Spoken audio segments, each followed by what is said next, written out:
on a CR80, so I was riding bikes way before that. I mean, I have vague memories younger than that, but having a vague memory of like early childhood is a mark of intelligence. So I'm going to go with that. I would have to disagree with you on that one because I know you a little bit better than that. But in the meantime, hey, so you have a protege. You're starting to work with this lad, and of course, when Zach Bell comes back on board, Tyler Lynn's going to have a whole wealth of experience ahead of him to be able to suck into it like a sponge, eh? Yeah, for sure. I mean, we're obviously looking forward to the return of Zach. He's back on a mountain bike. Recovery is going a little bit slow, but we're just playing it smart. I mean, it's been such a rough year and a half for him. So the main thing is for him to get healthy, and that's priority number one because he needs to be back out here when he's 100%. And obviously, when he is, we know what he's capable of. And then, I mean, to your point with Tyler, it's been amazing watching his growth this year, especially. I mean, I know, conscious or not, being the only guy on the on the start line in the pro class that carries a little bit extra weight.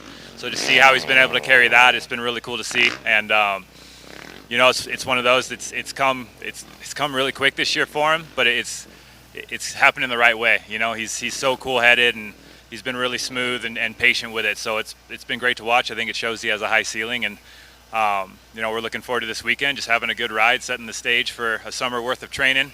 Going to get him down to my house and do a little boot camp with him, and then really get after it for the fall.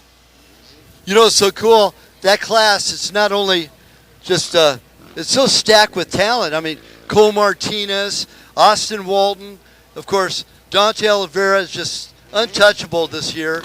Taylor Robert, he had to back out because Dante beat him so hard last year that he had to go back to desert racing. And then Talon LaFontaine, 250 Pro 2 champion from last year. And Trevor Stewart on top of that. Trevor's been having some challenges his way too. And here we got Tyler.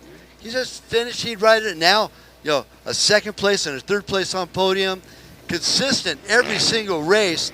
Second in points against all those guys. That's huge.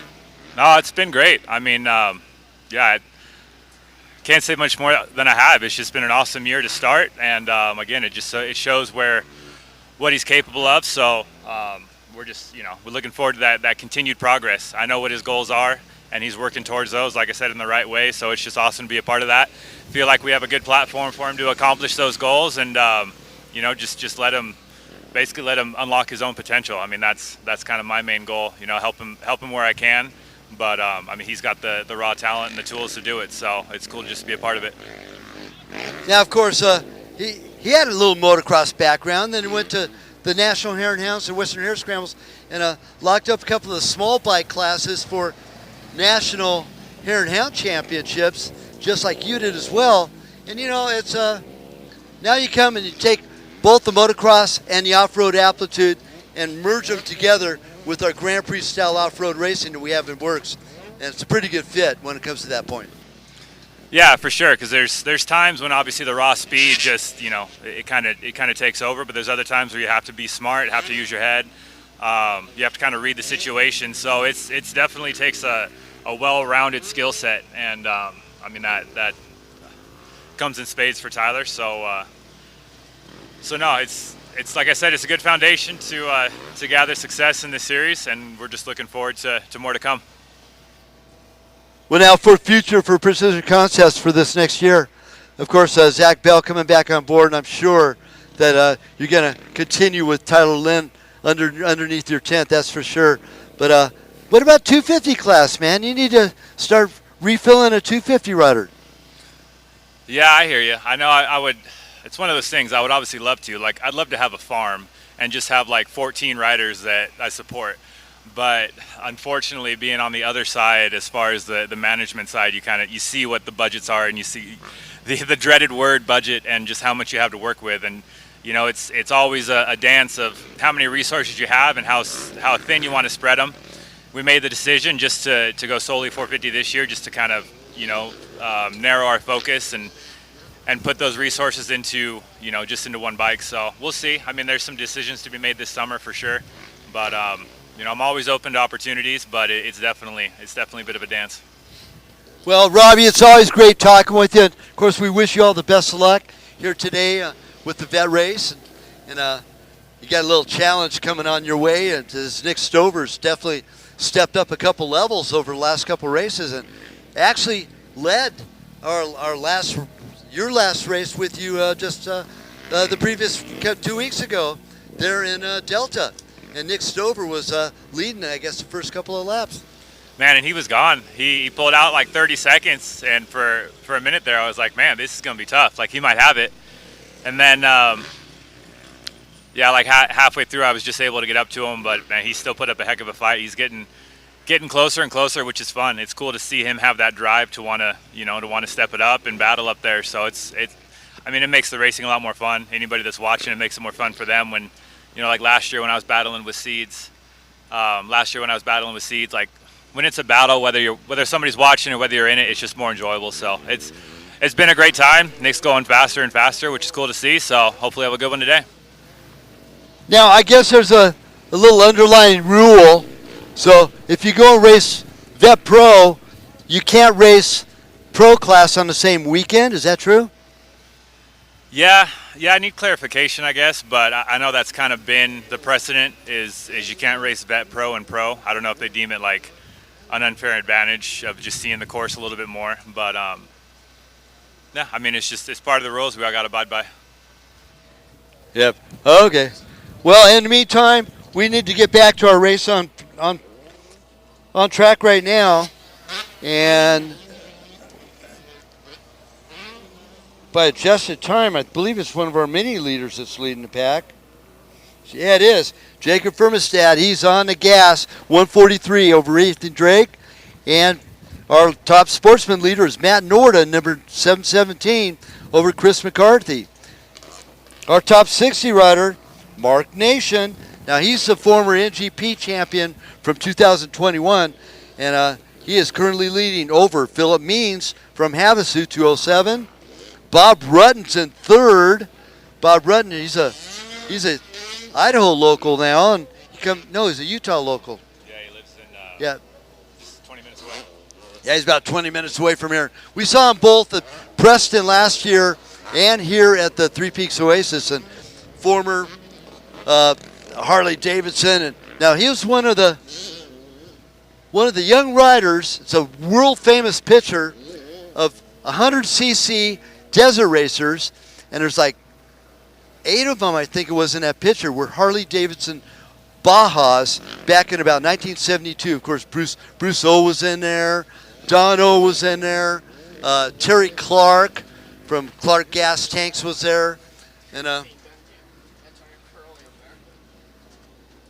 we got now we're not going to be talking about the race yet, but Tyler Lynn just come up with qualifying, and who's that? Like 3/4 of a second quicker for Sexton.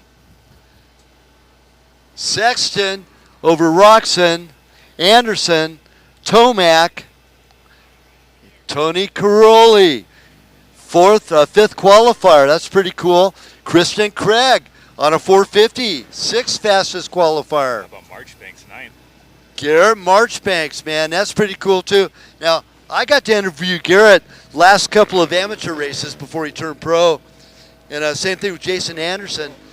Jason Anderson, what a cool cat. I really dig that guy. I know a lot of guys that are personal good friends with Jason, and he's very humble, very smart. He's been taking his winnings and buying houses in Albuquerque. He's going to be one of those rent lords here pretty soon if he keeps it up. But it's definitely pretty cool. It reminds me of back in the day, RND Suzuki. Of course, the wealthiest motocrosser from the United States that I personally know.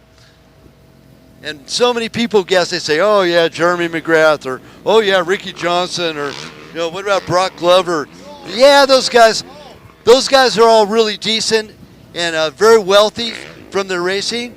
But the wealthiest, by the way, is no doubt George Holland. He took all of his winnings and bought these dilapidated almond ranches, turned the almonds back around. He's the largest producer of almonds for Blue Diamond Almonds. in the central San Joaquin Valley. That's pretty cool, being that smart to be able to do that and just take his winnings instead of going out and buying 10 Cadillac Escalades and putting $60,000 sound systems like Bubba Stewart did with his friends. But yeah, he's very popular with his friends, but at the end of the road, it doesn't help with his career. Now you kind of landed into a comfortable situation. Your dad built up Precision Concepts, and you guys are still going strong, aren't you, Robbie?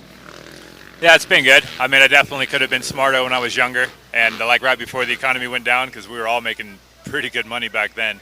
But no, your story reminds me of Go Brecker too, buying all the land in Randsburg, kind of having an empire in there, which I hear he's starting to sell some properties. But he's been selling them like hotcakes, man.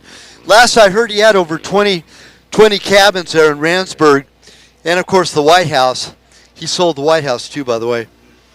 Yeah, Goat's an interesting cat. There's plenty of stories there that we can't really talk about on the microphone. But oh yeah, I got some good ones too. But no, yeah, that's cool to hear what Jason's doing. I didn't know that, but that's good. And yeah, I mean, obviously he's on a Cowie, so I'm rooting for him. But also he's kind of like the opposite style as far as riding style of me. So I always, not always, but I tend to I always appreciated when I was younger, like the Jeff Stanton's and like kind of the workhorses, because I think that's more my style.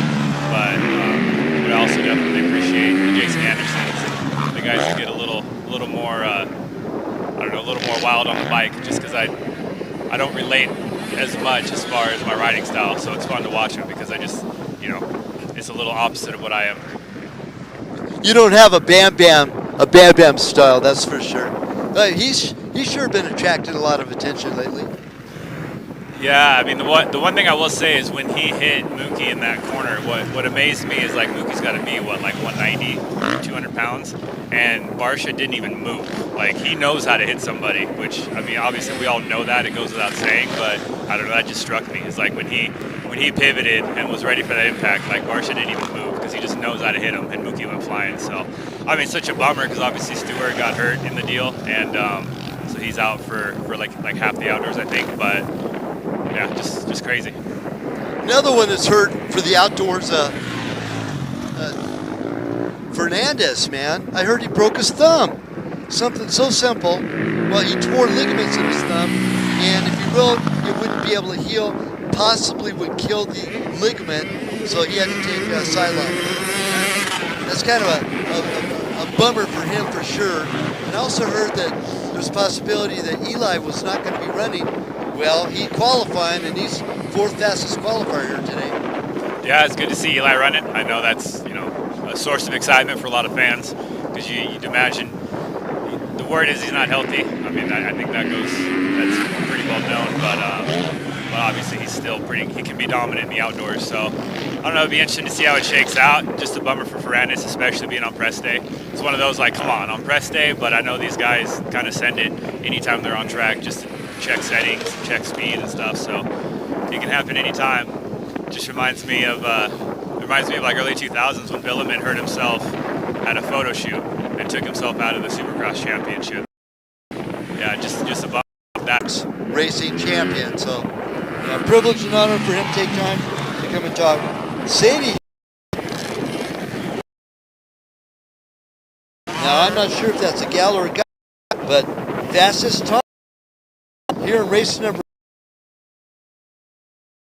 5 on that previous firmest mini Open A leader. We got 3 mini Open A's right in a row in our top 4. Ethan Drake, Piper Coons. Drake 224, Coons 576.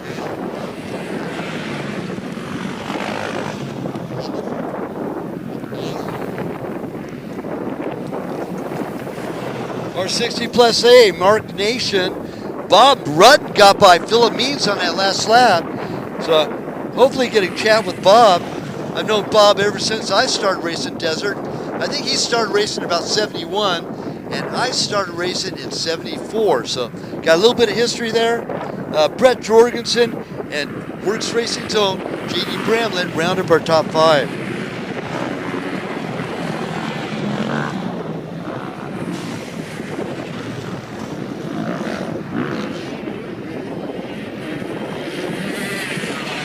60 plus B, Jeff Folan leads out Scott Bullock and Don Girding. Now Folleck's had some pretty good rounds the last couple races, and number 529 on the gas, and he's definitely making his presence known in that 60 plus B class over Scott Bullock and Don Girding. Bullock at 556 and Girding on the 929.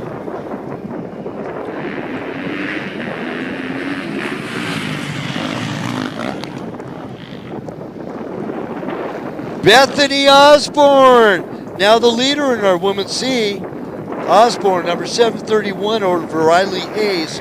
Riley Hayes in second, number 729. And Kaylee Dowler. Now Kaylee Dowler won the last 2 rounds.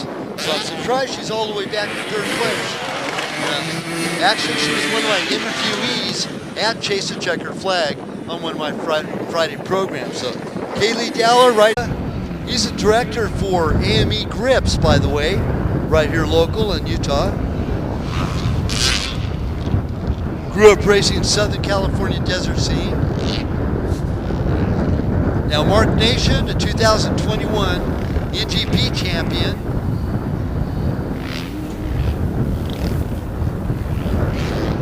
In the 60 plus class.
Race number 2 coming up.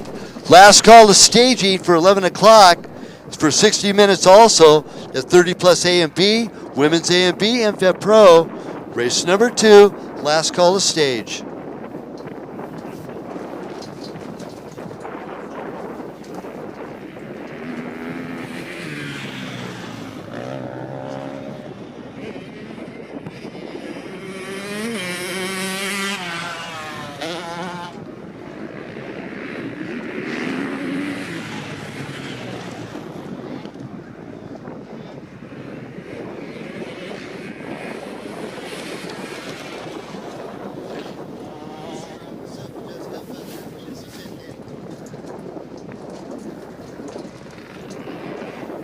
Now over here with the Bells right now, of course, Bob Bell, longtime District 38 racer back in the day and down in Southern California. And of course, Bob Rutten used to race against Bob back in the day, didn't you, Bob? Bob Rutten. Oh yeah. Now, was Rutten on the Honda team for a while too? Was Bob Rutten on the Honda team for a while? Yeah.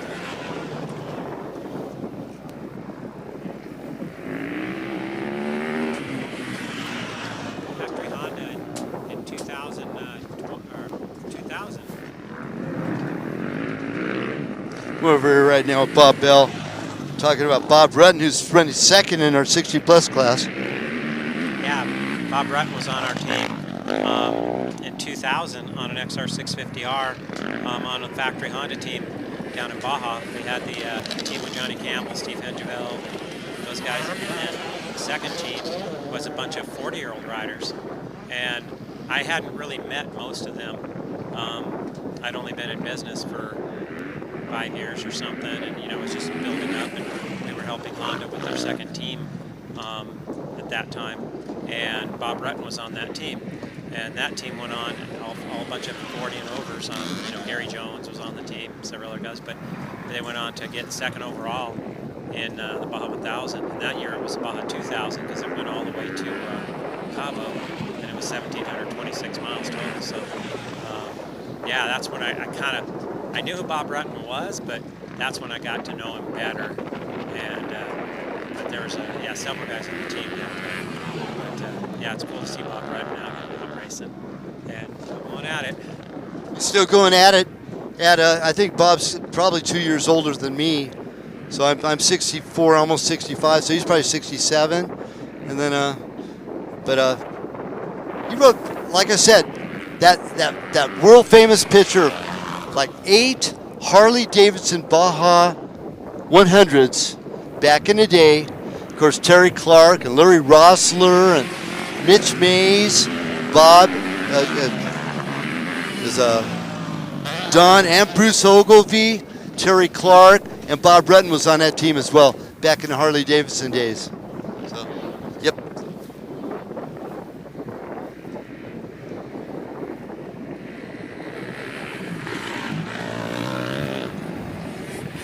Now Brett Jorgensen got by Philip Means on that last lap. So Philip, one of our local WORCS racers out of Havasu, number 207. He was running second. Now he's dropped all the way back to fourth in our 60-plus class. J.D. Bramlett rounds up a top 5 ahead of Robert Wershey, Steve Chandler, Mark Wiedemann, and Kurt Sofka Jr. Of course, Kurt Sofka, an old dirt digger as well, used to run with all the crowd in the dirt digger clan. Kurt Sofka running number 610 on the Cowie.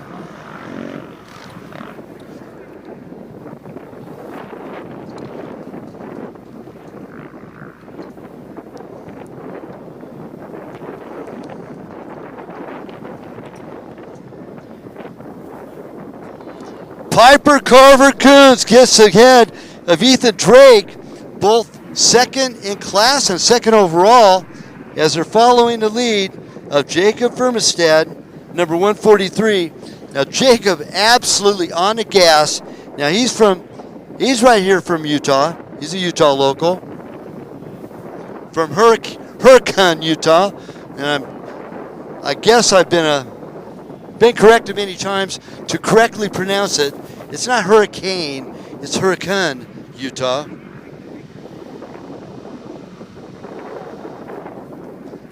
Last call to stage, 30 plus A and B, women's A and B, and Vet Pro, race number 2, to the staging area, last call.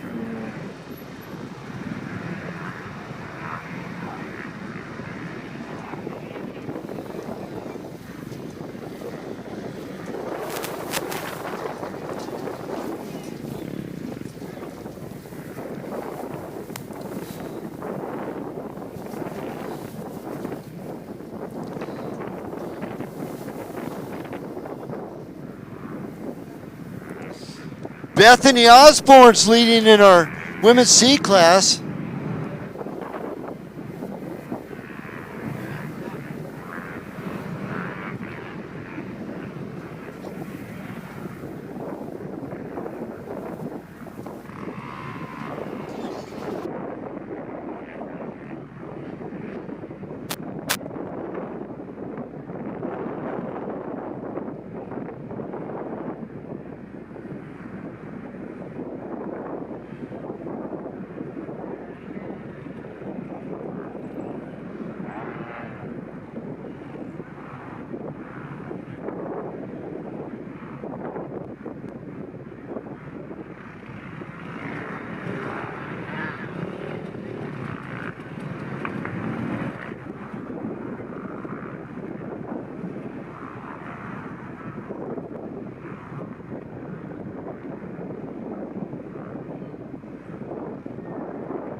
Great job by Mark Nation taking a win in a 60 plus A class, number 633.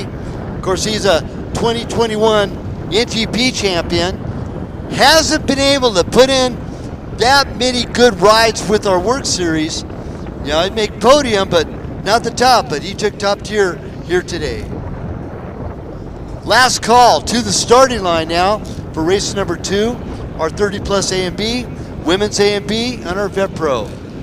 And that's last call to the starting line. Of course, our official starter over there, Darren Walrath, he is so proud to be on time every time, all the time. And if you're not on time at the starting line, you've missed the boat, because I don't know anybody that you can almost set your clock to our racing schedule.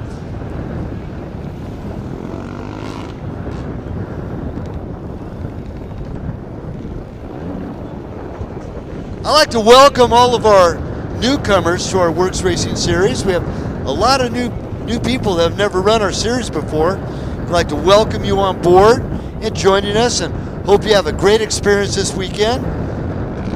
Except for that big W that's kind of stepping in the way. Hey, Eric Danowski, how you doing, buddy? Over here at Precision Concepts, over at PC. Turn to your left a little bit, turn to your left, look to your left. Where are you going, Eric? Come on, over here.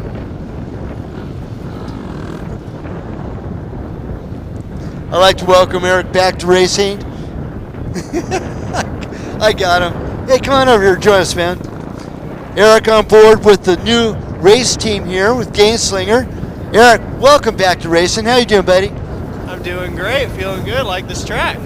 It's pretty cool. I heard a lot of good, positive comments about it today, huh? Yeah, it was really nice this morning, really grippy in the corners. Pretty technical and tricky track.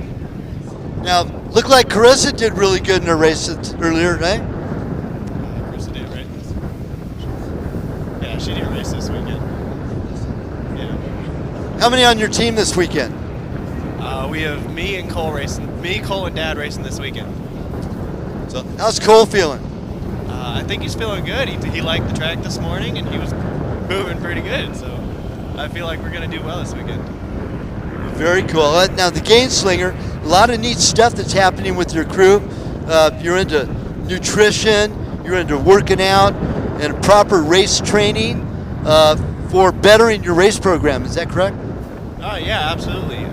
Cameron and Chris are running us through specific MOTO training and are fixing all our nutritions and making them better. And you're feeling better on top of that, eh? Oh yeah, I feel real good. Eric out there pulling wheelies on his little board, and it's all good. Gainslinger. Where are you guys parked at anyway?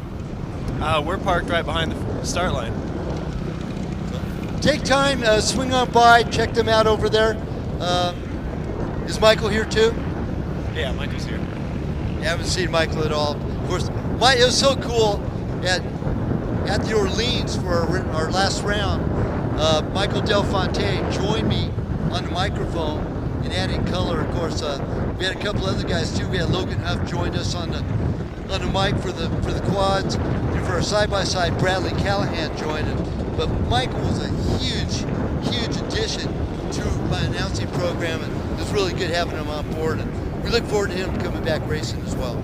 Oh yeah, absolutely. We'll see when he comes back, and he's been doing real good. He had a real good start last weekend at Bunker Hill, and I can't wait to see him back on a bike.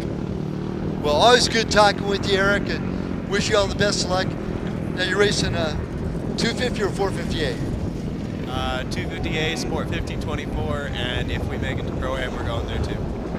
Right on, man. We all wish you the best. Have fun, be safe, and be smart, and we'll hopefully talk to you on podium. Hopefully. See you later. Hey, now, here's the challenge today, or this weekend. Now, if you make podium in the Pro-Am, or the 250, or the 450, all those that make podium have to do the water slide afterwards in their race clothing. All right, yeah, I'm definitely doing that if I do it. Yeah. You'll probably do that anyway, right? I've already done it. All right, Eric Danowski over at Gainslinger, and wish you, your dad, and of course, Cole Zeller, the best of luck here today. Thank you.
Lavorsi, 108. Nicholas Lyon, 160.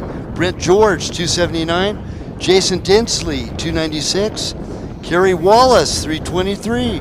Bill Radicke, 329. Sonny Morocco, 530. Bo Barron, 549. By the way, Bo Barron last weekend took top honors in both quad and side-by-side pro production. Pretty cool. That's a 549 out of a Tascadero of Bo Barron. Cameron Welsh out of Hesperia, 572. Nelson Losado, 651. Sean Friday, number 710. Steve Lazar, 789. Matt Kenepa, number 855. And Todd Jarman, number 1847. In our 40 plus B, oh, by the way, on the first line was our vet pros as well. Robbie Bell,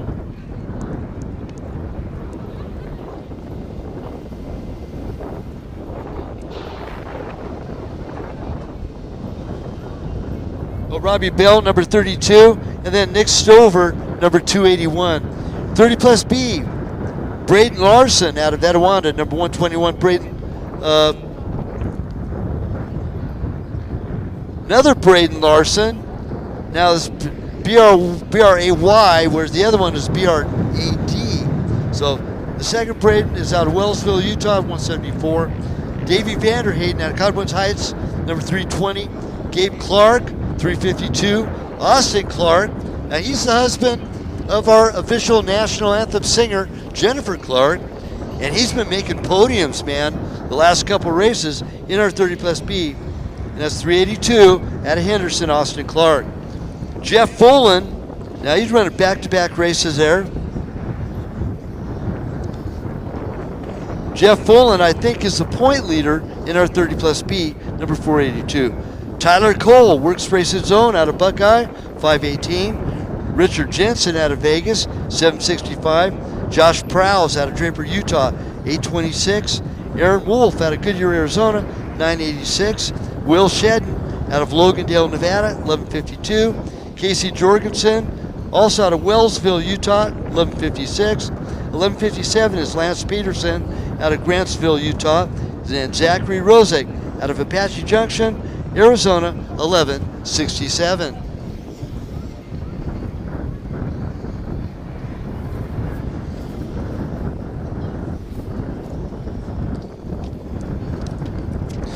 In our women's A, had a good chat. She joined me on Chase the Checkered Flag yesterday with her brother, Ezra. That's Sophia Phelps. She's right out of St. George, Utah, number 56. And then Riley Bryan, the Bug, number 200, up the road up here in Nephi, Utah. And she's, that's our women's A. Women's B, Jody Hyman. She took top honors there in Vegas at the Orleans, number 284. Mariah Osborne out of North Las Vegas, 434. And Samantha Simpson out of Layton, Utah, number 1163. That's our women's B. That's our 30 plus. Women's A and B and Vet Pro. Race number 2 is off and running.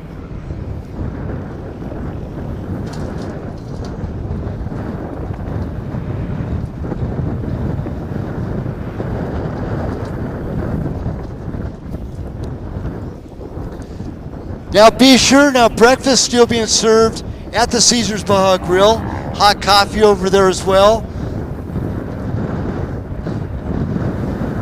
They have carnitas and egg, bacon and egg, and steak and egg burritos with hot coffee. They have hamburgers, tacos, nachos, burritos, and chicken strips along with fries at lunchtime over there at the Caesar's Baja Grill.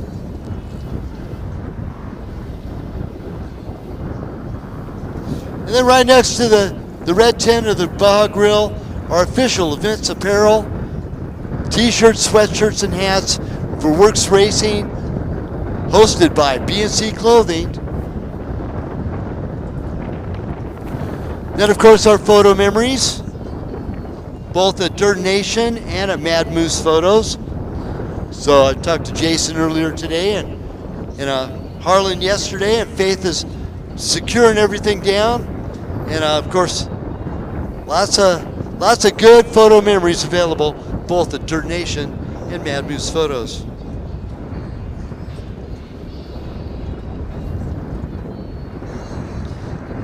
Now we need to get Rusty Holland back on a motorcycle so he could ride Vet Pro and start challenging Nick Stover, 281, and Robbie Bell, number 32, in that Vet Pro class. Because I personally know Rusty, he's still got it, man. The guy is faster than a rocket ship. Of course, this kid rider will be riding in the mini class a little bit later today. And he is our hosting entity over there at Hoosier Tires, the only off-road motocross tire made in the United States of America.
Now, of course, the dice going on between Nick Stover and Robbie Bell continues on from Delta, Utah last week. But in our 30 plus A, Matt Canepa also going to be riding our A race later on today so he can qualify for the Pro-Am for tomorrow. Now, he made podium in that Pro-Am class our last round. Actually, he made the podium in Taft. And here comes our leaders. And a big old cloud of dust and a high of silver in the way. Robbie Bell way ahead of second place.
Now, traditionally speaking, we come into summer break after this race, and there is some fun events coming up here this summer.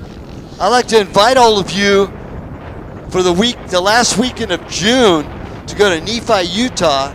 Now it's at the Juab County Fairgrounds, just up the road here. In Nephi, Utah, it's called the Juab Extreme. Now it's an enduro cross. Mind you, it's a mild enduro cross, but all the top enduro cross pros will be there. Last year was a $17,000 pro purse, and over 5,000 spectators showed up. It's a great show, a lot of fun. A lot of the top enduro cross pros will be coming and joining us, and that's June 25th at the Juab County Fairgrounds. You can look it up, Juab, J-U-A-B, Extreme. It's X-T-R-E-M-E, Extreme. And that's June 25th at the Juab County Fairgrounds.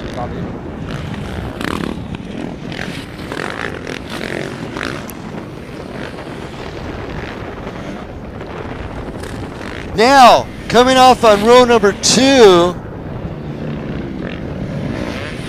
by adjusted time, Bo Barron spinning a faster lap than Robbie Bell, our vet pro. Matt Canepa in the 3rd overall spot. 2nd in class in the 30 plus A.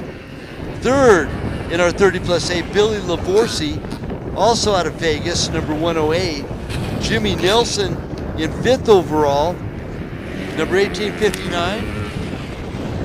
And then Nick Stover is after Sean Friday, number 710. Stover on the 281. He's our 2nd place vet pro. Our women's lay leader, Sophia Phelps, right out of St. George. Now, she was my honored guest yesterday for my Chase and Checkered flag that's recorded online. So.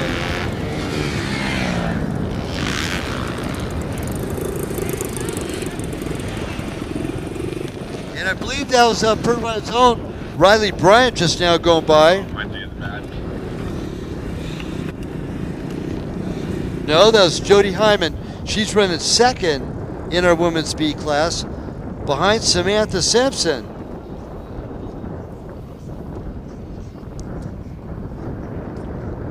Riley Bryant's running 2nd after Sophia Phelps in our women's A class.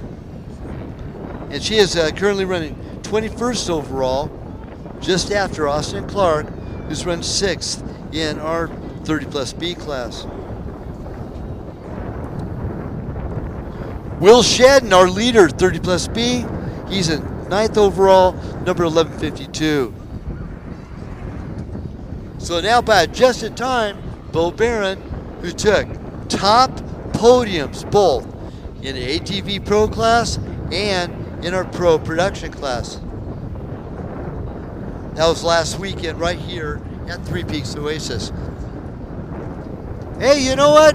That word, the W, has slowed down just a little bit. Maybe we're in for a little bit of a reprieve. Maybe it'll warm up enough. Everybody will want to jump in the lake. Hey, go jump in the lake.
Yeah, go ahead. Back to racing action right now by adjusted time into lap number 2, spinning an 8:28.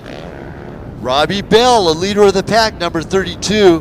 Bo Barron, our leader in the 30 plus A class with an 8:52.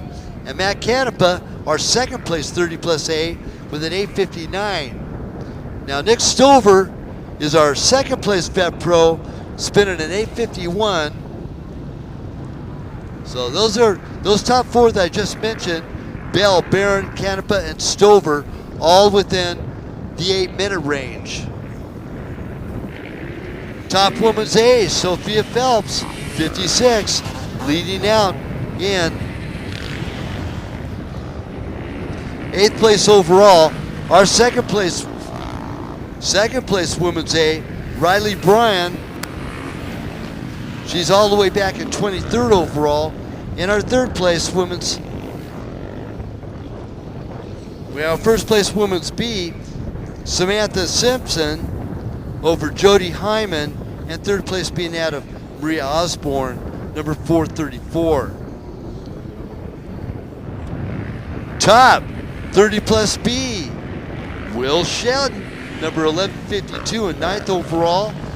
Second 30 plus B is Brayden Larson. Now that's the 121 Brayden Larson. The other Brayden Larson has a Y in his name. He's in third place, 30 plus B, number 174.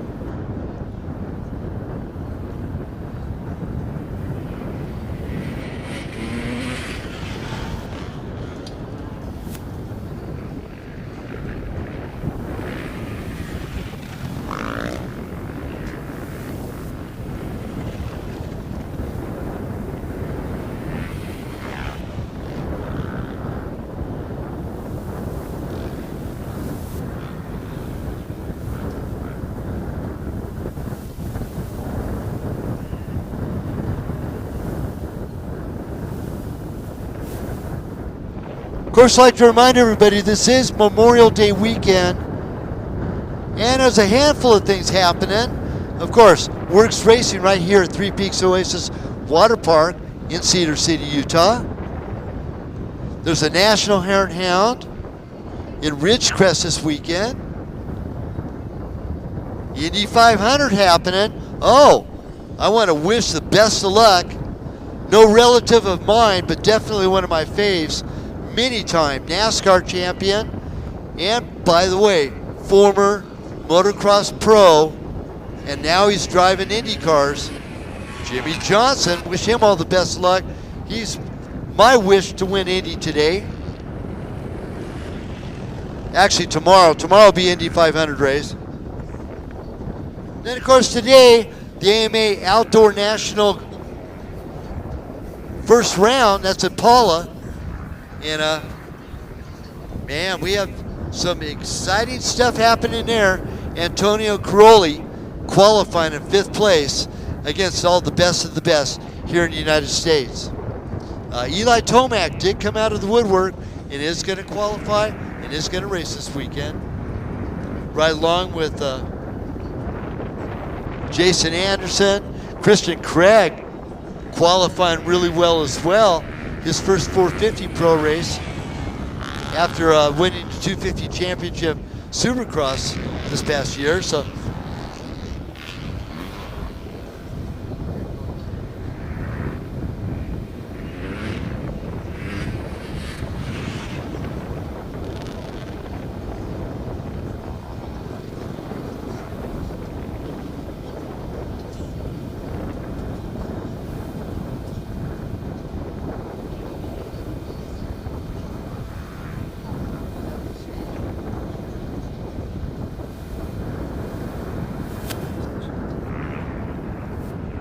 we need Jason Hill. Jason Hill, please report to scoring.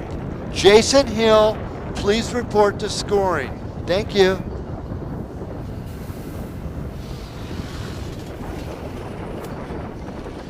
Top 10 overalls goes as follows.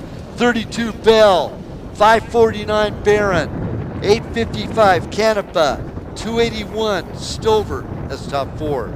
Lavorsi 108, Friday, 7:10. Nilsson, 18:59. That's 7th. 56, Phelps. Sheldon, 11:52. And 2:79, George. That's our top 10. Robbie Bell just going by finish line just then. Robbie Bell on number 32.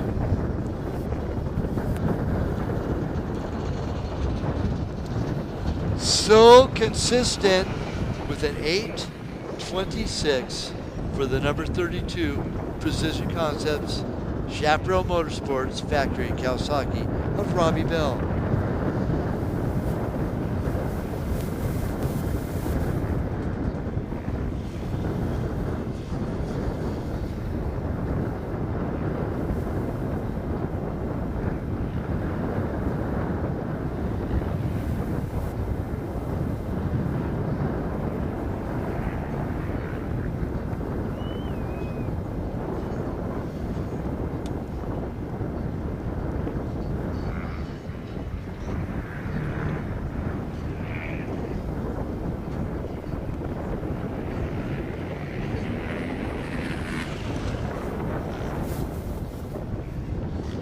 I also like to ask everybody, we need to keep our fire lanes clear for our emergency personnel.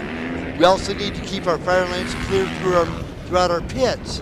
You never know if you might need the attention of our Firehawk protection. Nick Stover just going across our Grand Tetons in front of us after the finish line.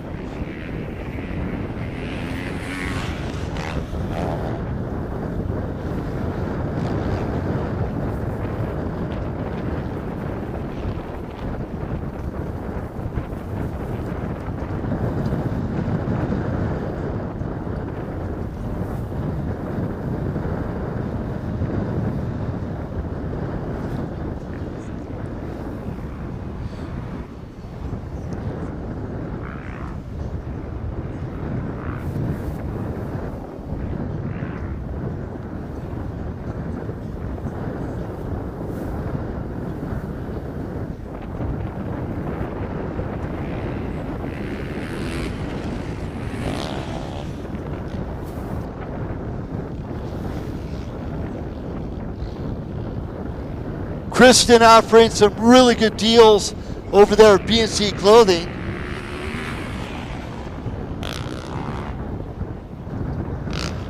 Of course, Kristen, sister of Greg and the daughter of George Antill. Of course, George, the voice of Best in the Desert. He formerly one of the WORCS announcers, just like myself and Tim Shellman and Bootsy, and I'd like to mention also Dave Brocious, who was my WORCS announcing predecessor before I started in 2011. So Dave Brocious succumbed to kidney failure this past year, and Godspeed to him and of course his family, longtime involvee in our racing world. So hugely lost, good friend of mine and a partner in crime for announcing both the World Two-Stroke and the World Vet, and last dog standing there in Glen Helen.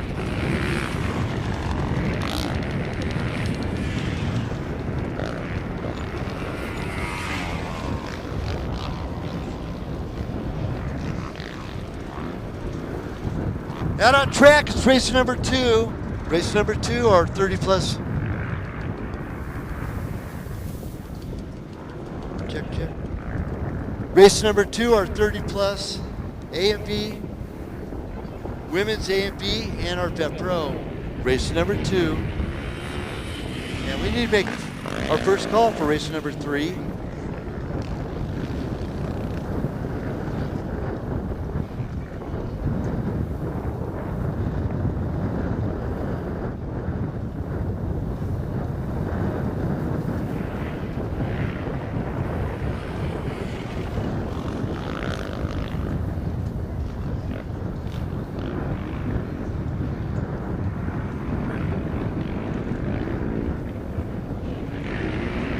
It's Mad John over there over at Hoosier Tires. Hey John, how you doing, buddy?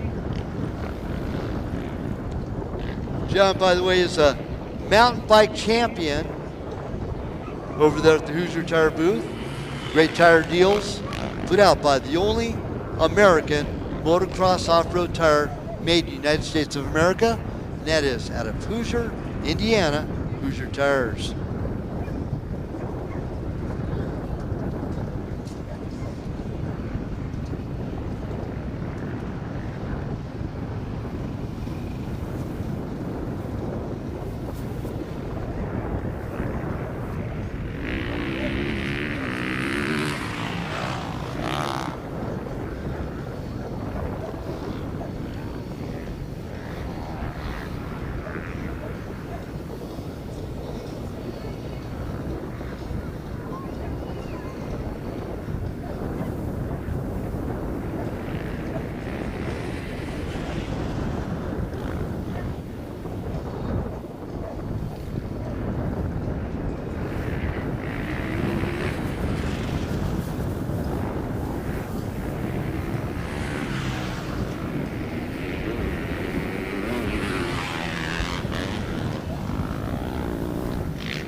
I'd like to give out a huge congratulations to one of my best racing friends for over 40 years, Gary Jones, being honored by HRC American Honda for the support and the invite to join on board.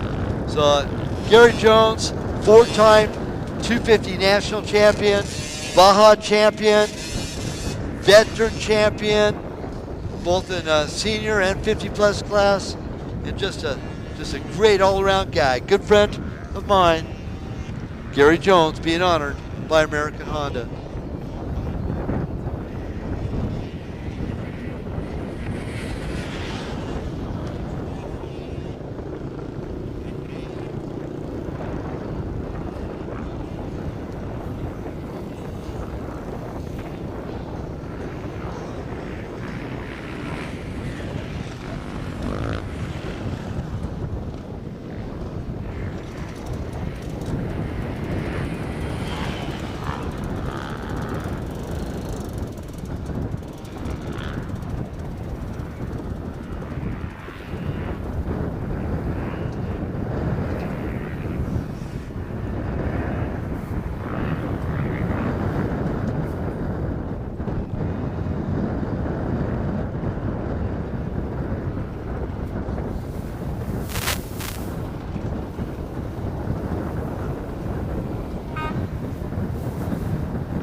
Robbie Bell going across right now, flipping his Precision Concepts, Chaparral Motorsports, Kawasaki all over the place. He's having a great time as he continues to lead here in race number 2. Now Bo Barron, our champion from last week, both in the Pro ATV and our Pro Production, he is currently leading in our 30+ A class. The winningest multi-class WORCS Racing champion in all-time history. That's the 549 of Bo Barron.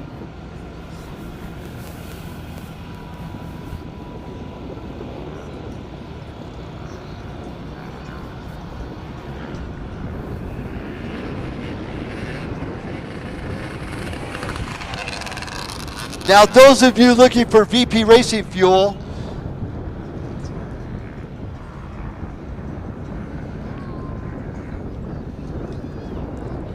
right adjacent to Dirt Rider Design, Sean Spencer, another one of our fine sponsors here at our 2022 Rocky Mountain ATV MC Work Series. Right next to him is SLR, Slam Life Racing Honda. SLR is holding the ordered VP Racing fuel from all of our racers. So that's over at the SLR Honda pit. Check them out. They're right next to Dirt Rider Design. They're in our main pit area. Now, what's so cool about VP Racing fuel, if they do not bring it themselves, they hook up with one of our race teams and make sure to have our racing fuel delivered to each and every round.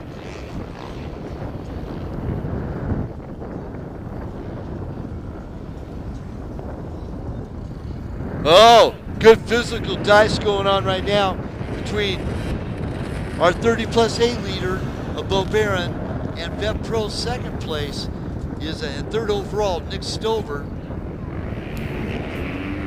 So Stover stepped up his game a lot in that previous lap.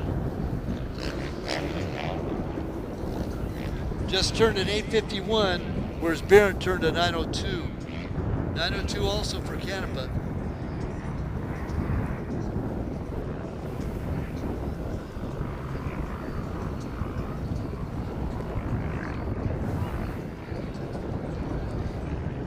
So consistent. He spun an 8:26 the last lap. Robbie Bell, lap number 4 with an 8:27.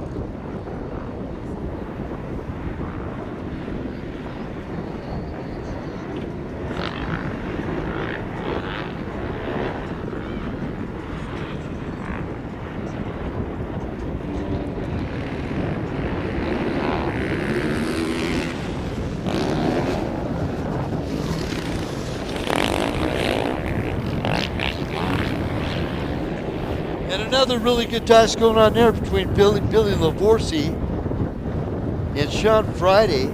That's the battle for that last podium in our 30 plus 8 class. Friday leads them out. No, Lavorsi leads them out 108 over Friday, number 710.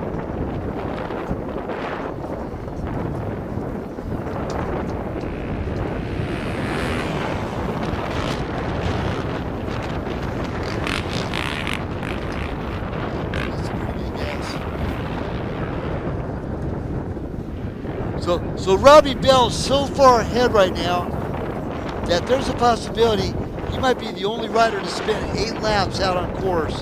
Everybody else to do 7. Now, mind you, you have to do the proper amount of laps and receive the checkered flag. So if by chance Robbie goes out on that last lap, does not get that checkered flag, and breaks down, he could possibly lose that to Stover.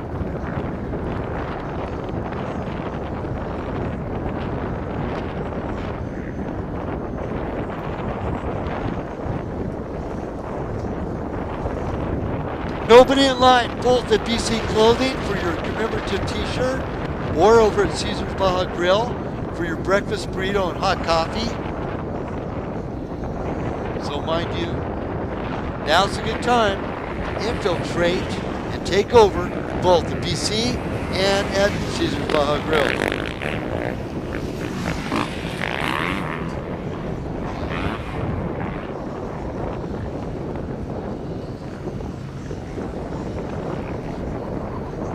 "19-year-old Sophia Phelps." Now, Sophia took top honors last year in the women's class there at Loretta Lynn's.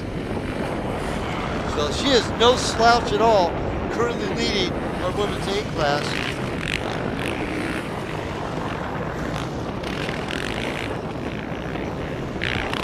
Now at the Orleans, our last round, KK, Michaela Nielsen, took a tumble, took a hit on her shoulder, dislocated it. Well, she had qualified for Mammoth and qualified for Loretta Lynn's. She will not be able to do either, and she's not with us this weekend. So we wish complete healing for the KK. Michaela Nielsen out with an injury there at the Orleans in our last round.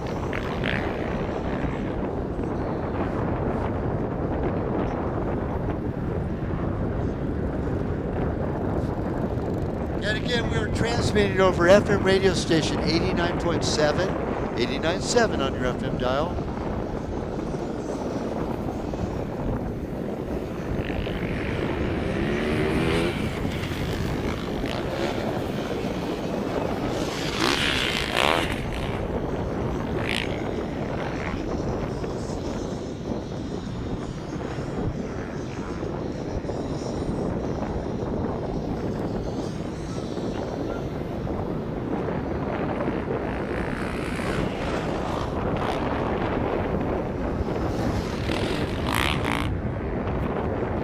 We need Jace Fillmore to scoring, not registration, but Jace Fillmore, please report to scoring at the finish line. Again, Jace Fillmore, please report to the finish line to scoring right away. Thank you.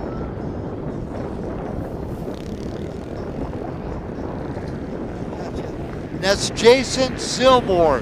Jason Silmore, please report to the finish line at scoring. Thank you.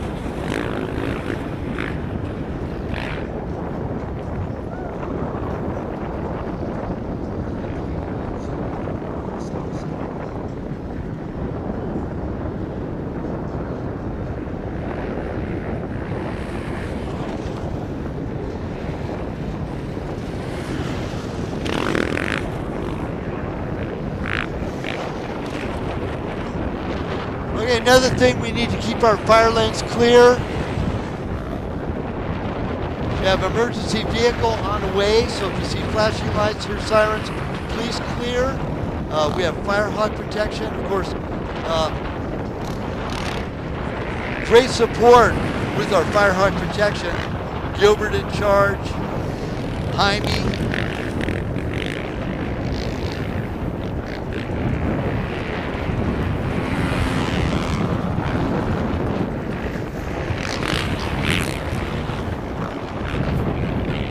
Wow, Robbie Bell going across for lap number 6. Going out on lap number 6.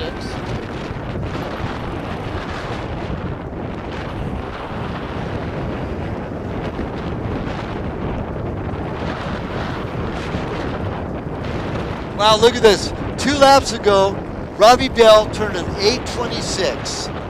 Last lap, he turned an 8:27.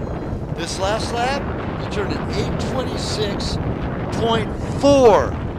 How consistent is that? Within a 1 second, all 3 laps, exactly the same. It doesn't get any closer than that. And that's... Okay, emergency vehicle, head to the first turn.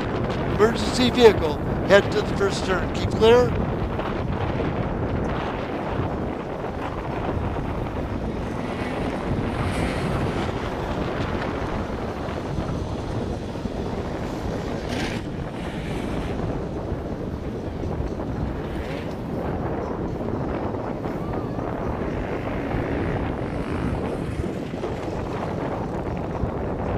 Now we had a PTO, which is a power takeoff, go fail on one of our water trucks earlier today.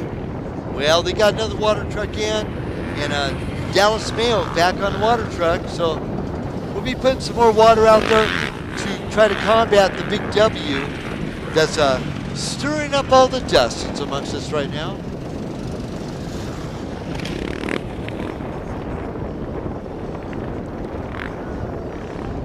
I'm just absolutely amazed. The last 3 laps have been within 1 second of each other for our leader here, race number 2, Robbie Bell. 8:26 2 laps ago, 8:27 last lap, 8:26 again here in this last lap.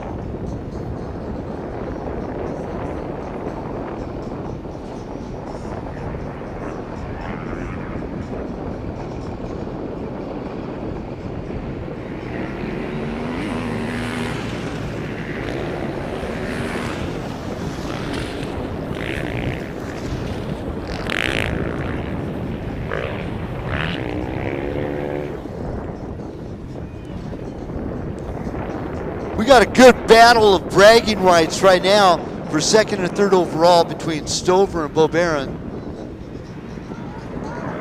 And Bo Barron has the upper hand over that of Nick Stover, our 2nd place Vet Pro, number 281.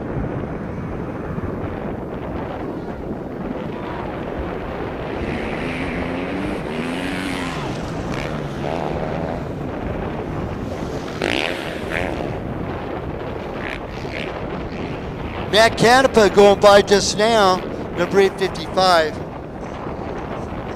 He's out of Vegas town as well.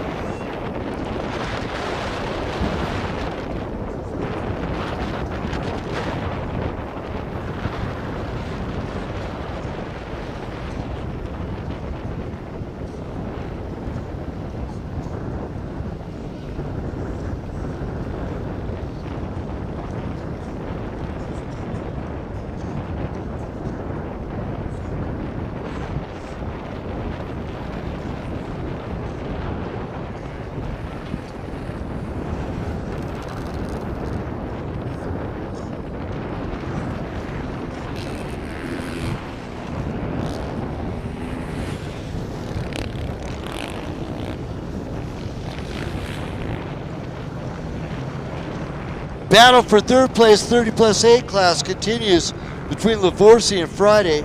Now Billy Lavorsi on the 108, Sean Friday on the 710.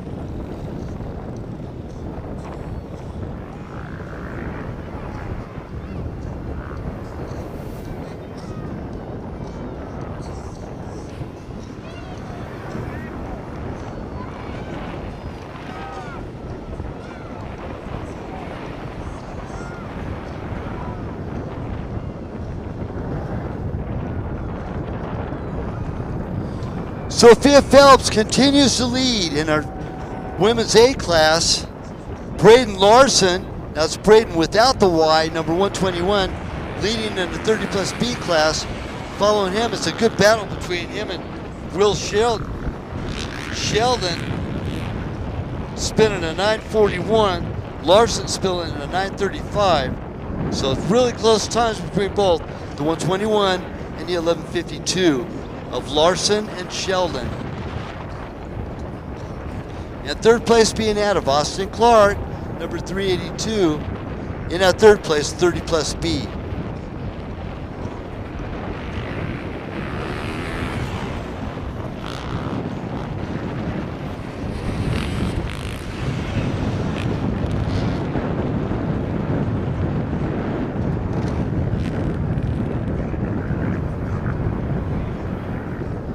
Okay, emergency vehicle coming through.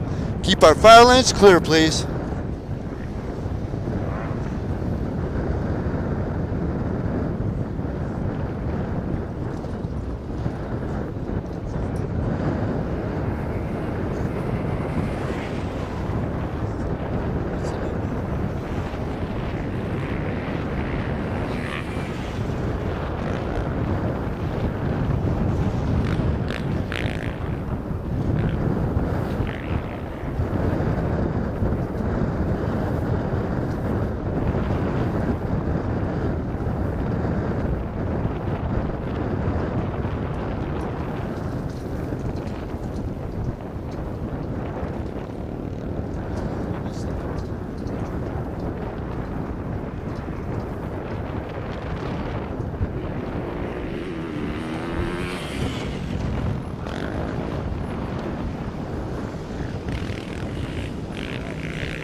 Now our injured rider is Dominic Doogie, number 243. He's being attended to at the finish line area with our fire hydrant protection ambulance. So again, Dominic Doogie, number 243. They're paying attention to him at the finish line area with fire hydrant protection. Thank you.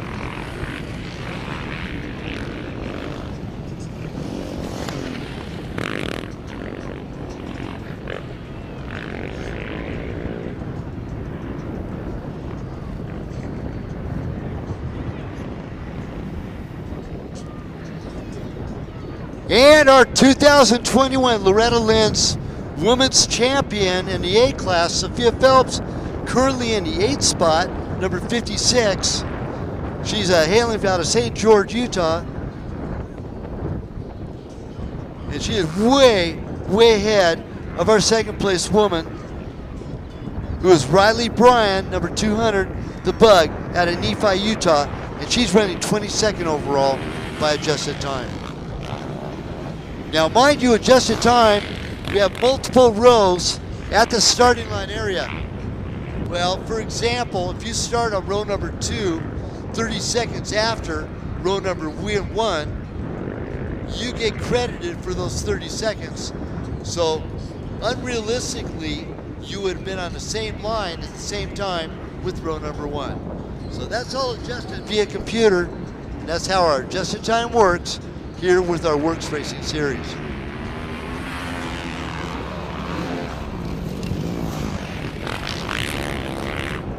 Robbie Bell going out.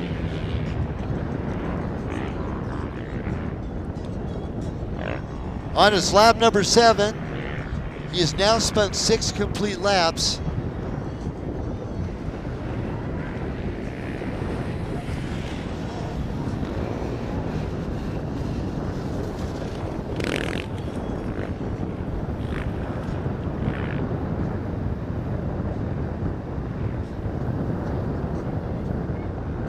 We have 8 minutes and 45 seconds left on clock. So, if by chance Robbie Bell continues these consistent lap times that we're still seeing, he will go out on lap number 8.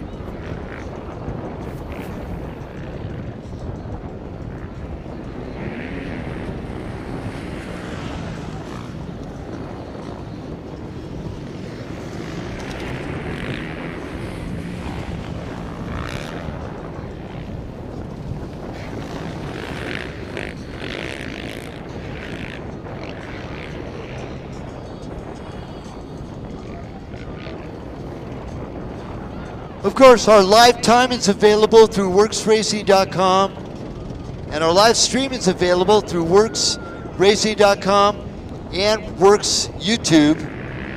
Again, that's for our live streaming, both at WORCSRacing.com and WORCS YouTube, and our live results available at WORCSRacing.com.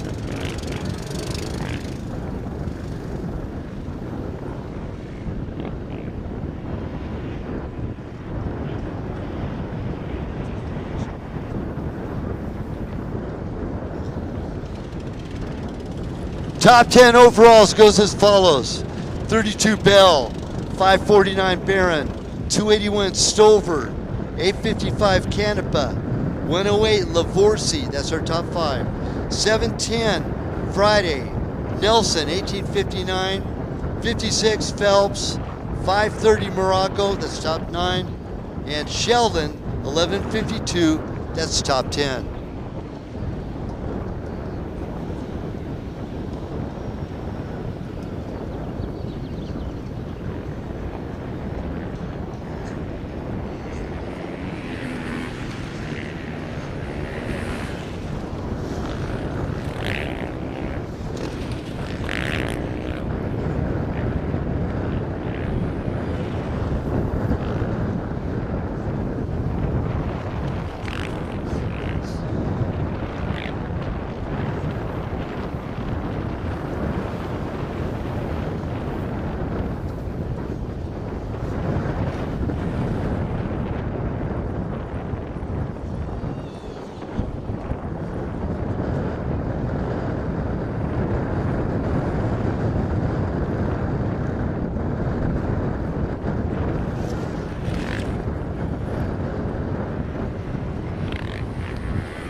Here we go, back in the wind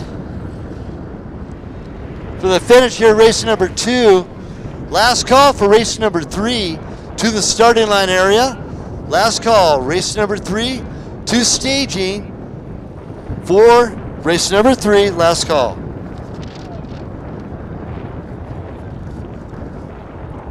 That'll be our 15 to 24 Sportsman C,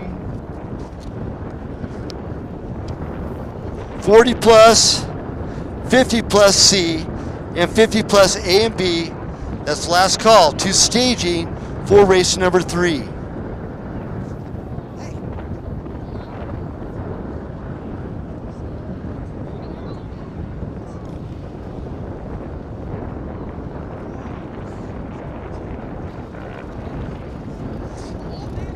We are down to 2 minutes left on the clock right now. Here at race number 2.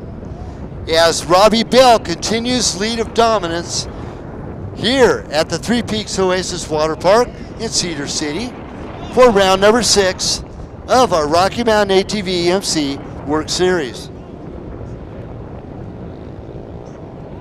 Y'all do me a big favor, check in on your smartphones, let everybody know you're right here in Cedar City for round number 6 of our Rocky Mountain ATV EMC WORCS Series. Now our next one coming up will be in August. That'll be at Cache Valley MX. Now that's the RMX entity that runs Mesquite and Delta, Utah. They run the Preston, Idaho round. And I'm looking forward to our return there in August. And that's a great vacation location. I might suggest all of you make plans, join us. Now, I'd be out there for 2 weekends in a row. Of course, side-by-sides and quads one weekend. Then next weekend will be motorcycles.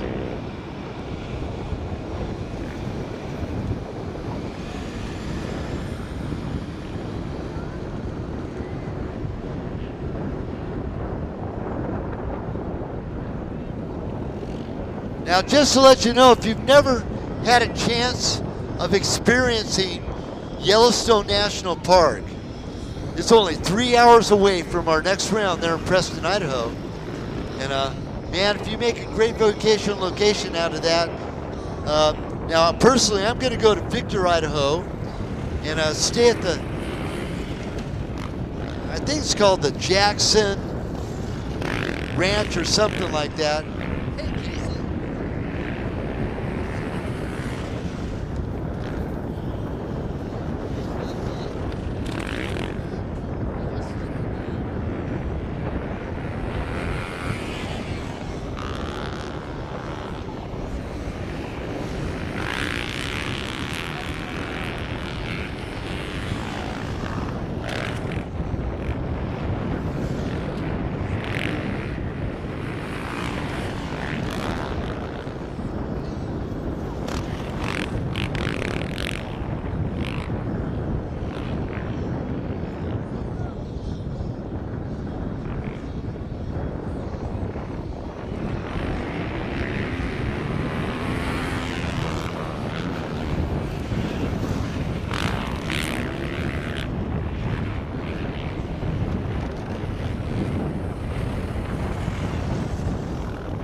And race number 2 is in the books. Checkered flag coming out to fly. What a great ride by Robbie Bell. Man, the last 4 laps, 8:26, 8:27, 8:26, and 8:28. All 4 laps within 2 seconds of each other? Man, talking about Mr. Consistent. And then, second overall, of course, being Nat. Well, there's Matt Canepa. Matt come 3rd place. No, 2nd place behind Bo Barron, 3rd place overall.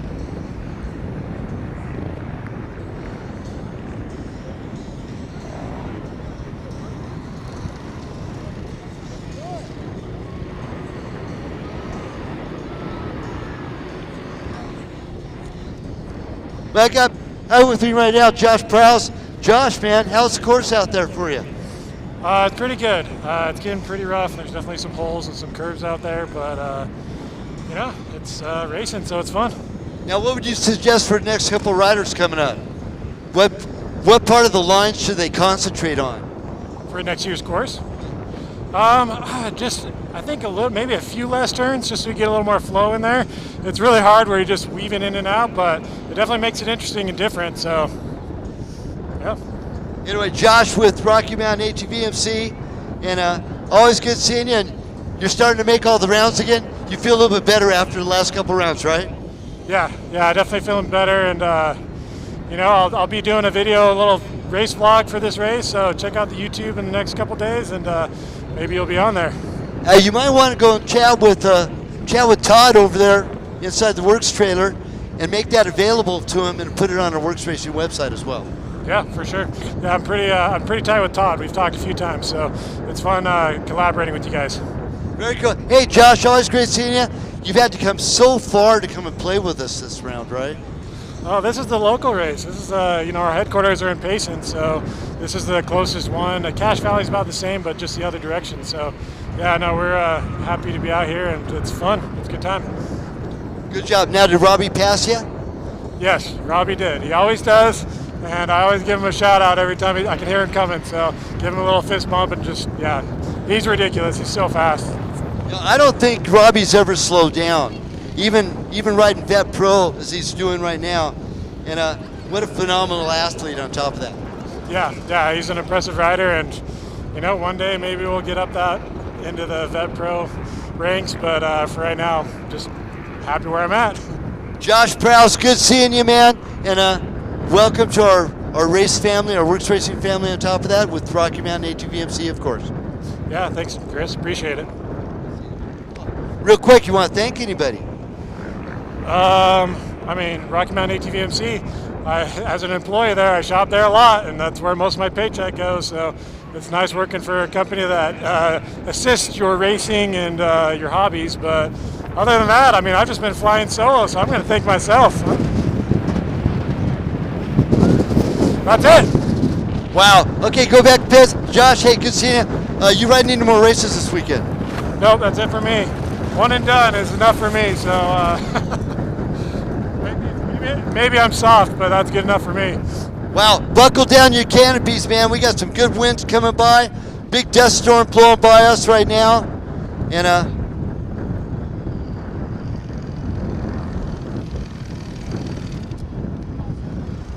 now coming over with me right now, after talking to Josh Prowse, Sophia Phelps. Congratulations, you're winning Women's A. Good job.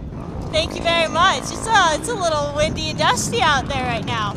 No kidding. Look at that dust cloud blowing over by the starting line. You better buckle stuff down over there, Darren. It's getting pretty gnarly. And it wasn't quite that bad out in the course, so that's really bad right there. No, not until actually right when I hit the finish on my last lap. I could hardly even see the barriers I was going through. But the rest of it wasn't too bad. I think the trees are keeping it down a little bit, so that's a blessing to have those. Now, if I remember right, you went to Loretta's last year and you took top championship for Loretta Lynn's in 2021? Yeah, that's correct. It was really fun. Wow. And you come out here, of course, I've won a couple rounds. Are you going to come and play with us a little more often this year? We might. We'll see. We'll see how it goes. We really like when the rounds are close to home. We're from St. George, so this is about an hour away from us, so that's not too bad. But yeah, first I got to figure out how to ride in dust. That's what we're working on, dust, and how to ride when the corner doesn't have a rut in it. So we're working on a few things. Of course, Sophia was one of our highlighted riders yesterday, along with Austin Walton and her brother Ezra on top of that. And you can check that out at chaseacheckeredflag.com on our WORCS Racing website. But in the meantime, congratulations, huge for your Women's A win. And you going to do any more races this weekend? Yeah, thank you very much. I'm racing 250B this afternoon, and that'll be it for me. Sophia Phelps, congrats, and you want to thank anybody? Yeah, thanks to Rocky Mountain ATVMC, Fast Company, Fox, Factory Connection, Pro Circuit, Blended Up, Dunlop, Tusk, Primary Drive, and CrossFit Dixie, and anyone else. Thank you very much. All right, Sophia Phelps, and best of luck the rest of this year. Pardon? Thank you so much. Appreciate that.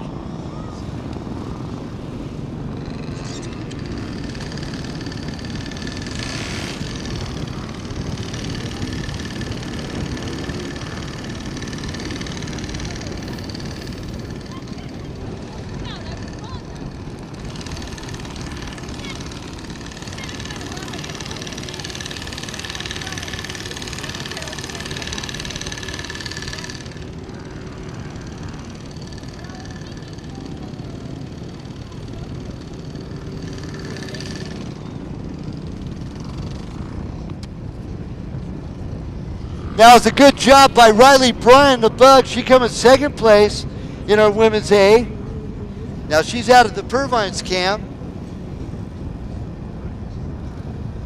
On at number 200. Congratulations, Robbie Bell, for taking top honors. Bo Barron comes second place in first 30 plus A.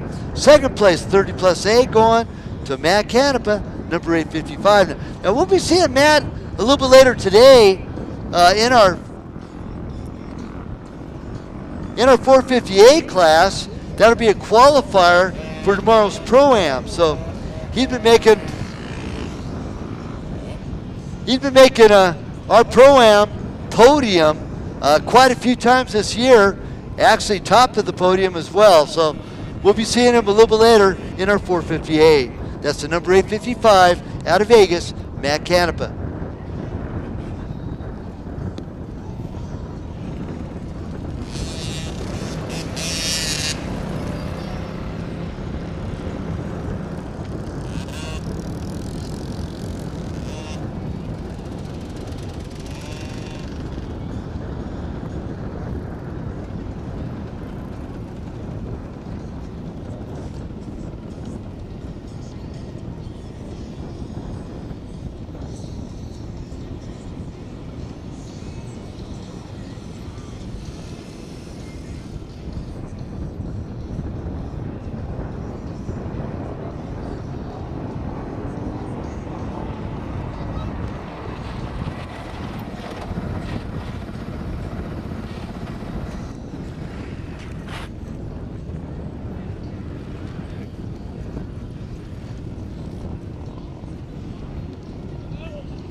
And roster goes as follows. Race number 3, 15 and 24, Sportsman C.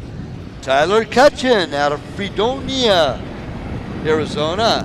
Matthew Cutchin out of Fredonia.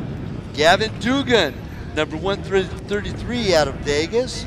Matthew Coleman out of Cedar City. Long ways to drive for the 140. Joe Hagany out of Henderson, Nevada, 146. Ivan McBee out of Riverton, Utah, 216. The 232 out of Cedar City, Jacob Carrington. Aiden Zumholder out of Hurricane, Utah, 233. Wyatt Westra out of Tulare, California, 250. Julian Quinn out of Henderson, number 256. Paul Livermore out of Henderson, 295. Skylar Wallace, the middle boy, in the Wallace clan out of WORCS Racing. Skylar's number 321, and he's out of Havasu. Out of Henderson, Nevada, 446, it's Brock Collins. From North Las Vegas, Michael Magaro, 504. He's out of the Linson Clark clan over there. Out of Henderson also, 514, Nathan Lippy. Caden Yates out of Fruita, Colorado, 669. Case Adorn out of Henderson, 721. Pace Thompson out of Vegas, 722. Jordan Thompson also out of Vegas, 725.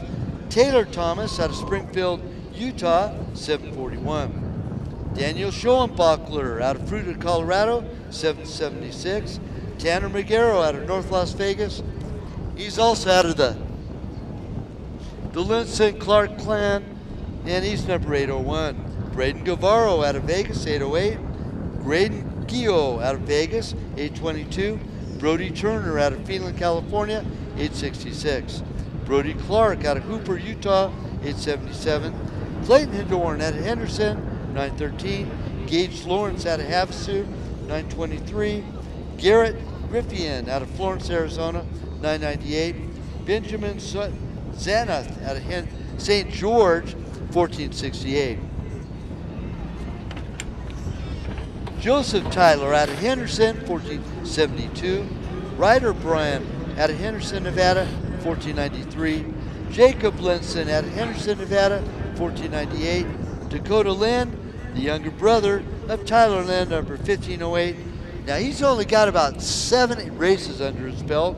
He's the newcomer to the racing scene, whereas Caden and Colton and Tyler all are getting to be seasoned veterans in the racing world. Dakota, number 1508. Sean Bisline out of Page, Arizona, 1510. 1512 is Tanner Ellis out of Blackfoot, Idaho, same town as Thomas Dunn, number 1512. 1513 is Dallin Ellis, also out of Blackfoot, and out of Gilbert, Arizona, 1523, Carter Gothen, I should say. Finishing out 1524 Sportsman C, Leighton Palumbo out of Elk Ridge, Utah, 1534, and Sadie Hill, 15 years old, out of Salem, Utah, number 1535.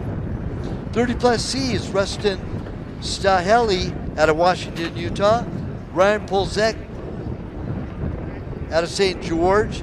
127 Sam Cole out of Boulder City, Nevada. Jason Richards out of Harriman, Utah, 183. Blake Barnum out of Vegas.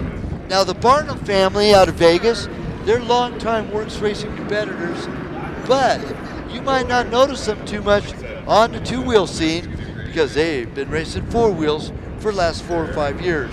That's the number 290 out of Vegas, Blake Barnum. Rinaldi Doogie out of Flagstaff, number 348. James Miller out of Ely, Nevada, number 360. Brett Stevens out of Vegas, number 420. Mike Greenwald out of Henderson, 444. Brett Christensen out of Enoch, Utah, 454.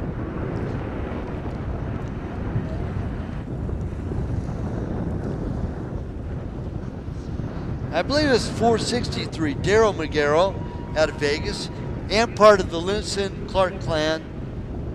Cole Christensen out of Salem, Utah, 524. Francisco Monarez out of Vegas, 622. Evan Jensen out of Ely, Nevada, number 772. Derek Bradley out of Henderson, number 810. Number 909, Wesley Petty out of Hurricane, Utah, number 909. The 940 of Corey Jorgensen out of Grantsville, Utah, number 940. Justin Call out of Roy, Utah, 1501. 1504, Johnny Shepard out of North Las Vegas. 1525 is Ross Summers out of Tremonton, Utah, number 1525. And Jimmy Roy out of Henderson, number 1534. 40 plus C's. Nate Sutherland out of Cedar City, Utah. No number for him, but until he comes back around. Rusty Ruby out of Henderson, Nevada, number 124. Jack Goodrich out of Casino City, California, 142. Rick DeLong out of Vegas, 156. Micah Clarkson out of Taylor, Arizona, 219. Kyle Pussifer out of St. George, number 350. The 355 of Clay Hadorn out of Henderson, Jake. Elisser out of West Jordan, Utah, 634. George Godfrey out of Vegas, 713. Sean Burns out of Mesquite, Nevada, 761. Wow, it just goes on and on. 3 full pages, 44 entries on each page. So we're looking at close to 130 riders on course right now for race number 3. Our 40 plus C, Dave Fiduki out of Keahua, Hawaii, number 804. Tyson Hanig out of Washington, Utah, number 884. Brad Simpson out of Henderson, number 916. 1476 is Francis Saneth out of Alamo, Nevada, number 1467. Richard Tyler out of Henderson, number 1470. Clayton Peterson out of Vegas, 1484. Garrett Griffian Sr. out of Florence, Arizona, number 1487. Glenn Babcock out of Cedar City, Utah, 1497. And Jay Hinskin out of Henderson, Nevada, number 1542. 50 plus A is Philip Means, number 207. Philip having to settle for 4th place in our 60 plus A. They're on race number 1. He's from Havasu. Jeff Anderson out of Henderson, 433. Jerry Thompson out of the Thompson Clan in Vegas, number 712. Steve Lazar, 719, out of Moore Park, California. Dylan Fugit out of Vegas, 842. Stan Jones out of Henderson, 1852. Our 50 plus B, Sean Danowski out of the Gainslinger Camp and Las Vegas, Nevada. He's on 125. John Lawrence out of Sandy, Utah, 180.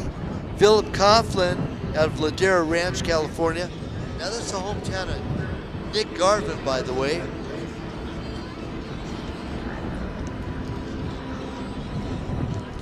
Mark Kessler out of Chandler, Arizona, 302.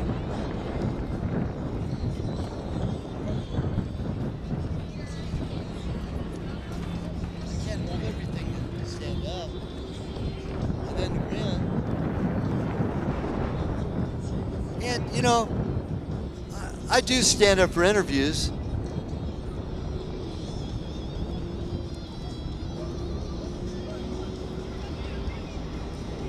Now the 372 have been continuing 50 plus B.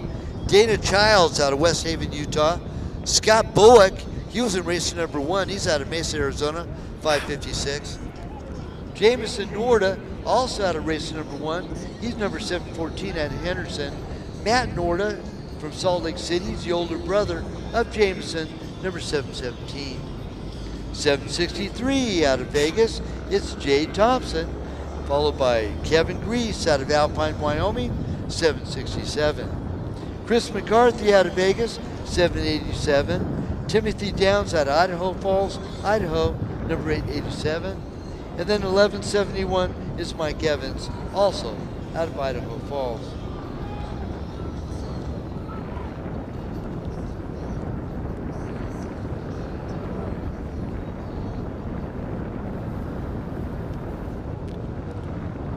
In our 50 plus C class, number 167 out of Henderson, Nevada, Derek Swolinski. Joe Willardson out of Vegas, 175. Richard Despain out of Lancaster, California, 179. Robert McTivia out of Vegas, 190. David Martin out of Caliente, Nevada, number 230.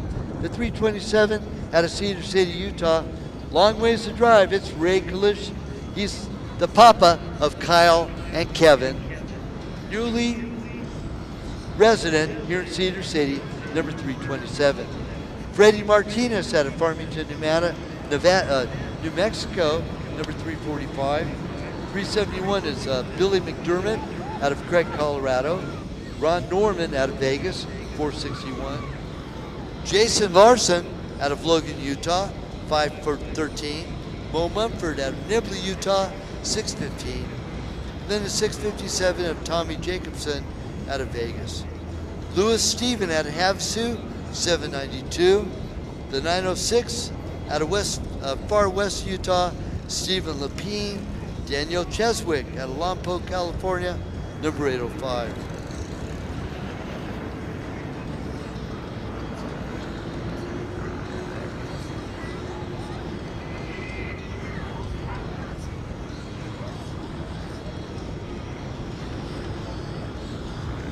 Stephen Lapine out of far west Utah, 906. Number 990 out of Las Vegas, Todd Poke, Michael Spencer. 1172 out of Park City, Utah. Greg Steiner out of Nampa, Idaho. That's one of the stops on the Enduro Cross Tour. And it's Greg Steiner, number 1499. 1503 out of Farmington, New Mexico. It's Tim Krelick. And then Curtis Jones out of Cedar City, Utah, 1531.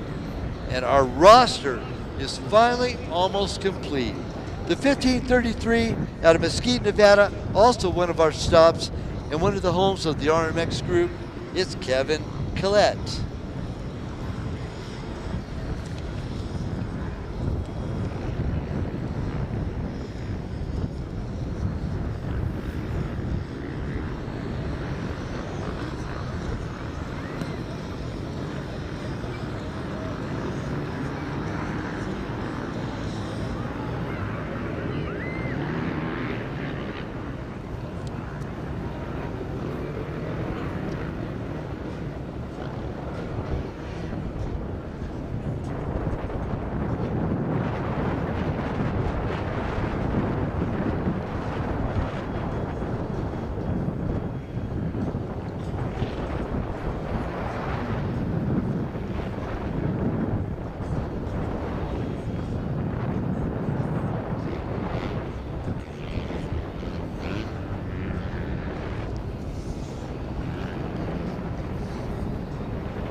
Okay, a little reminder, everybody, too. You are more than welcome to go all over the course, but no motor vehicles. That includes electric mountain bikes, the little one-wheeled critters. Anything motorized is not allowed on the track except for those that are racing. Use extreme caution when crossing the track and follow the lead, directions, and any sort of information that our course workers will tell you. If they ask you to leave, please do so. Don't cause a ruckus. Again, you are more than welcome to go on our track here today, this weekend included, but no motor vehicles allowed. Thank you.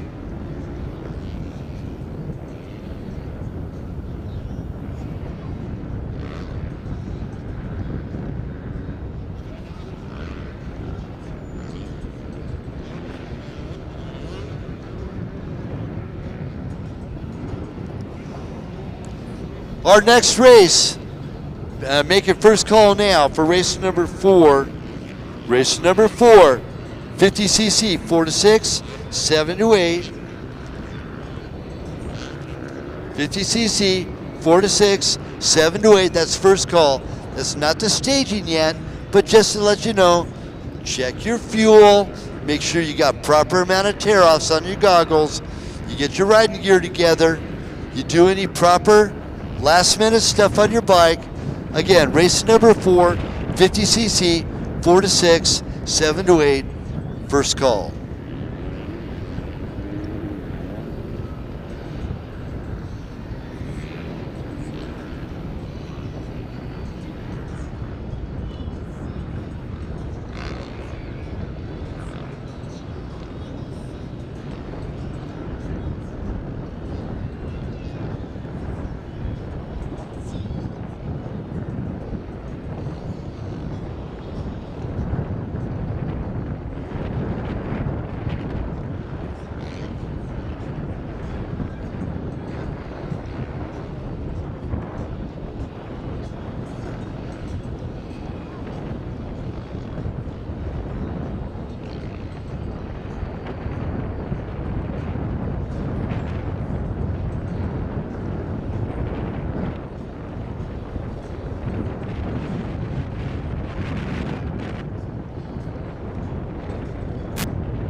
and chicken strips available over there at the red tent of Cedars, right next to B&C Clothing, our official clothing vendor for WORCS Racing in 2022.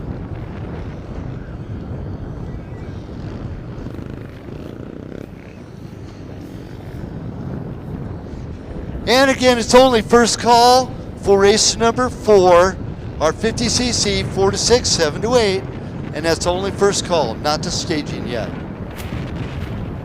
We are transmitting over FM radio station 89.7, 89.7 on your FM dial. For those of you in the back corners of the pit area, again, 89.7 on your FM dial.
as probably all of you racing as well. Very, very happy to have our Firehawk Racing crew here with us this weekend. Of course, Gilbert and Lisa, the owners of Firehawk.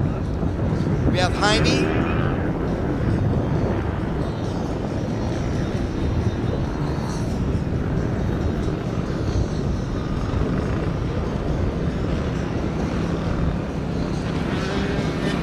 Oh, a little quick update, and I'll get back to Firehawk.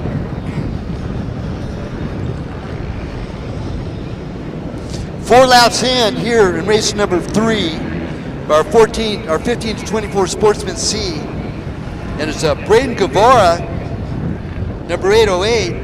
Now Guevara out of Las Vegas, he's only 17 years young. He's our overall leader, both by adjusted time. Jeff Anderson's our 50 plus A leader. He's number 433. Second place 50 plus A is Stan Jones. Now Stan Jones on the 1832. Sorry, 1852. Our first 50 plus B is Joseph Shafee, number 372.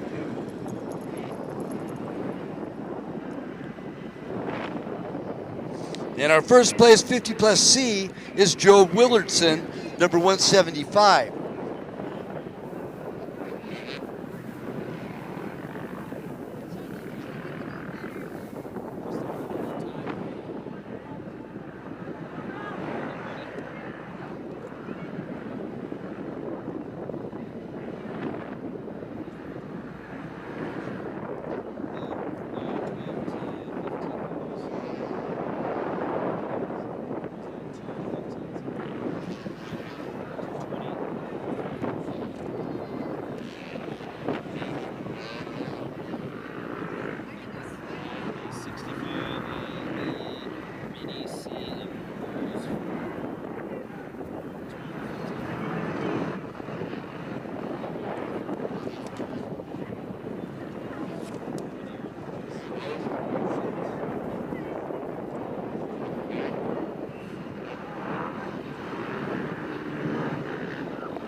Check.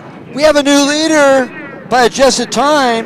Joseph Chafee now takes over the lead, 372.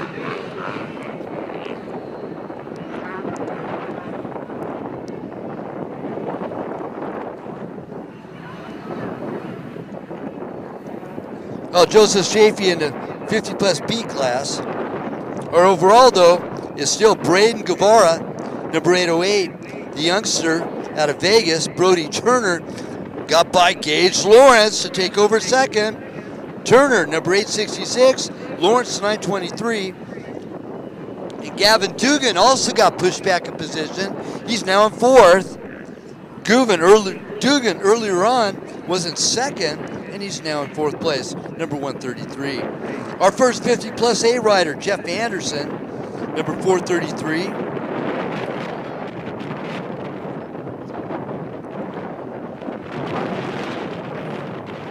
Nah, it all happens out there.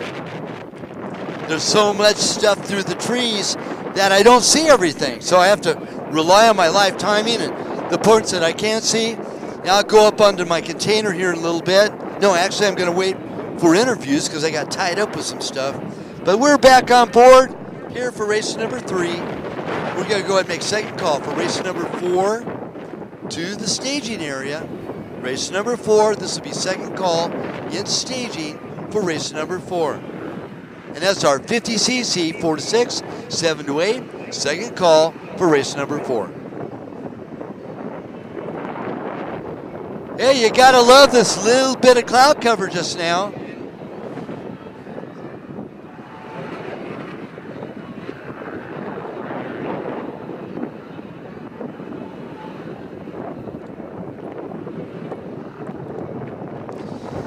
Now Joseph Chafee, he's got a tiger on his tail.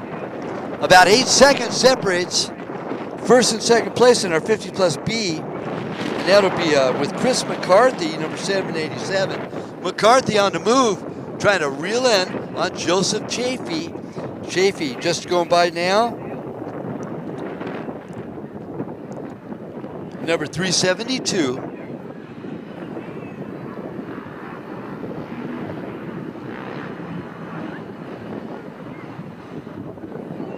Now again, we are transmitting our FM signal over FM radio station, the Three Peaks Oasis Cedar City radio station at 89.7 on your FM dial.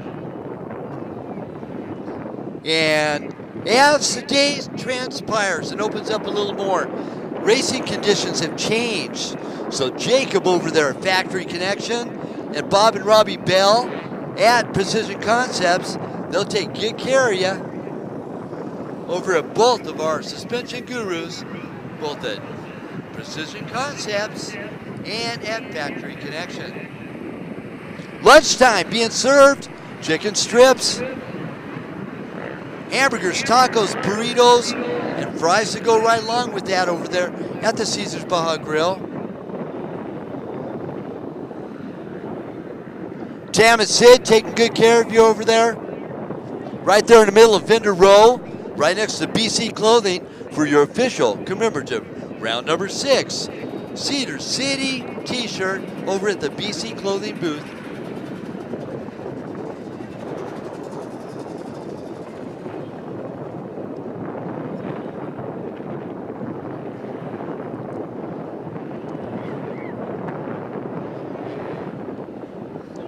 Now Kristen, David, and Carson over there running the BC Clothing booth. Of course, all related to the Antilles. Now, for those of you wondering about Greg and Nicole and Chase, why they're not here. Well, Chase had a little bit more infection happening on his break for his surgery for his leg, so they decided to stay home and out of the dust and the dirt, and we entirely support that decision. We want Chase to be 100% back after his crash at Glen Helen earlier this year, and he's been battling some infection issues with that surgery that he had. So he's doing okay. He's been able to get around and stuff, but we just want to keep him out of dirt. So that's where Greg and Nicole are this weekend. And thank you for Kristen and David and Carson, of course. And of course, Dayton Esposito also over there at the BNC Clothing booth. Guevara, Turner, and Lawrence, all in our 15 to 24 Sportsman C class.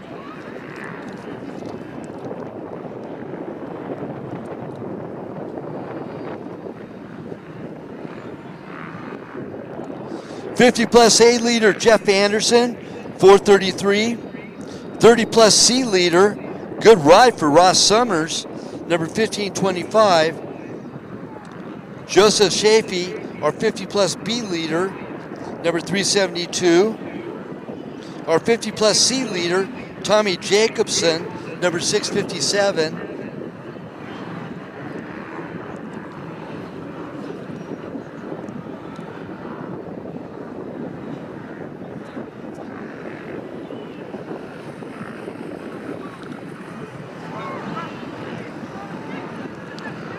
And Sadie Hill, our leader in the Sportsman 1 class.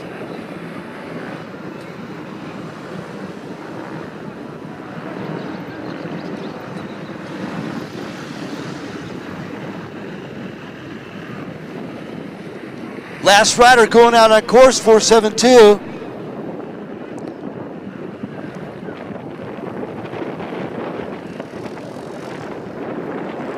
Emergency services. Keep our emergency lane clear. Again, emergency services, Firehawk, cruising through. We need to keep our emergency lanes clear. Thank you. Oh, there's Jason from Mad Moose. Jason out there rolling, getting some good pictures in the trees over there at the Mad Moose photo session. And of course, Sabrina over there processing the pictures. And then over there at Dirt Nation, we have both Chad and Harlan taking photos. And Faith Inside processing at the Dirt Nation trailer for your moto memories.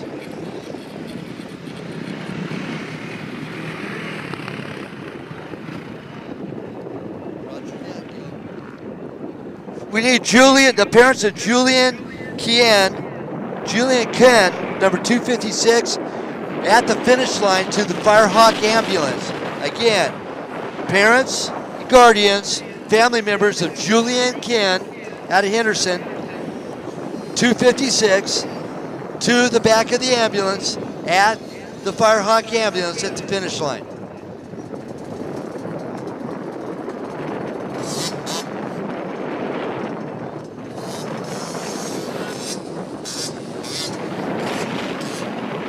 Again, we need the parents, 256, Julian Kien, number 256, to the Firehawk ambulance at the finish line area. And again, we need all of our 50cc's to the starting line, not the finish line. Our 50cc riders.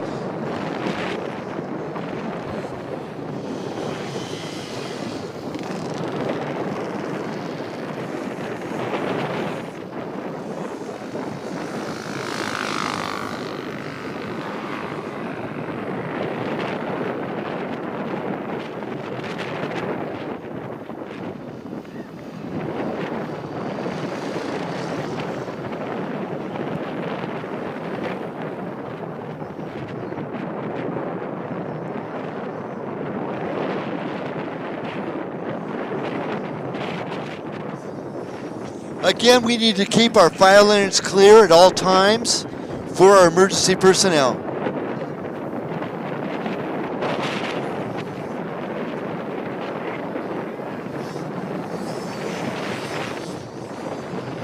Last call of staging for our 50cc's, 4 to 6, 7 to 8. Race number 4 in the starting line area, not the finish line.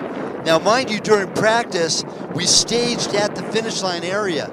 That's not happening at all the rest of the weekend. All staging from here on out is going to be at the starting line only.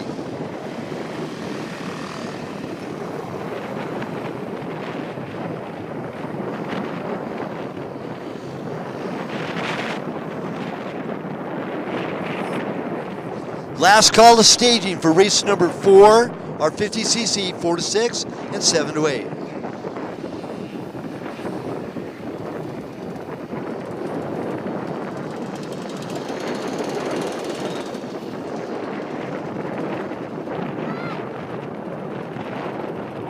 Great ride by both Guevara, Turner, and Lawrence, all within striking distance. That's 808, 866, and 923.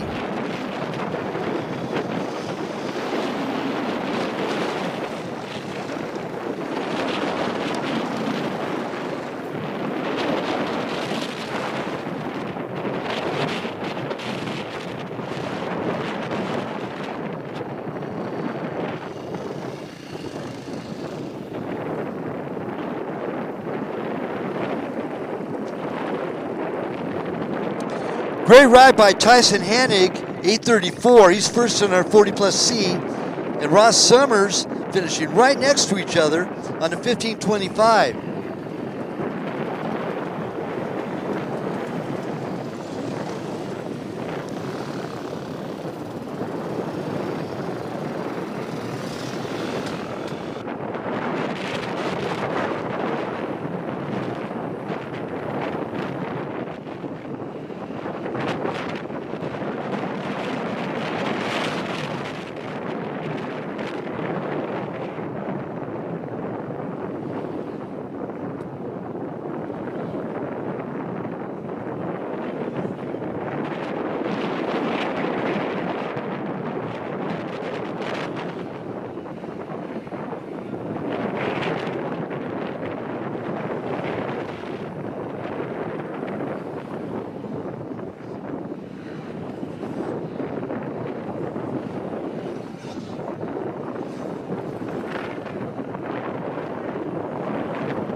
Yeah, just like I started my program today by playing Let's Have a Good Time by Queen.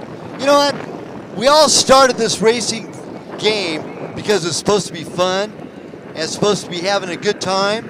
And if you go about and not having a good time and you expel some of that negative energy onto somebody else, that's not fair. That's not right, because everybody trying to have a good time here at round number 6 of our Rocky Mountain ATV MC 2022 version of our WORCS series.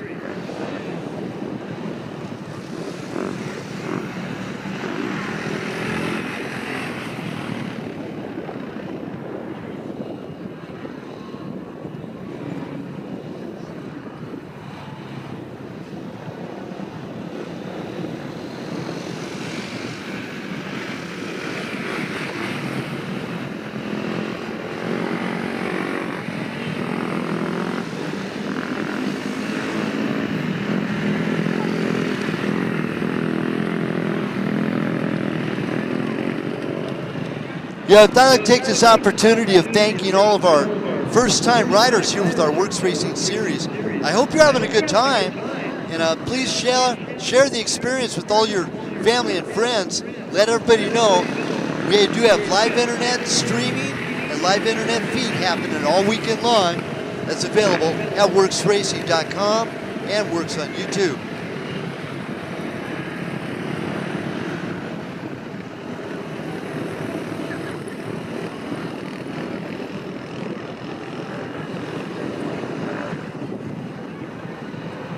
Yeah, I'm sitting here trying to get a chat with Brayden Guevara, our overall winner, Jeff Anderson.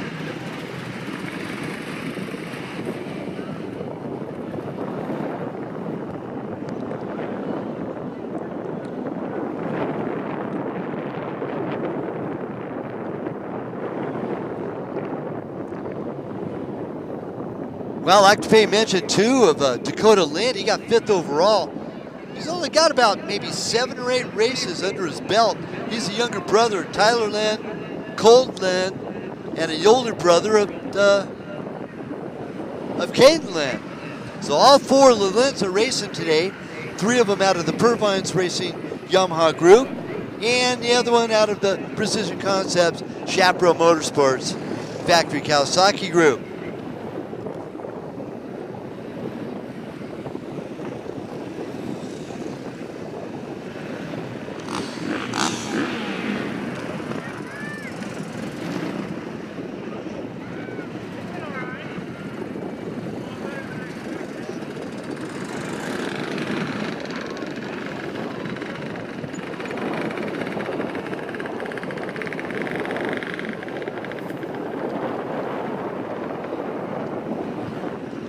"16-year-old Julian Kian being taken back to his pit right now with Firehawk protection.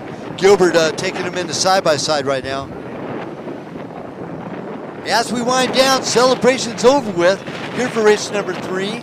Great job by Jeff Anderson, taking the 50+8 win.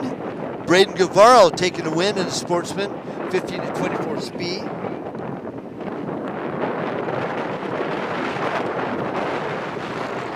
Joseph Chaffee taking a win in the 50+B class.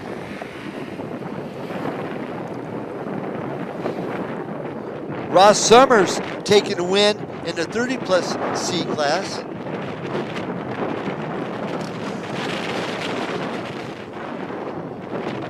And our 40+C beating our 50+A rider.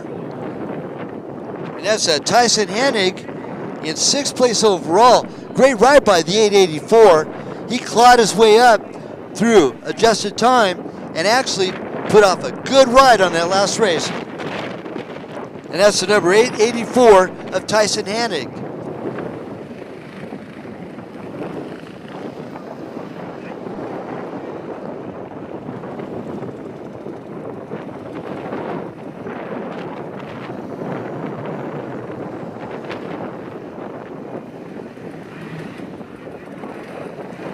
Last call at the starting line now for race number 4, our 50+ 50cc 4-6, 7-8, 50cc race on the starting line for your modified shortened course as JD Bramlett continues to wave proudly that checkered flag at the finish line. Darren Walrath getting ready to start our 50cc 4-6, 7-8, race number 4. Last call.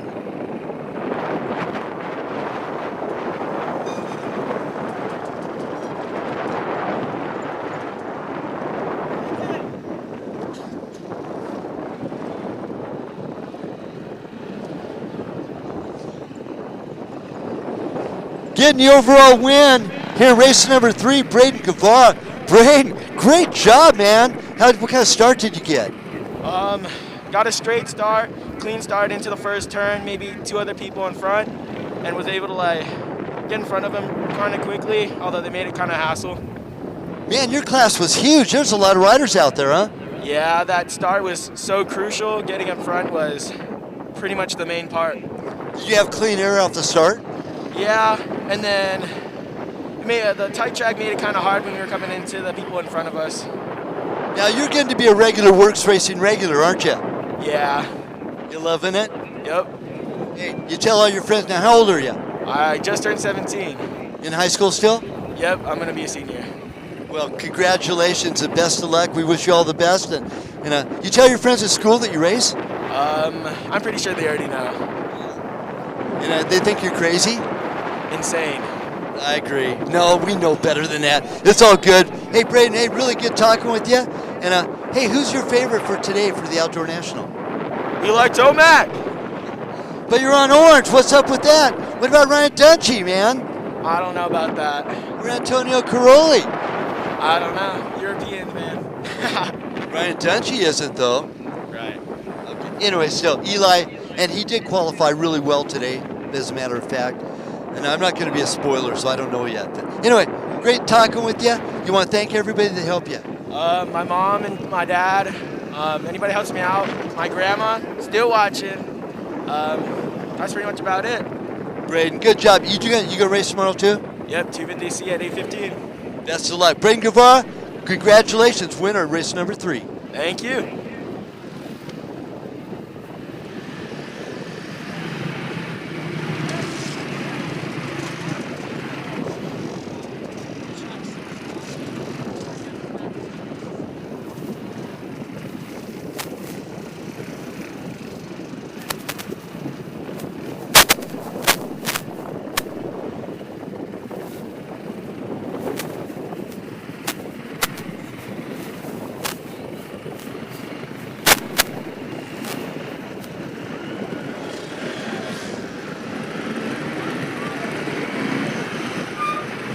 Yeah, so the whole tribe coming off of this celebration time at the finish line.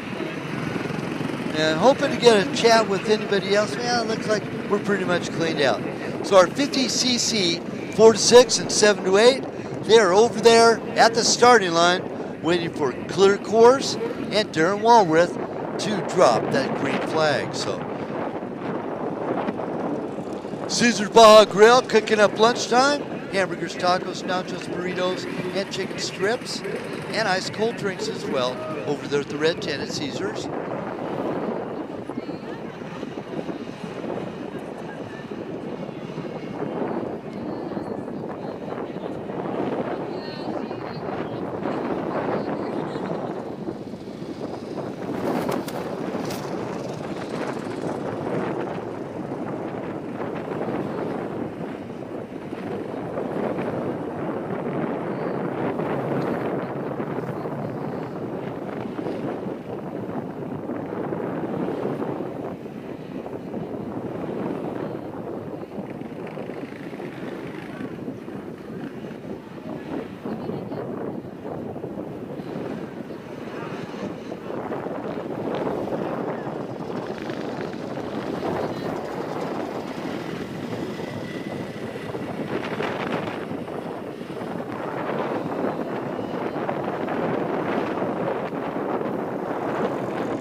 And last call to line it up right now. It's our 50cc's, 4 to 6, 7 to 8, race number 4.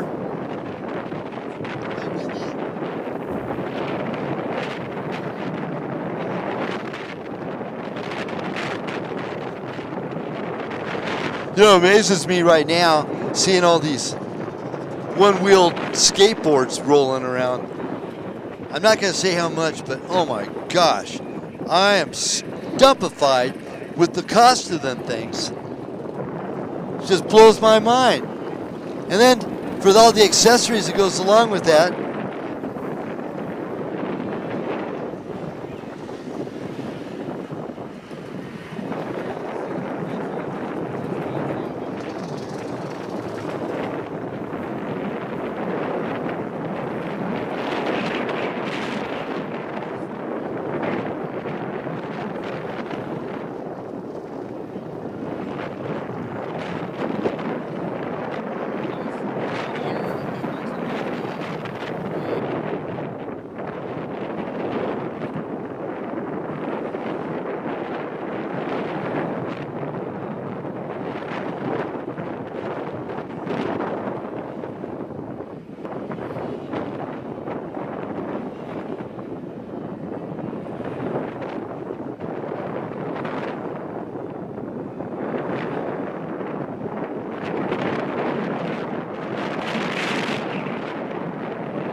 I'm with me right now, second overall behind Brayden Guevara, and I was trying to look up the lap times to see how close he was. Brody Turner. Brody, how was your race, bud?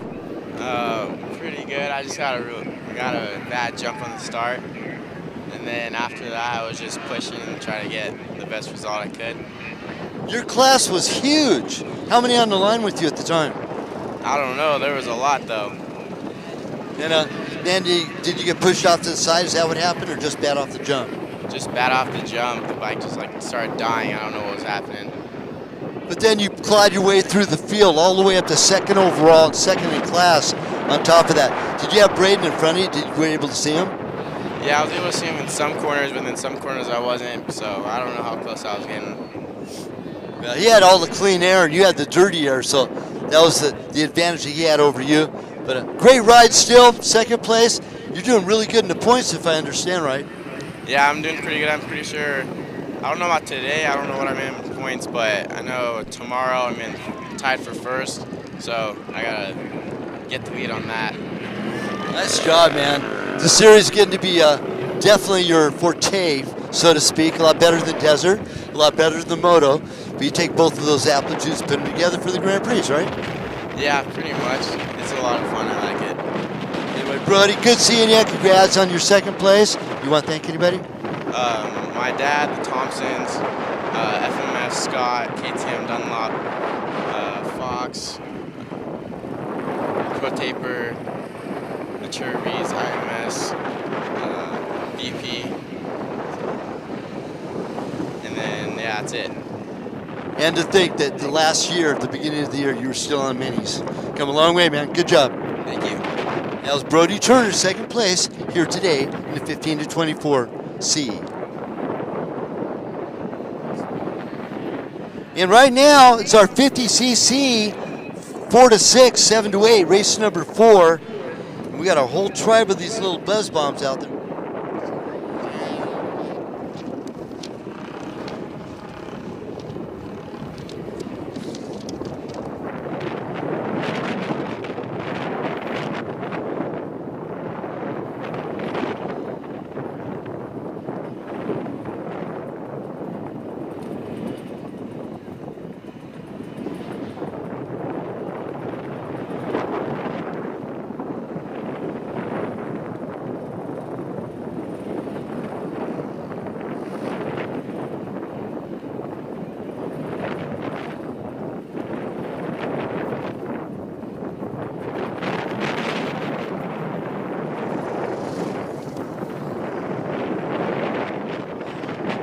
Coming up, our first podium of the day, coming up at 1:45.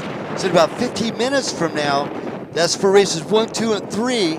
So again, if you made podium, top 3 position in each particular class, races 1, 2, and 3, join us over at the podium, over by registration area. Again, podium, 15 minutes, grab your trophy ASAP, meet me on over there, and I'll be glad to do a podium presentation over the air and over the airways, and be able to record it as well.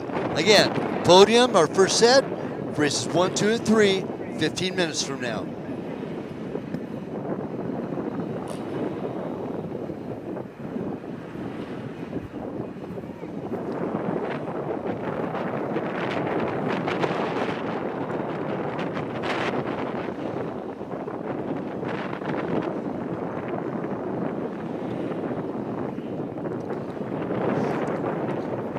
In our 50cc 4 to 6 class, number 52P out of Boulder City, Pierce Cole. Caden George out of Hurricane, Utah, 56P.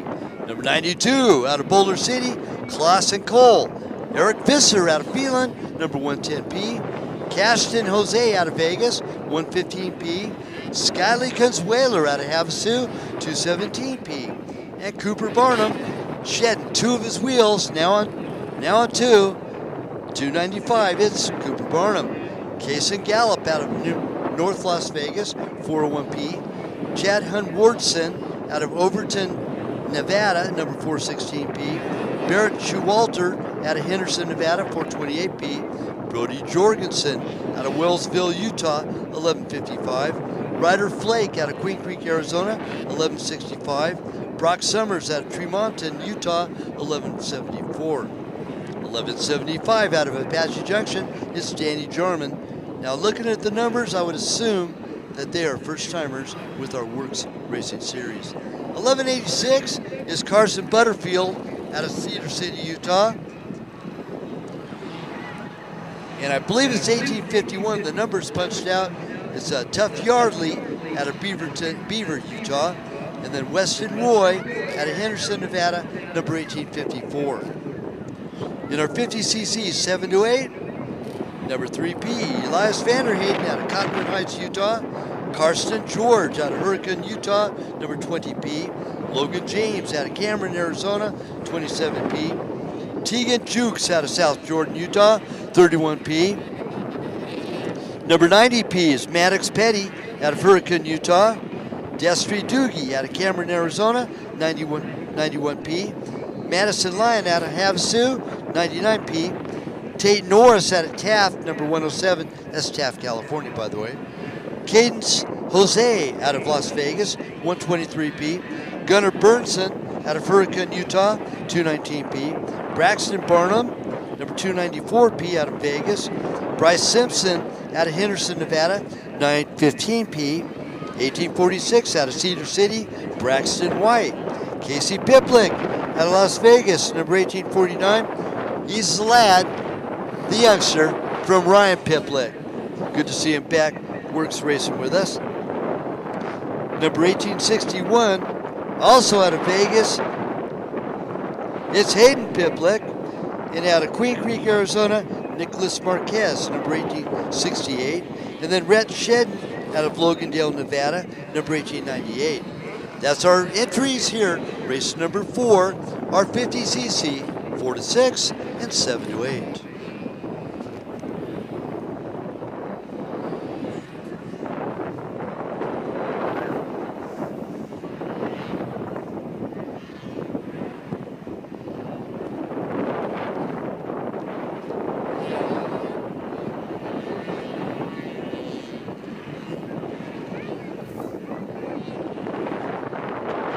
And Cobra mounted. Madison Lyon is our overall leader. Now Madison in the 50cc 7 to 8 class. Following her is Braxton Barnum, 294 in second. Tate Norris also on the Cobra, 107 in third place in the 7 to 8. And our first place in the 4 to 6, Tough Yardley, number 1851.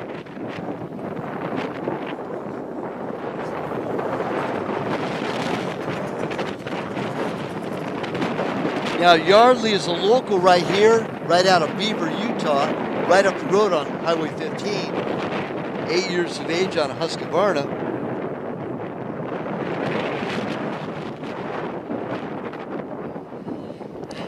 And Skyly Kunzweiler, second place in the 4 to 6 class.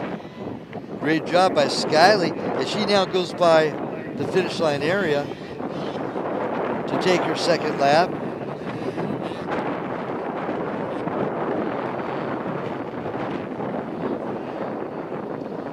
Three laps in the books now for our overall leader, Madison Lyon.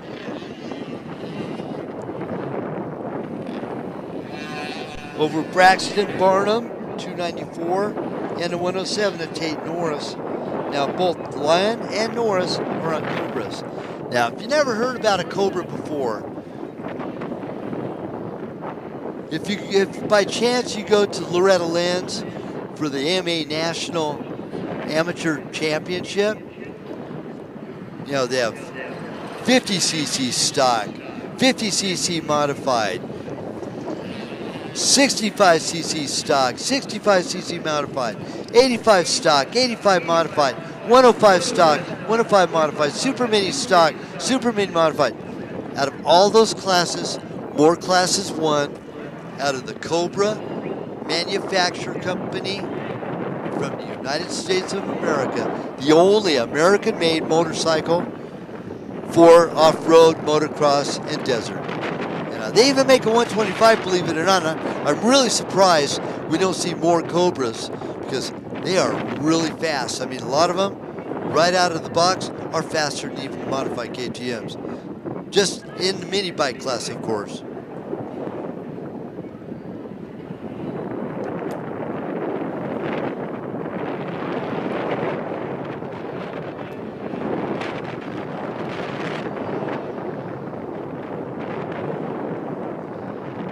Now getting ready to come up with lap number 4, our overall leader right now, the little lady, Madison Lyon. Madison out of Havasu, she's 8 years young.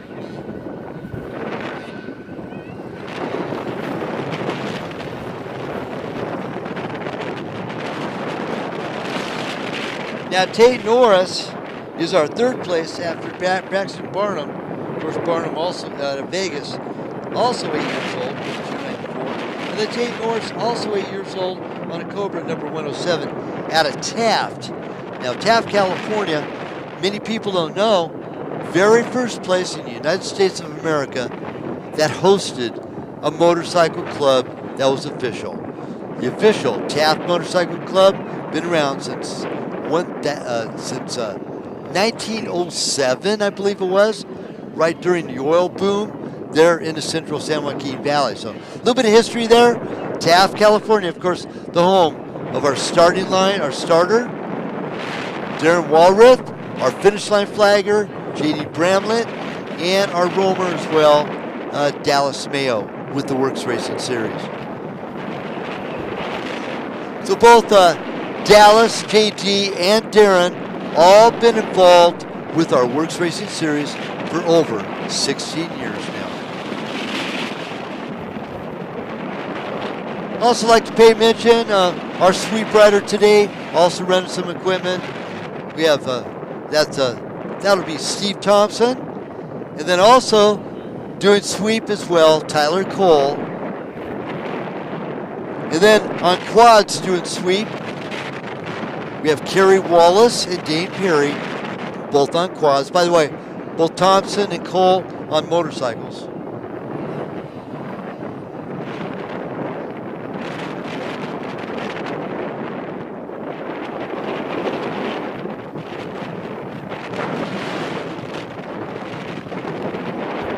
Now I'd like to thank our Firehawk Protection staff for being on board with us. Of course, Gil and Lisa.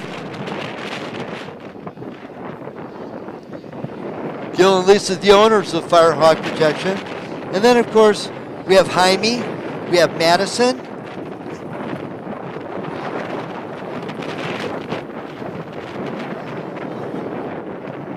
Yep, now if you're going to be joining and participating in Podium, be sure to go to registration, get your trophy. I'm not going to be going down there and going, hey, why don't you go get your trophy?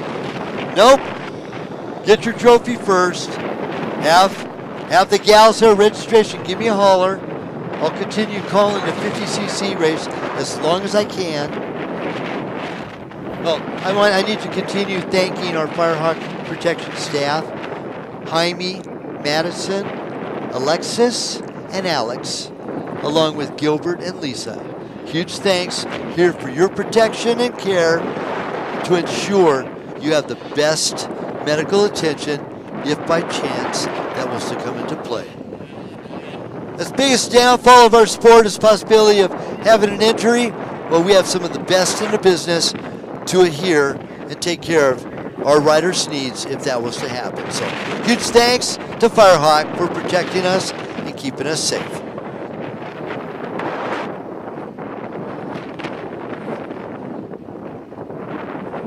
And we're about ready to do podiums for races 1 through 3.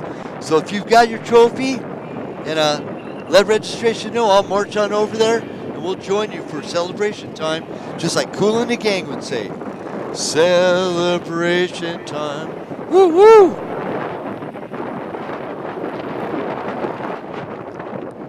Now I'm playing some stuff that Tim Shellman would play, you know. Of course, some of our former WORCS announcers, of course, Tom White was one of them. Godspeed from White Brothers, and Tom passed away, I think it's about 5 years ago now. After Tom White, there's a handful of others that jumped in board, but then Dave Brocious did it for a handful of years too. And Dave Brocious also left to the big home in the sky. So God bless. We lost him about, I think it's about 6 or 8 months ago now. And a huge loss. No, it wasn't quite 6 or 8. It's more like about 4 or 6 months ago we lost Dave.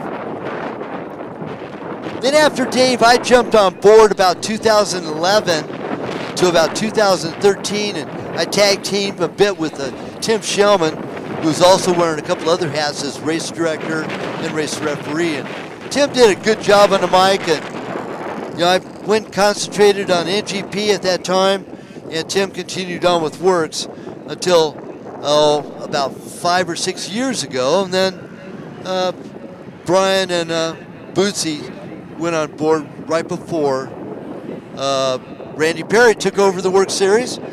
And as soon as Randy took over the WORCS, I took over the mic duties again about 3 years ago, about 3.5 years ago now, for the motorcycle. So for those of you that don't know me, my name's Chris Johnson, and it's my privilege, honor to be at this end of this microphone for our 2022 Rocky Mountain ATV MC WORCS series. So I have to give you apologies first out in front, and I'm sorry for you all have to put up with me. That's just the way it goes.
Now again, our unofficial results are available at the top of our live timing page. And you gotta look for it. It's at the very top in the middle. It says unofficial results. Then you gotta scroll down. Each class is separate. You don't have the overalls for each particular race. But they are posted up to race number 2, and I believe race number 3 for the most part. So now what happens when we go to the next race that's on track, that particular cassette gets filled with the riders on track to cover for the computer printout on where they're running. So they don't do the previous race, but only the race that's on track at that time for our live timing. But again, go back up to the top of the page, 2 unofficial results, and you can follow that all weekend long. Very user-friendly, and I encourage all of you to give it a try and learn yourself on how to follow our WORCS Racing results and our live timing. And you can also do our live streaming as well at WORCS YouTube and at WORCSRacing.com.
And at the last part of the race, Braxton Barnum gets by Madison Lyon, take over the win in our 50cc class. Ran Red Sheldon gets by Skyly Kunzweiler to take over that third spot. Now Sheldon is also in the 7 to 8. Kunzweiler is our first in the 4 to 6.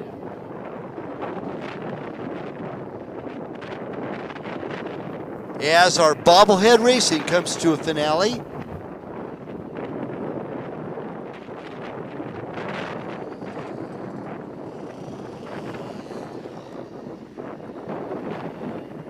$923,486 horsepower, rocket power, nitro burning, nitrous oxide, jet fuel powered as well. Oh man, the 50cc's, what a great race. Good job by Braxton Barnum, number 294P. Now Braxton took top honors, I believe, at the Orleans. Of course, Braxton from the Vegas area as well. They're in round number 5.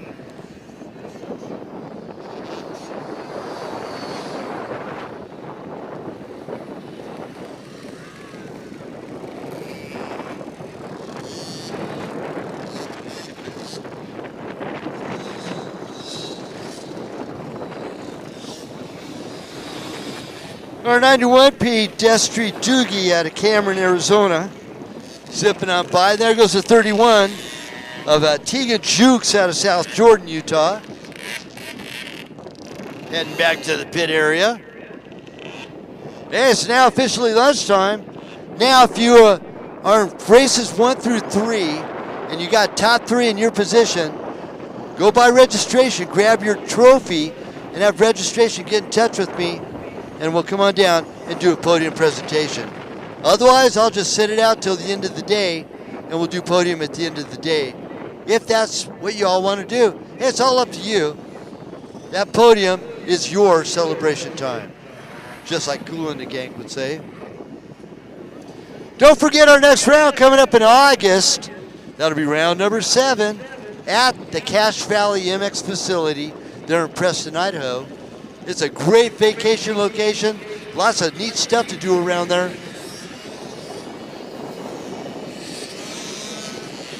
.110 of Eric Visser. As Eric rolls on out of here, he's from Phelan, California.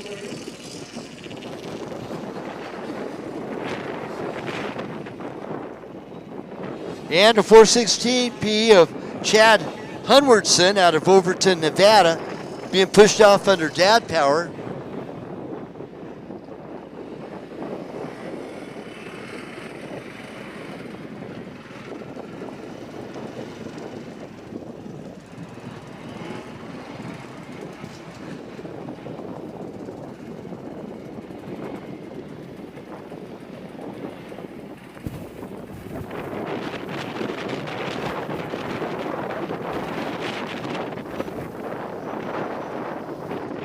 Now I'd like to remind everybody too, track side of the course is available for everybody.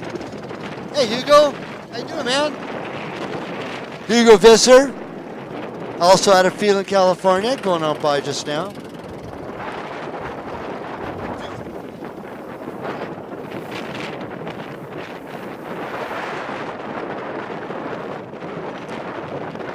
Well, it's kind of hard holding everything with one arm and holding a microphone, so I got to put it in my lap so I can read everything out. I can see part of the course and the finish line, and we got a clear course now for race number 5. In fact, let's do roster here real quick.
I just got a little bit of a story.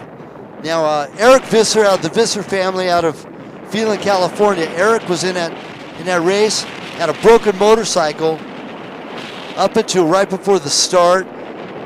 Got it going, dead last, all the way to 5th place. So good job for the little lad out of Phelan, California.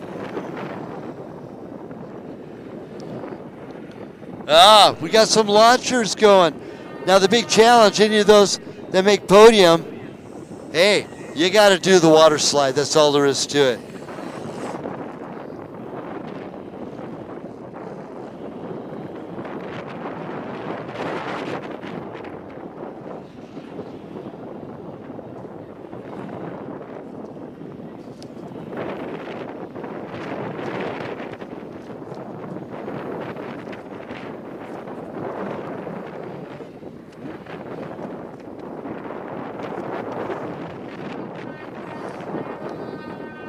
And we need to keep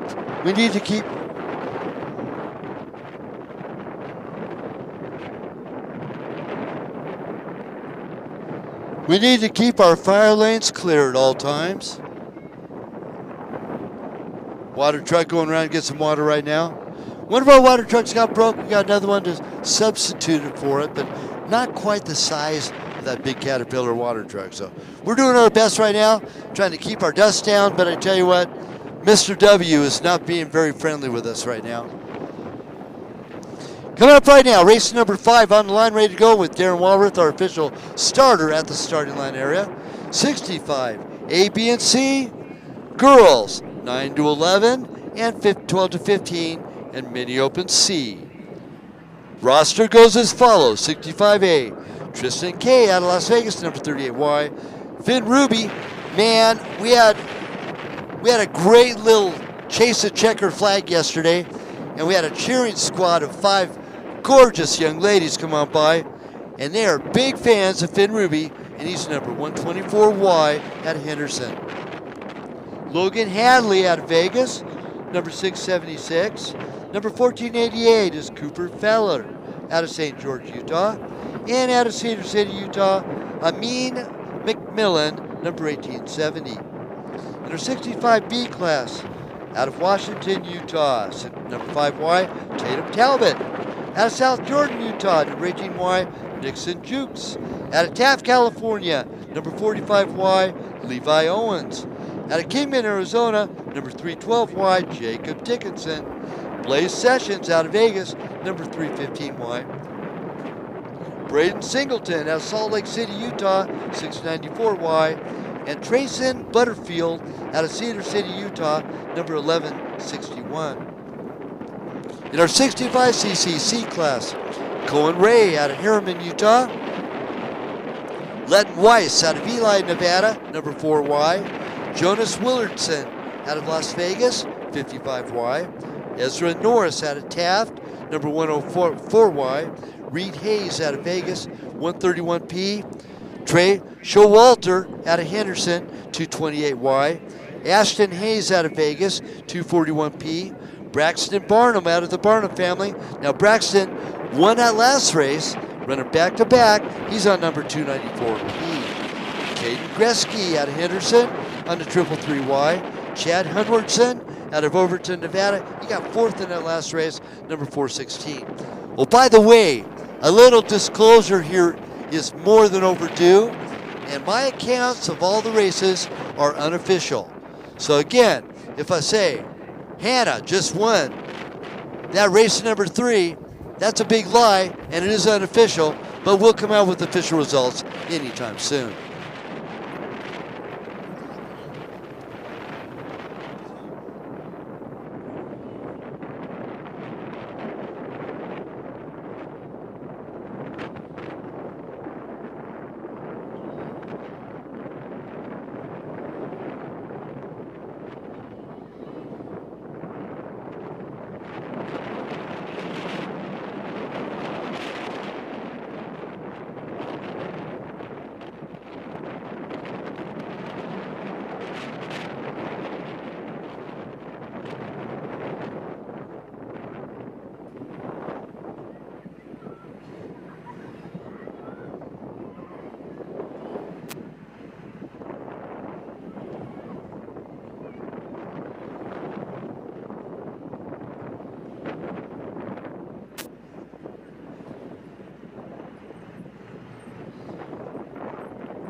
And our streamer was off for just a second there. We're back on board. Robbie Dickinson out of Kingman, Arizona, 409J. Nicholas Schubert out of Vegas, 515J. 718J is Caden Bonjour out of Reary, Idaho. And then Crew Griffian out of Florence, Arizona, the 999J. The 1506 out of Las Vegas, Nevada, Kellen Hardy. And Chase Jacoby out of Cedar City, Utah, 1511. The 1516, also out of Cedar City, Paxton Houston.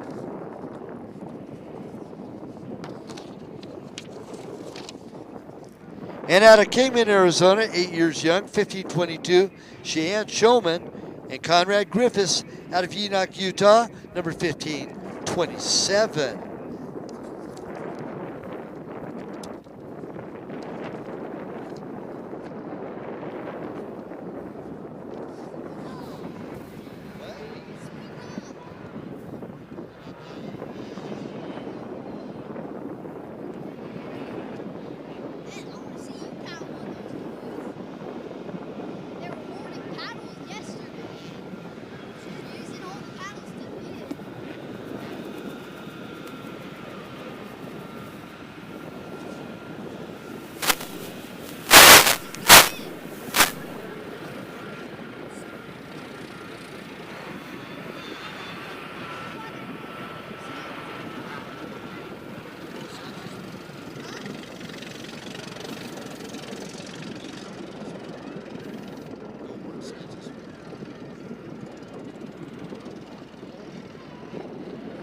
And running first right now on the Husqvarna in the 65A class, Logan Hadley is the leader of this parade.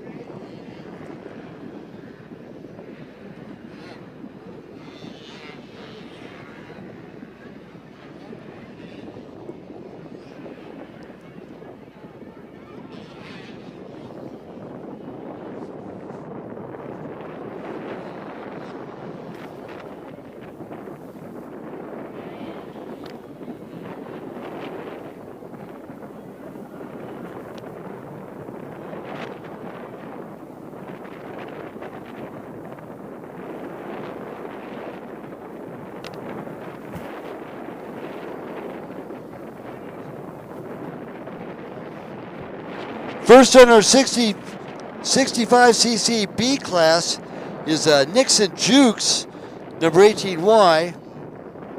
Second is Levi Owens. It's in our 65B class.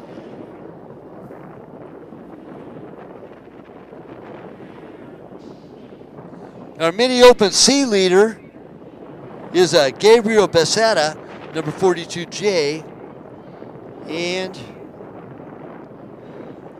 our leader in the 65C, way down the list, that's Reed Hayes, 131P, in 30th overall by adjusted time.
Logan Hadley just now going by the finish line area, still in the lead on the 676, but Gabriel Becerra slides into that second spot.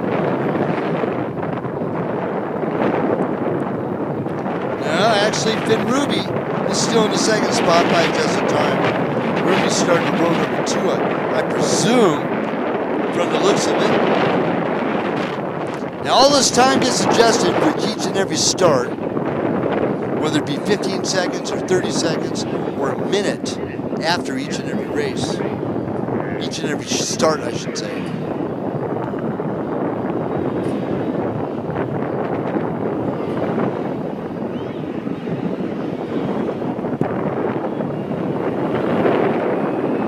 Now Tristan Kane running in that third spot in our 65A class.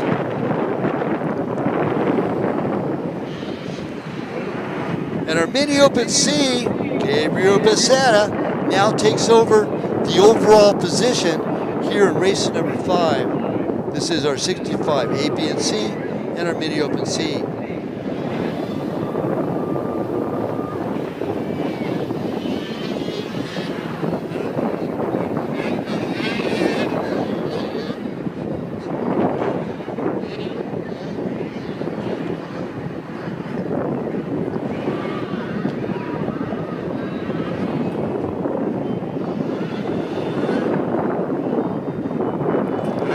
Now, if y'all looking for something fun to do this summer besides our round number 7 in Preston, Idaho at the Cache Valley MX for round number 7 of the Rocky Mountain ATVMC WORCS Series, June 25th, the last weekend in June, it's on a Saturday, and Saturday night. It's called the Juab Extreme, and it's happening at the Juab County Fairgrounds in Nephi, Utah. Now, that's pretty much the home area turf for Tyler Lynn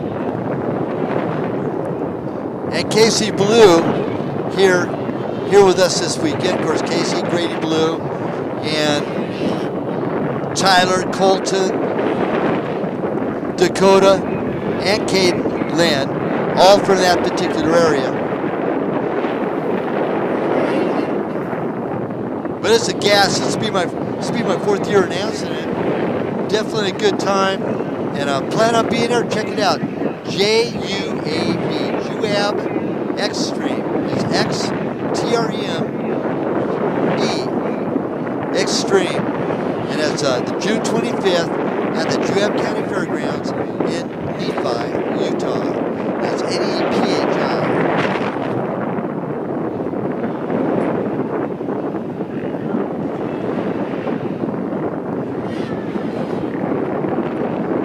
And right now, out on track is our 65cc A, B, and C. Our girls.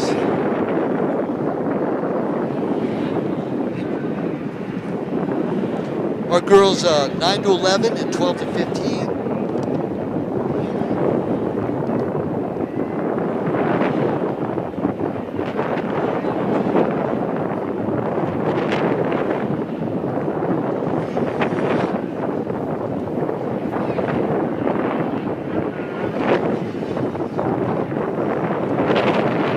Riley Podkay leads out our girls 12 to 15. She's all the way back at 38th overall. Second place, girls 12 to 15. Nikili Fiduik, number 792. And then Callie Clark makes up our top 3. Callie Clark, of course, number 571L.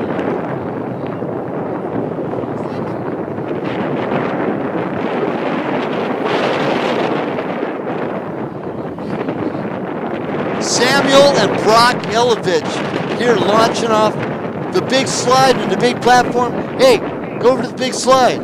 Go. Okay, the big jump then. You do the big jump.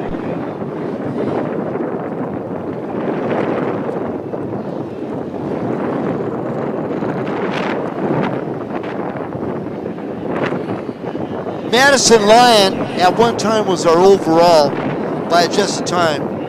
And she's way back in the field, but she's still our leader in her 9 to 11 girls class.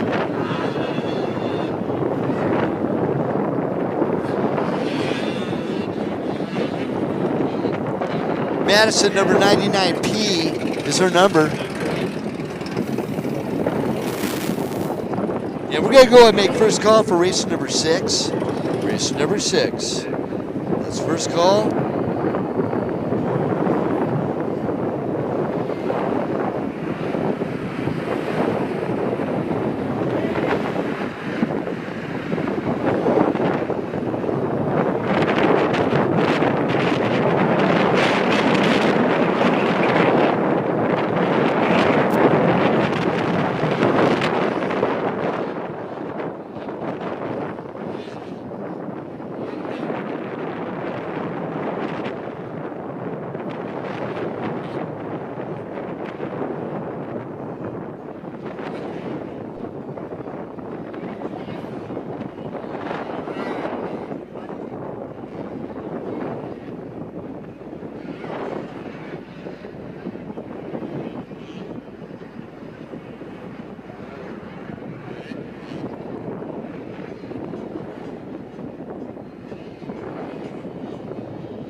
And behind Logan Hadley, Finn Ruby running at second by adjusted time.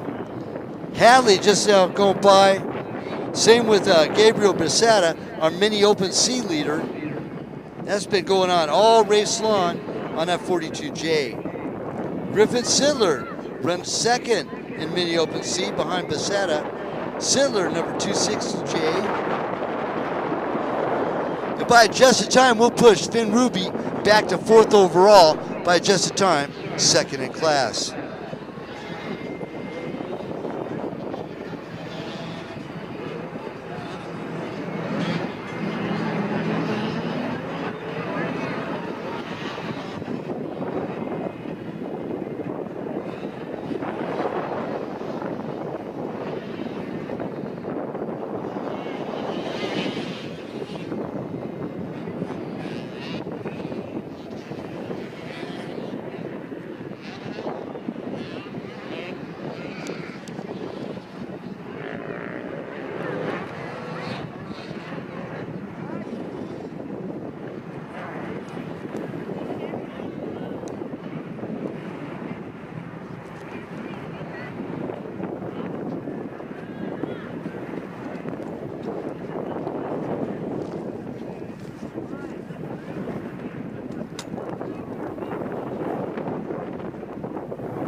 Logan Hadley scores into 65. He's in second place overall.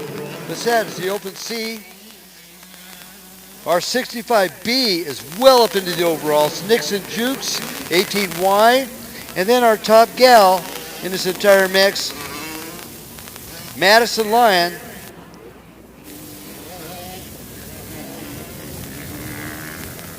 Madison Lyon back in 41st overall. At one time, she was our overall leader by adjusted time. So we need to make second call for race number 6. Second call, race number 6. Now that is our Pro-Am qualifier. So we take the top 20 riders from this particular race and have the invite to come back tomorrow with the pros for the 2-hour-long extravaganza finale here at Three Peaks Oasis Water Park for round number 6 of the Rocky Mountain ATVMC Work Series. 125, 250, and 450 A and B. And that's our qualifier coming up. Second call to stage. Likewise, man. Thank you.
now, for those of you following the unofficial, official results, or is it the official, unofficial results, they're available on your live timing page at the very top. It says unofficial. It's all the way posted up to race number 4. So again,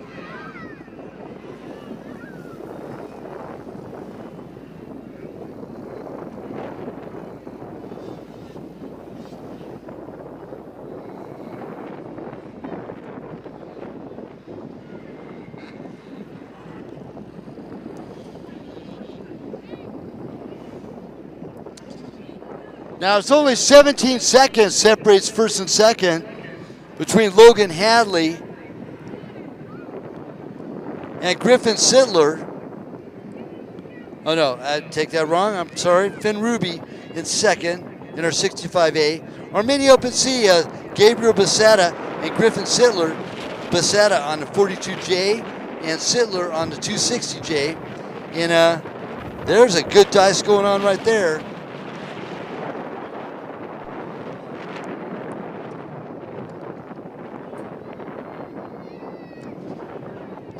17 seconds separates first and second in our mini open C. We're down to 7 minutes to go here in this race. 7 minutes to go, and it's finished. Checker flag will come and fly.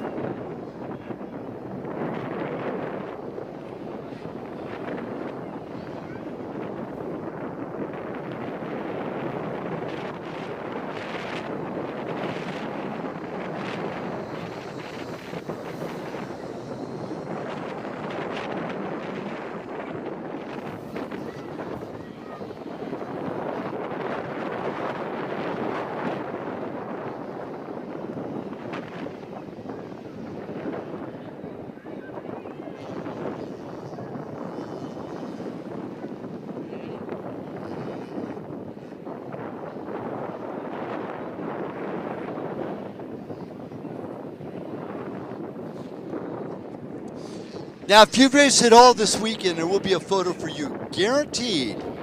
As long as your numbers are clean, at both Dirt Nation and at Mad Moose Photo. Now, as the races continue on, you might want to have either or both our suspension gurus, Bob and Robbie Bell at Precision Concepts, or Jacob over there at Factory Connection. They'll take great care of you. Free to check up your setup, make sure your sag and your rebound and your compression dampening clickers are adjusted correctly. So all three of those guys are great in the business. They have a different philosophy in regards to suspension. Depending on your style, which will fit your particular style. I challenge all of you, talk to both sets. Talk to both Bob and Robbie Bell and Jacob over there at Factory Connection, Bobby and Robbie Bell at Precision Concepts.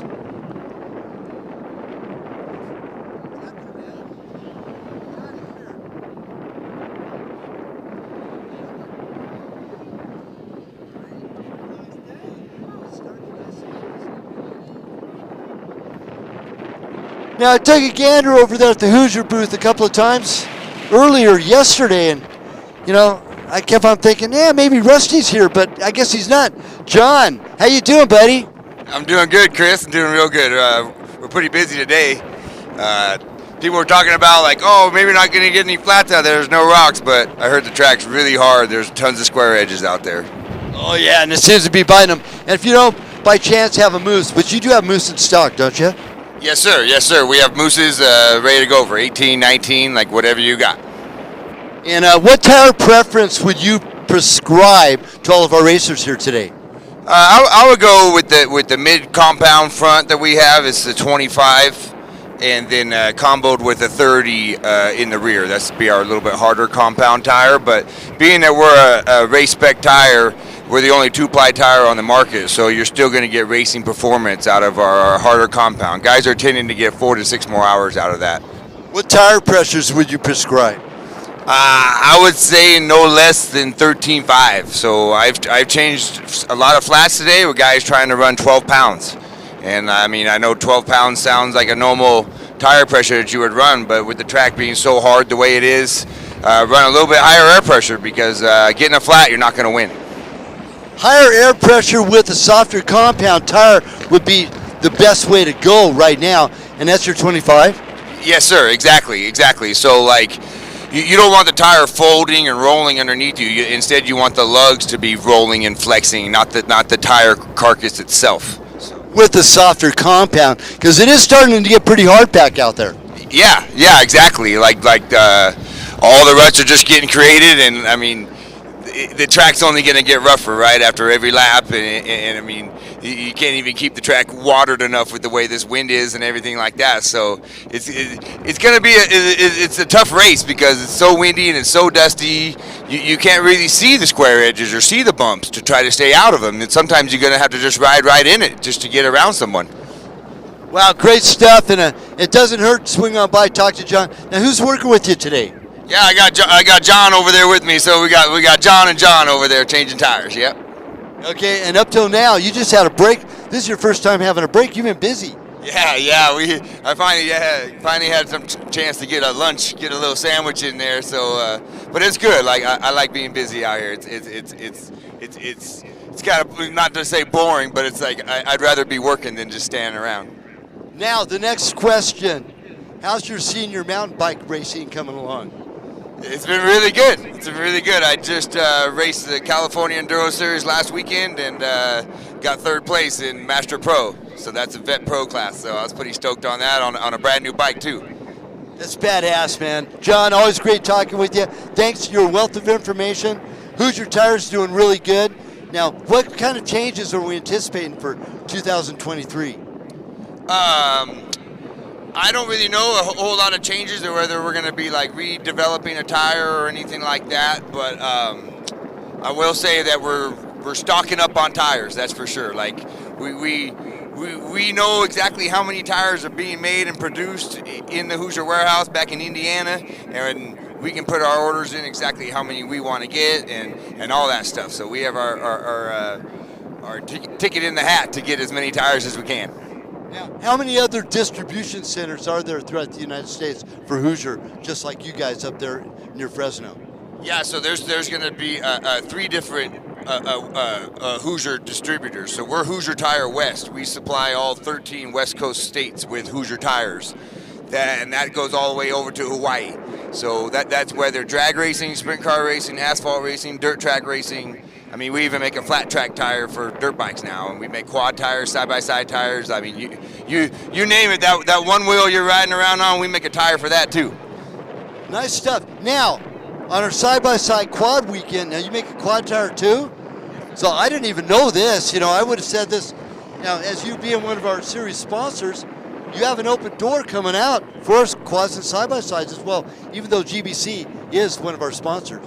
Yeah, and like the last round in Vegas was kind of neat to get a chance to meet all those kind of guys that are on our tire, because some of the side-by-side tires, it's actually a ribbed tire and you groove it yourself, and so you can put whatever kind of grooves in it, and it was neat to see and meet people that have been running that tire for the same exact set of tires for 2 years, and the tire still looked really great. So it's neat. So being with Hoosier Tire West, we have so much racing going on. We can't be to every event every single weekend. So it was neat to be able to meet those quad and side-by-side guys at the same time, because whether we're here, we're going to be at road racing or drag racing or something. So it's always racing every weekend. Neat stuff, man. Always great talking with you. Say hi to John for me over there. And of course, we'll see you in Preston, Idaho, I'm sure, huh? Yes, sir. I'll be there. You gonna make a vacation out of it? I don't know. It seems like every single weekend's a vacation for me right now. I'm on the road. I'm home for 2 days, and I'm back on the road. So. Likewise, me too, man. John, always great seeing you. Hoosier Tires, take a chance, come on by, talk to him, and see what he has to offer. And now you have a contingency program happening this year too. Forget to talk about that. Tell us about it, John. Yeah. So we're in the works of like redeveloping the contingency program. To nothing's final right now, but we want to try to give the incentive to the top Hoosier riders. So whether whether you get 8th place or you get 9th place, like we can still hook you up with like a free mount or something like that. So it's not just going to be the 1st, 2nd, 3rd place guy. It's going to be like top finishing Hoosier riders. That's a nice way of putting the program for sure. Makes it more fair and will entice a lot of the riders more so to jump on board with the Hoosier program. Yes, because it's like I just want to see more bikes out here on Hoosier tires because we make such a great product. And I mean, I put them on guys' bikes, and the next thing you know, they're like coming by just giving me high fives because they hole shotted and they're just out front. And I can't explain it enough. Like, the tire is so important out here because the tire is the contact patch. Like, that's what's touching the ground, and that's what the feedback you're going to feel through the handlebars, and that's how the bike's going to perform. You know, actually, if you take a look, Deep Lug Racing, and here comes all of our kids that are finishing up right now. It's been a great chat, but Deep Lug Racing in the mud, yeah, you got to have good knobs and everything else, but when it gets to hard pack, it comes into the best compound that's available and the best pressures on that. Now, if you're running soft compound with a Moose, you're not going to be getting flats, and you're going to be grabbing traction as much as possible. Yeah, and I mean, and the goal is not to be bounced off your line. You want to be able to hold your line and not get bounced off of square edges, and that's what the Hoosier tire does, being that we're only a 2-ply tire. Most of those Dunlops that a lot of guys are running are 4-ply tires, so it makes a difference when you can be in the corner and get on the gas and the bike just goes straight. That's the tire. Good chat, John, from over at Hoosier Tires. Go by, talk to John and John. They'll steer you the right direction and keep you on the ground as well. John, have a great weekend. Always good talking with you, and best of luck with your mountain biking as well. Thanks, Chris. I really appreciate it.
And again, we are posting our unofficial results on our live timing page at the very top. And you can scroll on down and go all the way back to the very first race of the weekend. And I'll continue on all the way through till the last race of tomorrow. Now those are unofficial. The only official accounts are at the registration trailer there at the WORCS Racing Center. So here we are right now at the completion of race number 5, our 65cc, A, B, and C. Our girls, 9 to 11 and 12 to 15, and our mini open C. That's the completion.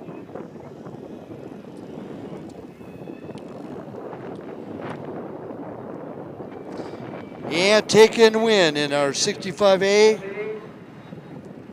Logan Hadley, Finn Ruby, and Tristan Kay, our top 3. In our 65B, Levi Owens, so for Jacob Dickinson and Nixon Jukes. Now Nixon was leading, he had to drop back to 3rd place there in 65B. Our 65C,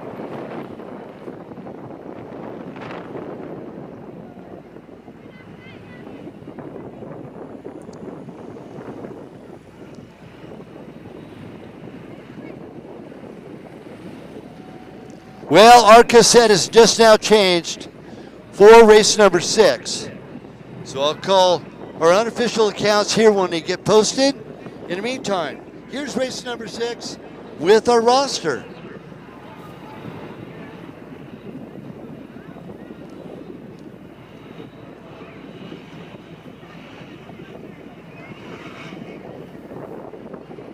In our 125A class, out of Rancho Palos Verdes, California, the number 310, Gordon Tuber. Out of St. George, Utah, 14 years of age, 1844, it's Brecken Beard. In our 125B, number 201, Anthony Nolan out of Henderson, Nevada. Out of MOTO, Utah, number 226, Caden Lynn. And out of Pahrump, Nevada, number 1164, Logan Tyler. In our 250A, out of Duck Creek Village, Utah, number 115, Kobe Lobb.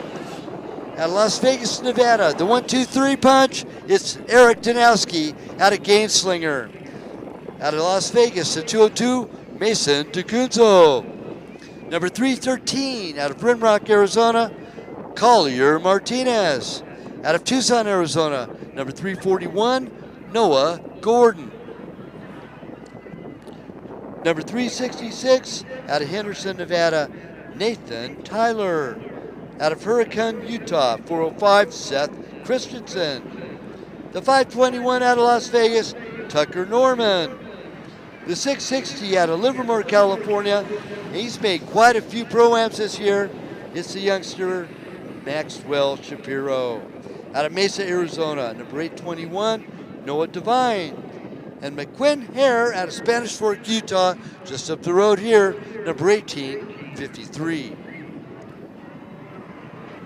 After taking the win in the women's A class earlier today, the 2021 women's champion at Loretta Lynn's out of St. George, Utah, Sophia Phelps, number 56.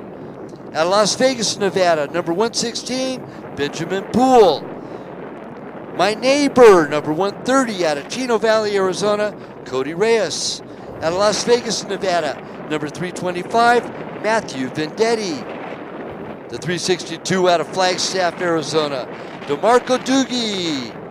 Right here from Cedar City, Utah, getting second in our pit bike race yesterday, the 427 Honda, it's Kyle Kolish. Out of St. George, Utah, 532, Jaden Baldwin. Diane Lucero. Out of Las Vegas, Nevada, 652. Ryland Brentford out of Homedale, Idaho, 654. Sean Snyder out of Vegas, 671.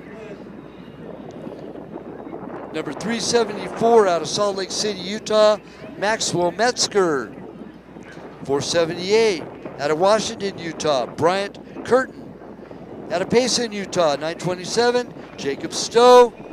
The Bubba, number 971 out of Henderson, it's Gavin Baker. 250Bs continue out of Lake Elsinore, California. The 1158, Seth DeLuco. Out of Eagle Mountain, Utah, 22 years of age, 1160, Logan Sauter. Romeo Scallion out of Henderson, Nevada, number 1166. Robert Idle. Now it's not...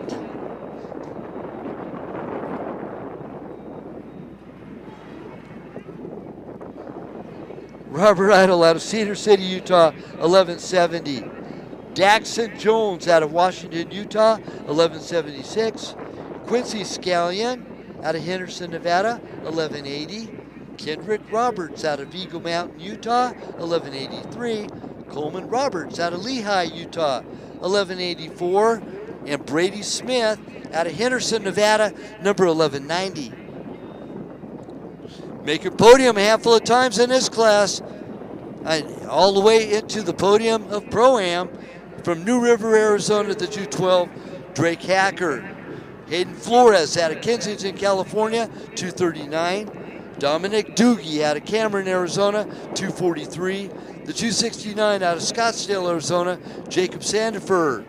And out of Boulder City, Nevada, 337, Logan Freeman. Also making top honors.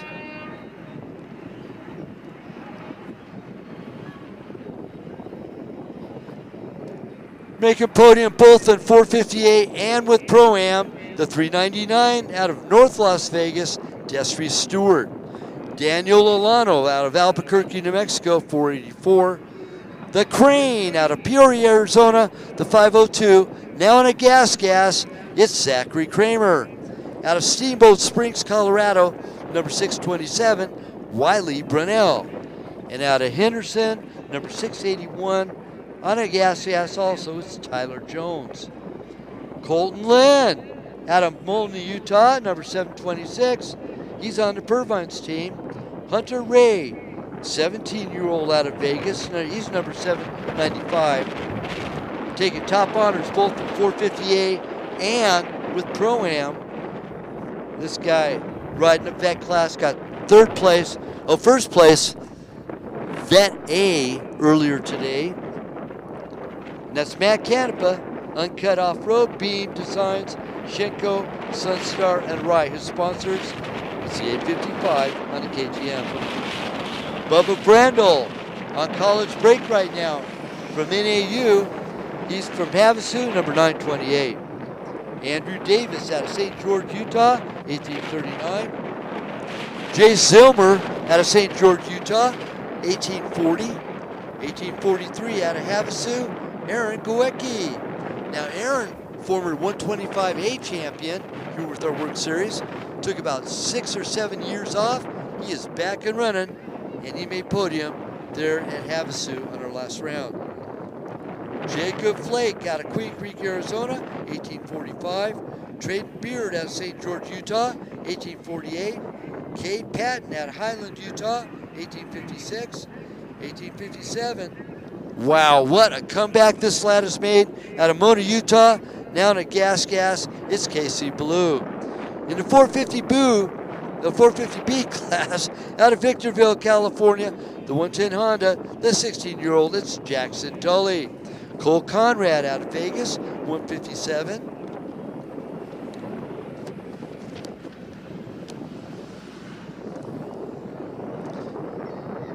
.174 out of Wellsville, Utah, Brayden Larson. Alfredo Martinez from Farmington, New Mexico, number 215. Dirt Rider Design Zone, he's our graphics specialist. Out of Henderson, Nevada, number 217, Sean Spencer. Dawson Grimoire out of Vegas, number 272. Mason Saxton out of Preston, Idaho. That's the hometown of our next stop for round number 7. There at the Cache Valley MX, and he's number 317 of Mason Saxton. The oldest of the trio of the Wallace gang, number 322 out of Havasu, just now graduating from high school. Big congratulations, Austin Wallace, runs up that spot, number 322. Out of Tempe, Arizona, 365, Nason Hedren, as our first rows, our 450As, gets off and running. My prediction, this round, Hacker on the gas.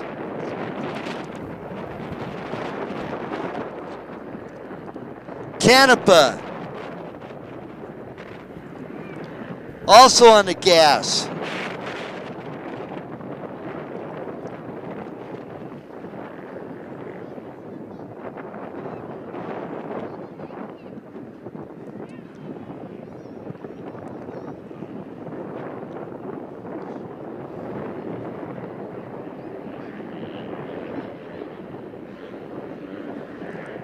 Now out of Logandale, Nevada, number 507, getting to be one of our WORCS regulars, Austin Monk. Out of Ridgecrest, California, 584, Ezra Tate. Now Ezra jumping from 125 to the 450 class just a couple races ago. Out of West Valley City, Utah, 641, Corbin Lasato. Out of Henderson, Nevada, 711, Luis Semesqua. And out of Henderson, Nevada, 740, is Aiden Moravitz. Chase Lobb out of Duck Creek Village, Utah, 816. Skylar Bullock out of Cedar City, Utah, 1154. 1169 out of Santan Valley, Arizona, it's Jake Kelly. Number 173 out of Cedar City, Harrison White. And out of Central Utah, the 1179, it's Cody Idle. And he's not related to Billy. In our women's pro, we only got 2 entries today. Mika Diaz out of San Jacinto, California. Saboba Casino, Mototech, Rhino Power, CD, Maxis, Answer, Matrix Concepts, CTI Knee Brace, Pro Taper, Spy, Res Pony, and Stylist Culture are her sponsors. Number 23 of Mika Diaz. Now this lady has the title of the fastest off-road woman in the world. NGP champion last couple years, National Hare and Hound champion quite a few years ago, but quite a few years there as well.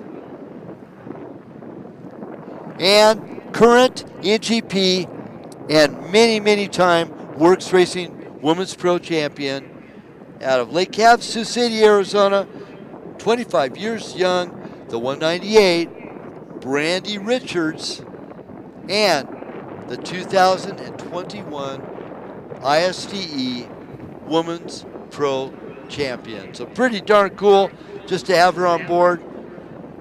Definitely a privilege and an honor to know her and her family, and definitely a huge cheerleader for this young lady of Brandy Richards.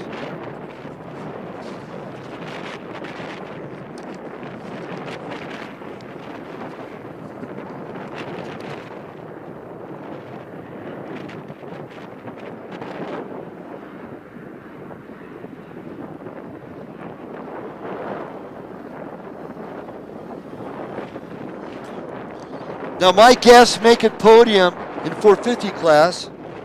Hacker would be one of them. Possibly Canepa would be another one. What about Casey Blue? Could possibly be another one. Aaron Gawicki, he's on a 450. He weighs dripping wet about 125 pounds. So we'll see, he could get a good start. Destry Stewart, he's destined for grandeur as well. He's number 399. Daniel Alana. Red flag situation. Clear our access field. Clear all of our egress areas. We got riders coming through, heading to the starting line area. Again, red flag situation. We are closing the track down. Back to start. 100%. Restart right now for race number 6. Again, clear our egress areas. We got riders coming through, back to the finish, the starting line area.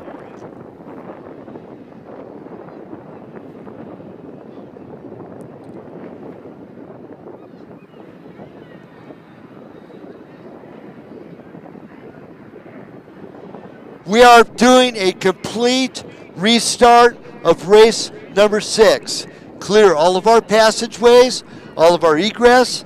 We got bikes coming off course in just a moment. So again, we need to clear all of our emergency lanes right now. Hey, I got with me right now. Chase, come here, buddy. Chase, say hi to everybody. This is Chase Perry. It's just Barrett. Right on, Chase. Chase jumping off the jump platform for the road street. There he goes. That is the Prince of WORCS Racing right there.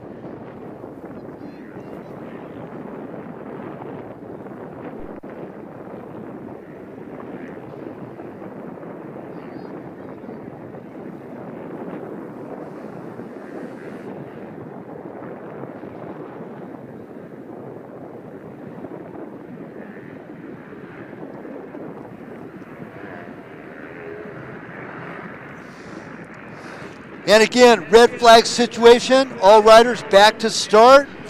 Anybody around on the access, let's wave all of our riders back to the starting line area. Red flag situation here in race number 6.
Okay, we got hot course everywhere right now. So all the kids, everybody stay off the egress. We got bikes coming through. So we got to keep this clear. We have a red flag situation in race number 6. Going to be a complete restart. They're heading back to the starting line area. So again, we got hot access everywhere here. Let's stay off our access. We got a lot of bikes coming off course right now. So please, everybody, be cognizant, be aware. And a lot of our riders are coming off. They might have to go to pit, put a little splash in their gas tank or whatever. But there's bikes all over the place, and they're coming off a 1 lap from a red flag situation.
And after a complete restart, we're back underway with race number 6. Tuber 310, Beard 1844, Nolan 201, Lynn 226, Tyler 1164, Lob 115, Danowski 123, DeCuzzo 202, Martinez 313, Gordon 341, Tyler 386, 405 is Christensen, Norman 521, Shapiro 660, Devine 821, Hare 1853, Phelps 56, Poole 1116, Reyes 130, Vendetti 325, Doogie 362, Kolish 427, Baldwin 532, Lasato 652, 654 Binford, Schneider 671. Now that's not a General Motors blower, by the way. 774 Metzger, Curtin 778, 927 Stowe, Baker 971, DeLuco 1158, Sauter 1160, Scallion 1166, Idle, and it's not Billy, it's 1170, Jones 1176, Quincy Scallion 1180, Kendrick Roberts, and it's not Kenny, 1183, Coleman Roberts 1184, Smith 1190, Hacker 212, Flores 239. By the way, Hayden Flores made podium 458 there in Vegas. Dominic Doogie 243, 269 Sanderford, Freeman 337, Stewart 399, Alano 484, Kramer 502, Brownell 627, Jones 681, Lynn 726, Ray 795, Canepa 855, Brandel 928, Davis 1839, Zilmer 1840, Gowicki 1843, Flake 1845, Beard 1848, Patton 1856, Blue 1857, Tully 110, Conrad 157, Larson 174, Martinez 215, Spencer 217, Grimoire 272, Saxton 317, Wallace 322, Hendren 365, Monk 507, Tate 584, 641 Lasato, Amesqua 711, Moravitz 740, 816 Lob, Bullock 1154, 1169 Kelly, 1173 White, Idle 1179, Mika Diaz 23, Brandy Richards 198. That's our roster. Now with the restart, race number 6, 125, 250, 450 A and B, and Women's Pro. Hey guys, how's it going? What's your name? Logan. Hey Logan, Logan Hadley, right? Yep. Nice job, man. You took the win. Good job. Congrats. Thank you. What kind of start did you get? A decent start. Yeah, did you get the whole shot though? First or second, I don't remember. Now this course is getting pretty slick, pretty dry out there, pretty hard packed. But what's your favorite part of the course, Logan? The new section, the big double, the 60-foot double, and the double right before the chutes. Well, you ended up going all the way to the front of the pack, and I believe you did get the overall, didn't you? Yes. And you're doing pretty good with the WORCS Series this year, aren't you? In a point lead? Yes. And were you in a point lead last year? First. There you go. Well, now, are you in school or are you homeschooled? Homeschool. But are you one of those homeschool groups, or are you just homeschooling home? Homeschooling home. Now, are you going to be going to high school when you get to go to high school? Most likely. You got to get some of that social graces. That's important. And just remember now, when those girls start coming your way and start getting involved with your racing, don't let them take over your racing, because you got to keep the racing going, right? Yeah. Anyway, that's all cool. Logan, great job. Congratulations on your win. And thanks for coming over and talking with me. You want to thank everybody? Pax Racing, GoPro, Husky, Rugged Radio, Grandma, Grandpa, friends and family, Garage no, not Garage Experts, Right Now Air, and if I'm forgetting anyone, thank you. And thank you. Hey, best of luck, and we'll see you in Idaho. Okay, see you there. All right, that's Logan Hadley, winner from race number 5. And they're getting ready to launch off our rope swing area.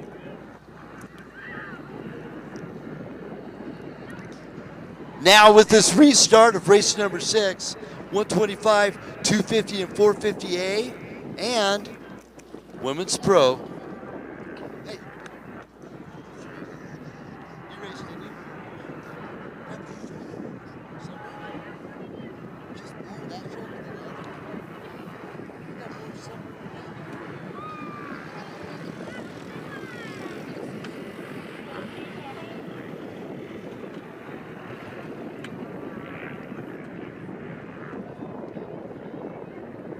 Now we're racing the big course. This is our Pro-Amp Qualifier. So, top 20 A riders on this list. Now that's a combination of 125, 250, and 450 A and Women's Pro. If they finish in the top 20, they're invited to run our Pro-Am race tomorrow. That's the 2-hour finale extravaganza here for round number 6 of the Rocky Mountain ATV MC WORCS Series. Now, VP Racing Fuel, if you bought any fuel, it's over at the SLR camp, Slam Laugh Racing Honda.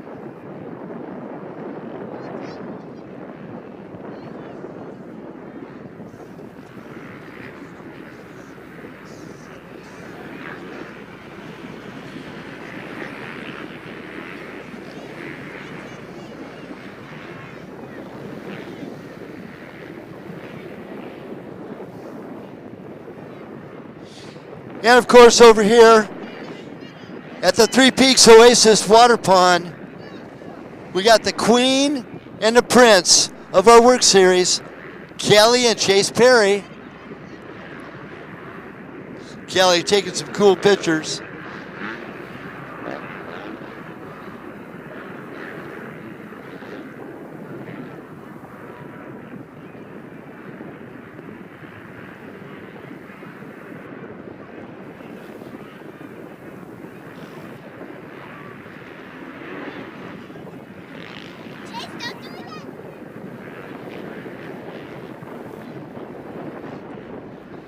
And well, after riding with Ryan Wells, practicing all the time, riding with Taylor Robert every so often, and Zach Kramer, our leader right now, number 212, Drake Hacker, is smoking them.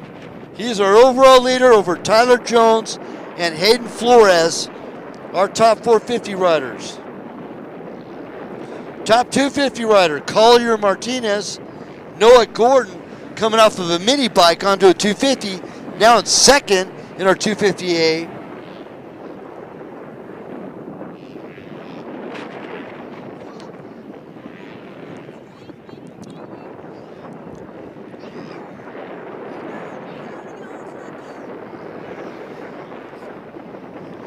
Matt Canepa in the 4th spot. Now, can't rule out Matt because he comes on strong. He's one of our long distance enduro racers as well.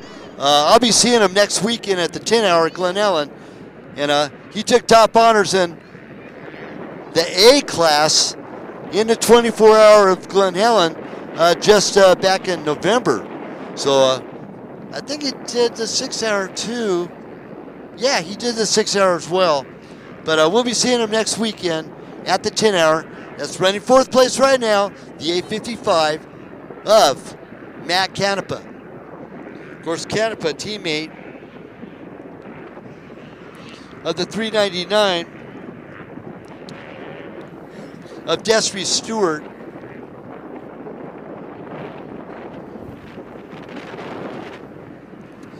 But what a ride for Drake Hacker, turning a 944.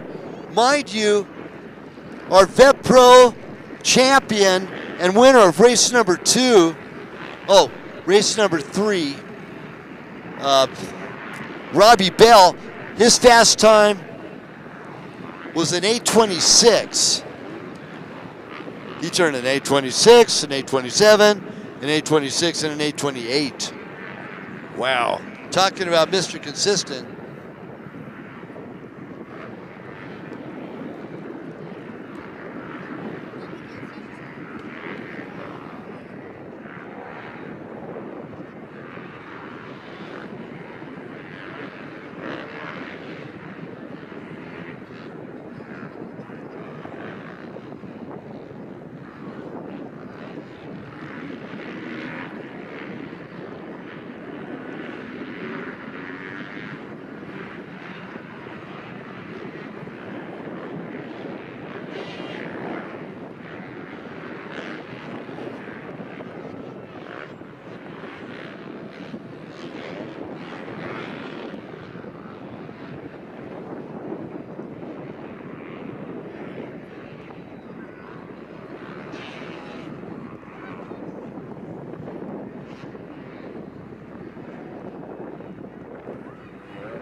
I need the family of Cade Patton, 1856, out of Highland, Utah, to registration, please. The family of Cade Patton, 1856, please report to registration, ASAP. Thank you.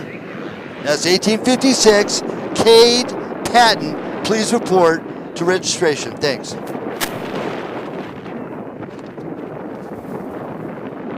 Emergency vehicle going through pits. We need to clear the emergency lanes. Our emergency lanes need to be clear.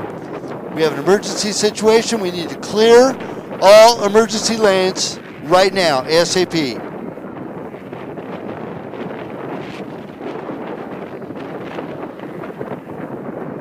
Again, family of 1856, Cade Patton, I'm sorry. Cade Patton, please report to registration, ASAP.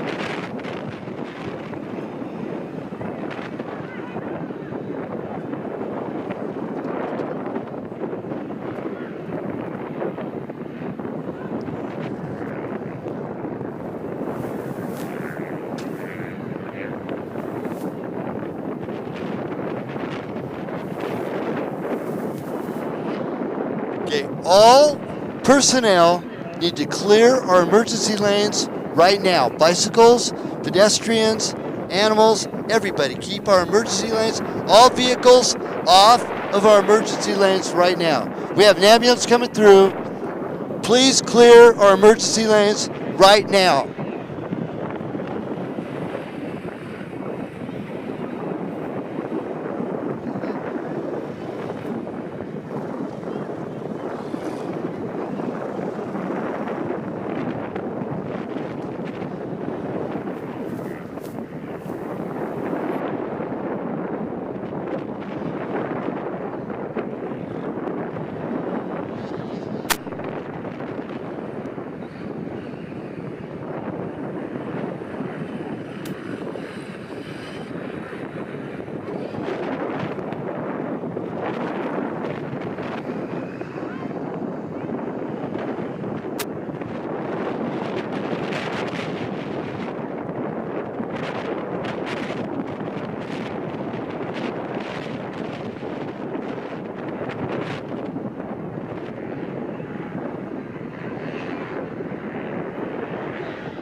Now after attending to emergency situation, Drake Hacker continues to lead on the 212 from start to finish, 3 laps in for the rider out of New River, Arizona.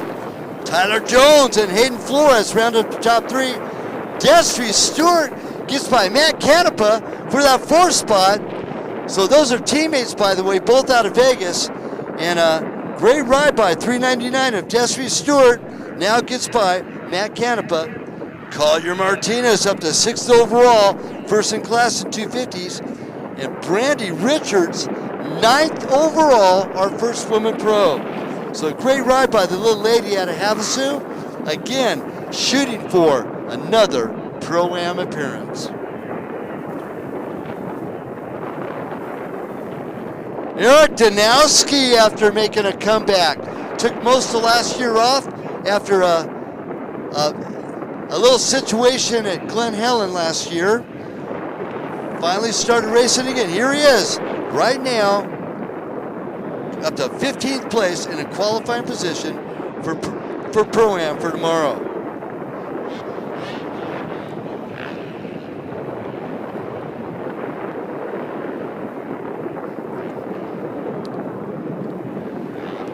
Mika Diaz, our 2nd place woman pro, back in 77th place overall. The bubble lies between Noah Devine, 20th overall, and Seth Christensen, 21st overall.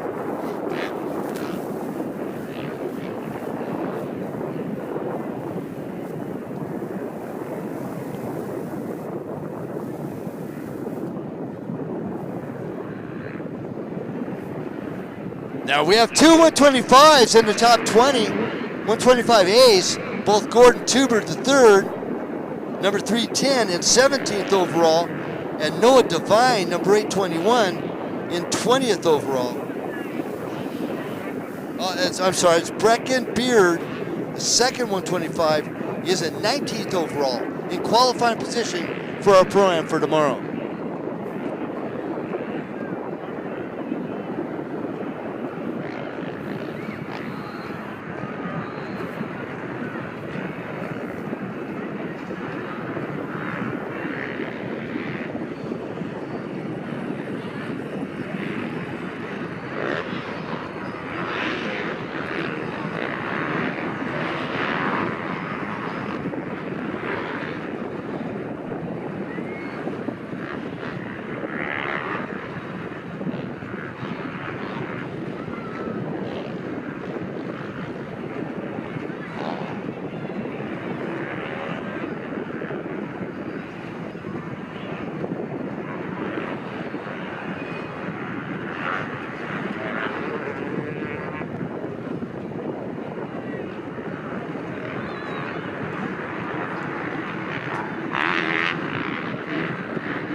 And going by, it's our 125 leader, number 310, Gordon Tuber, out of Rancho Palos Verdes, California.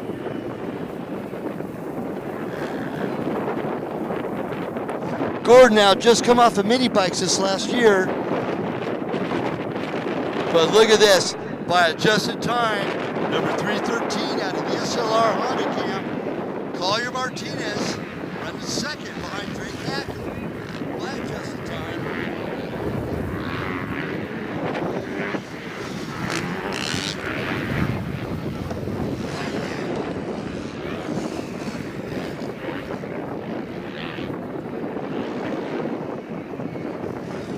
Now the bubble sits right at Jacob Flake.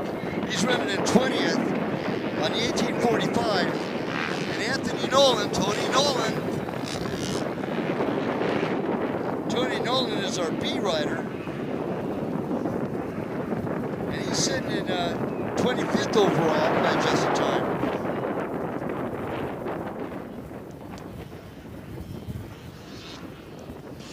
Our top B rider in this field right now, Ryland Benford. Benford right now is on the gas, man. He is leading in the 250B class, running 13th overall amidst all the A riders. So quite a ride for the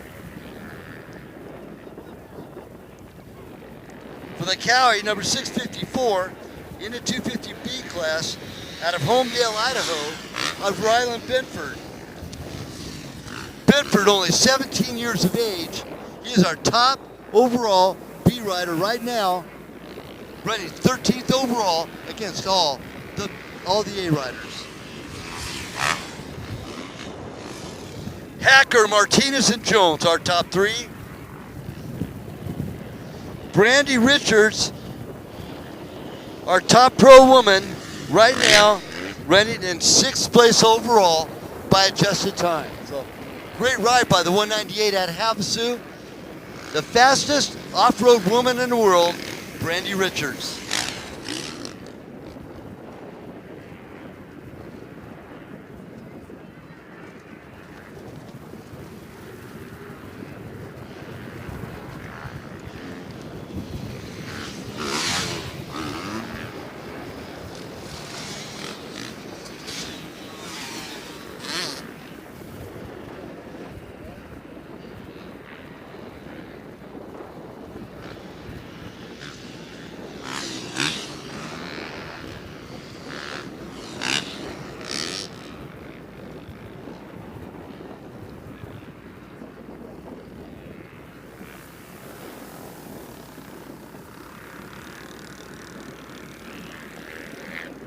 Now, a little reminder all weekend long, you are more than welcome to mountain bike without electric assist or walk on the inside portion of our race course.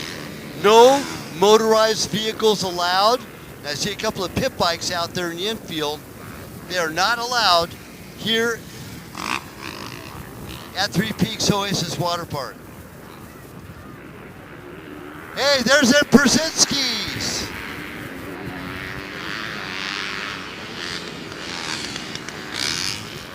Cameron and Carissa Persinski from Gainslinger walking right underneath the bridge, and they'll be coming out to the pit side here in just a moment.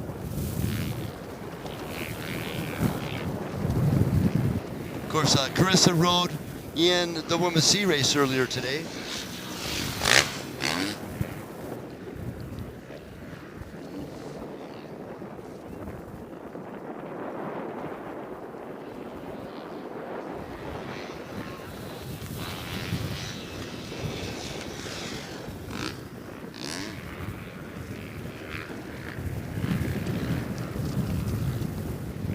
And Benjamin Poole going by just now, number 116. He's in our 250B class. He's out of Las Vegas, Nevada.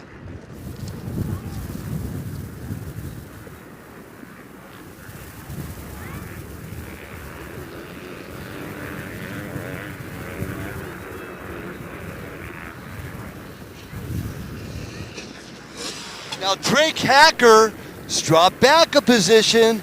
Logan Freeman now our overall. Freeman 337 on that last lap. Got by Hacker to take over the lead. So Collier Martinez, by adjusted time, is our third place, our top 250A rider, and he is our current 250A and Pro-Am champion, point leader, I should say. Collier Martinez out of Rimrock, Arizona, and the SLR Honda Group.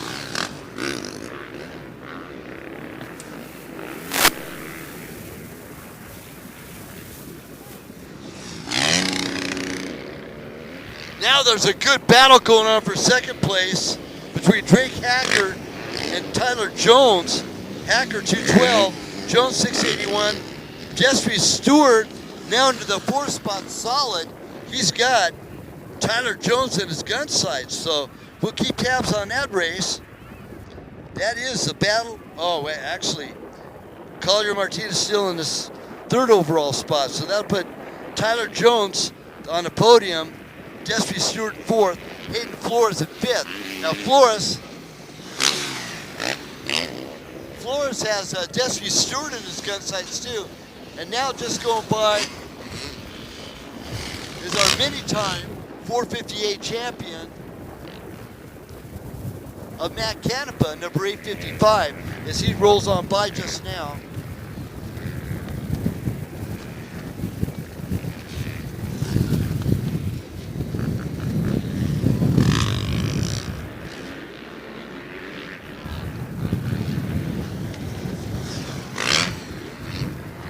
Now both Stewart and Flores jumped up their game. Jeffrey Stewart 399, Hayden Flores number 239. Oh, and here comes Hunter Ray, the 17-year-old out of Las Vegas, Nevada. He is now ahead of Brandy Richards, 795, running an 8th spot by adjusted time. Now Hunter's goal is to make that Pro-Am qualifier the top of the 20, so he can run Pro-Am tomorrow.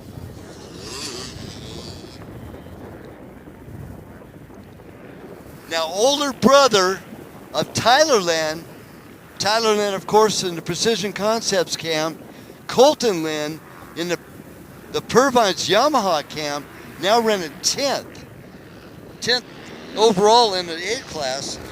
That'll put him 8th, 458, which is a qualifying spot for Pro-Am for tomorrow.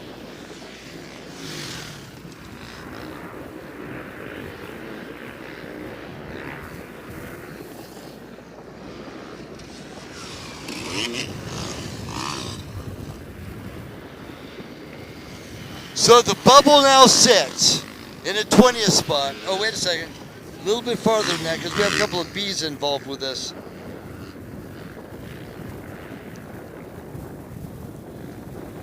Ryland Binford in the B class. And Gavin Baker also in the B class. Put him 2nd place in the 250Bs. And he's running 20th overall. So we have 2 Bs in the top 20.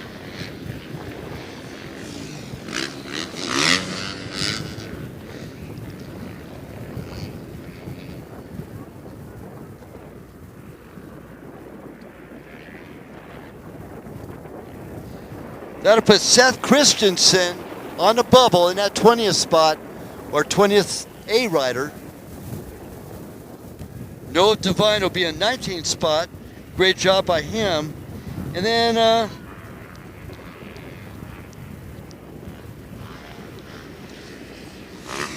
Nathan Tyler, 1 step out of the bubble. Now, a lot of times, a rider may qualify for the Pro-Am for tomorrow. Now, a couple other riders might step out. Talk to registration, talk to Heather over there, and you could possibly be able to slide in to compete in our Pro-Am tomorrow if you're not too far off the beaten path. So again, don't rule out if you're beyond that 20 position and you really want to do Pro-Am for tomorrow. Talk to registration after this race. And there goes Gordon Tuber, our top 125 rider.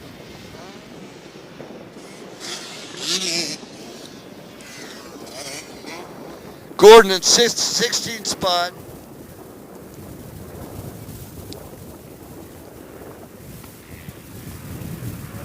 And Brecken Beard, 1844. he's got gun sights on Gordon Tuber for that top 125A position. He's only 2 seconds off the pace of that Rancho Palos Verdes rider from California on the 310.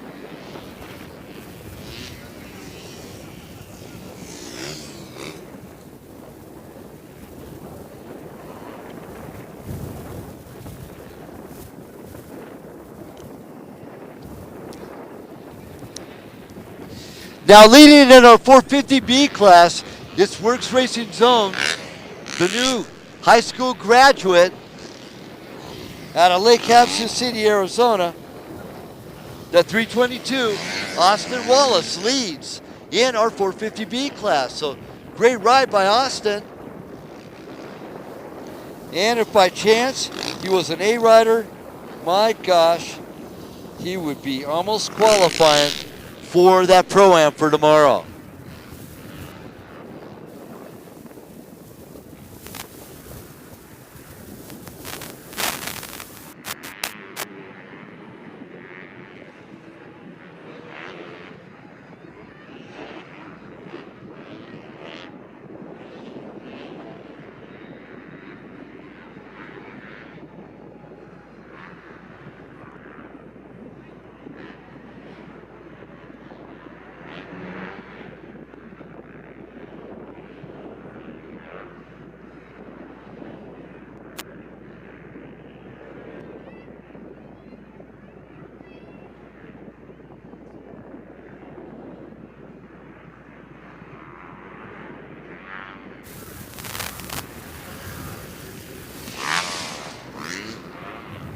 Also, if you've already raced today and you're not racing tomorrow, grab your transponder and turn it back into registration.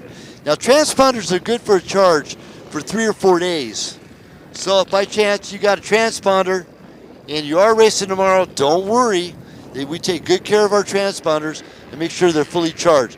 If there's an issue, we'll call you out. And if by chance the transponder dies while you're racing, we do hand score to back everything up.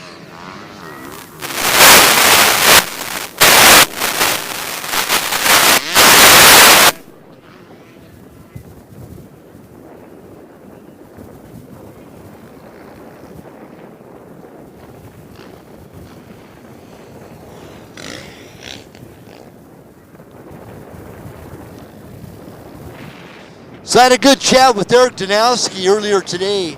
He's number 123 out of the Gainslinger racing team. And he's currently running 16th in class, and or 16th overall here today in race number 6. His goal is to ride Pro-Am tomorrow. Well, he's sitting being able to do that as he continues on. Number 123 in qualifying position for Pro-Am for tomorrow.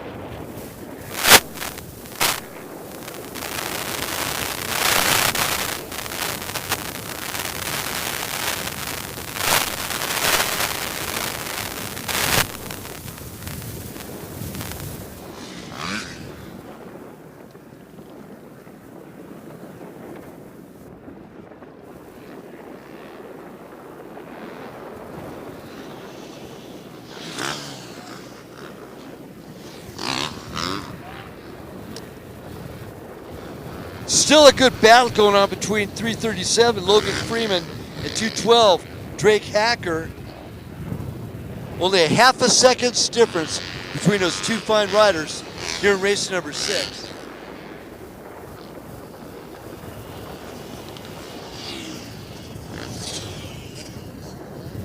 Collier Martinez third overall on to number 313 and first in class in our 250As.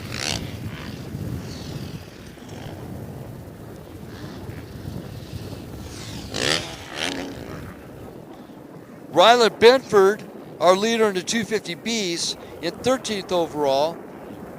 Gordon Tuber, first in the 125As. Brecken Beard all over Tuber for the battle in the 125A class.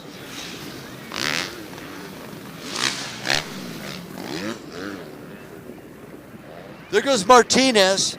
That's, new overall.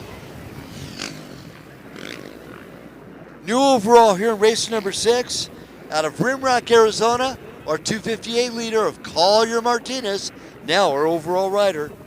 Still Drake Hacker and Tyler Jones battling for those top positions. Hacker got by Jones on that last lap to take back over the lead in 458s.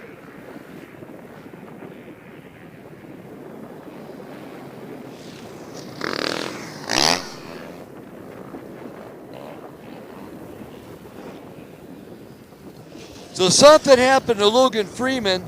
He's dropped way back. He was our leader in our 450As and leader overall.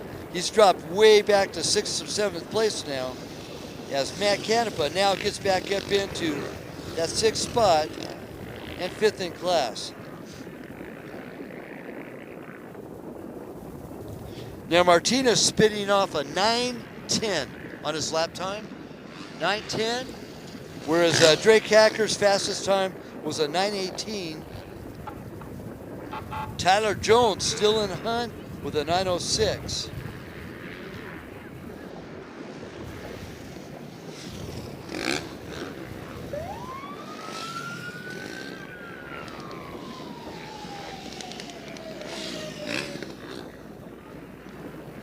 Emergency vehicle coming through.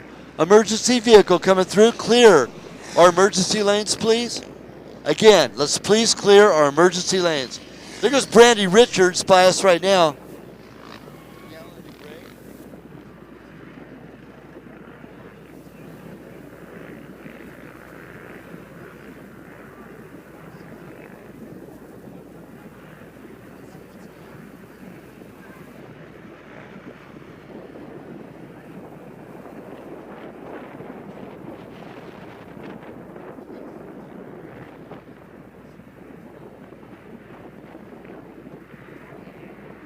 Oh, look at this battle right here coming upon us. 317 and the 1857.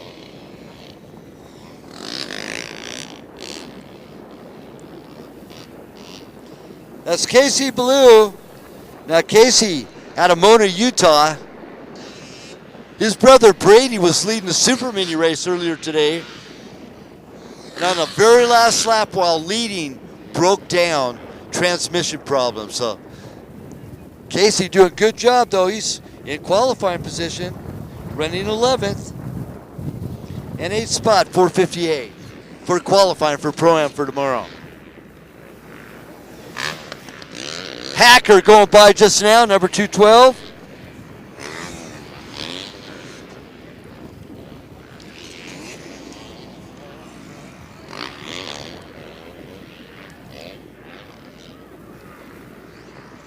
Now Drake Hacker, number 212, he's been leading most of the race in the 458 class.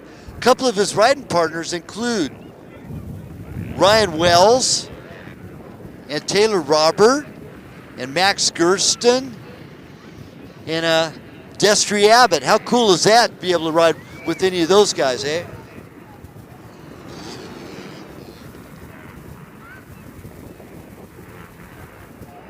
But he is best friends with Ryan Wells, who are trying really hard to get Ryan come back to WORCS Racing with us.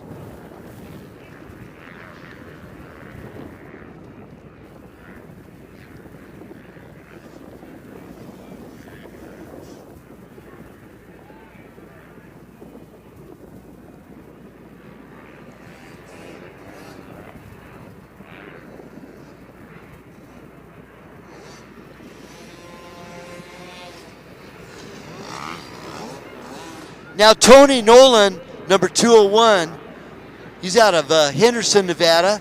Man, he's running second in the 250B class.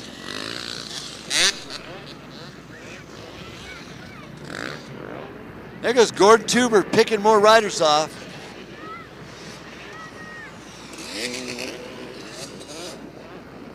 And there goes second place, 125. A Brecken Beard. Now Beard's dropped back a little bit. He's 11 seconds off the pace of Gordon Tuber in that 125A class. So he went from about 8 seconds, dropped off 3 seconds that last lap. So now still in second, but he's 11 seconds behind Gordon Tuber, number 310.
So what a ride for Collier Martinez, our top honors here, race number 6, by adjusted time, coming from row number 2, taking the overall win. His lap time on that last lap, 9:09 for the 313 out of Rimrock, Arizona. Drake Hacker leading from the beginning. He's on first row, and he carried that all the way through, still took top honors. Still took top honors. As Hayden Flores, good job by Hayden, by the way. He come in 4th place. Destry Stewart, man, great ride by Destry. He took third place in the 450As.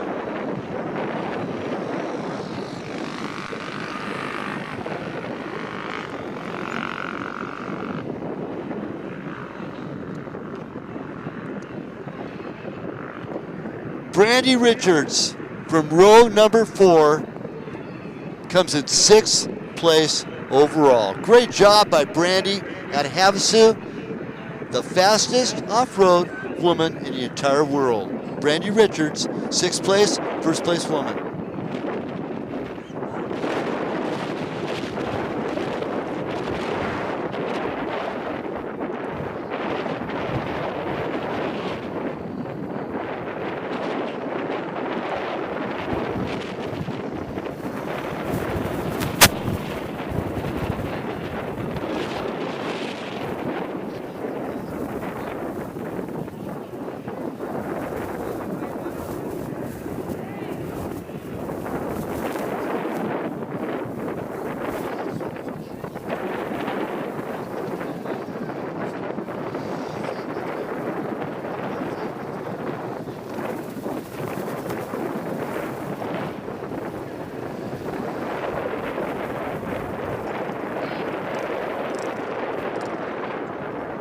Now we have an accumulation over there at the finish line area. I'm waiting for Drake Hacker.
Okay, we need, as soon as Drake Hacker comes through, man, I tell you what, Chase is on the gas, man. He is round and round and round here at the rope swing. Oh, Destry, man. Oh, man. Destry, while running 3rd in class, making that podium. Destry Stewart drops back to 11th. But, man, podium position. So that'll put in that 3rd spot, 458, will be Hayden Flores will take that spot. Hey, Tony Nolan. Tony doing good, man. He's going to go jump in the water right now. Tony Nolan, number 201, coming in 2nd, 250Bs. Just now moving up to 250 class, taking off his boots.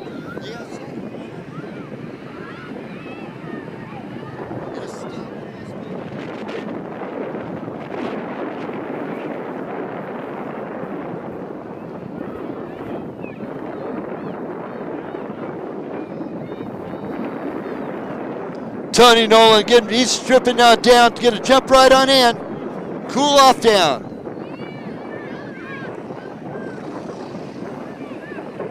And Matt Canepa, at least qualifying position, coming in 4th after Hayden Flores in our 450 class. There goes Chase, chasing off the top, he's in! Into the top of the water.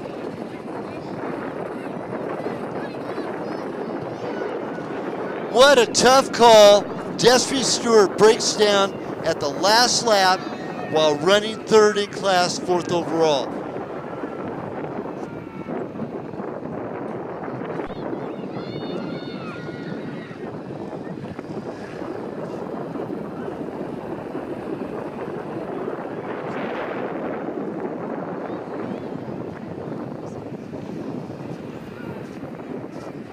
Go, Chase, go, go, go, go, go, go, go.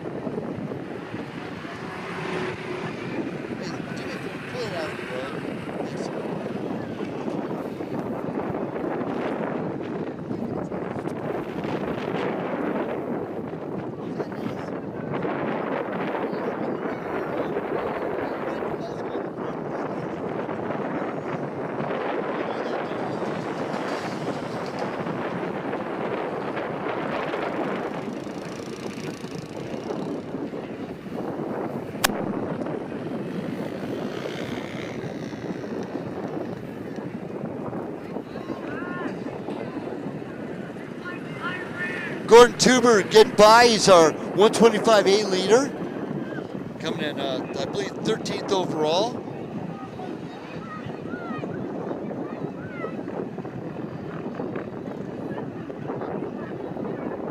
Actually, it's 14th overall by adjusted time. He started from row number 3.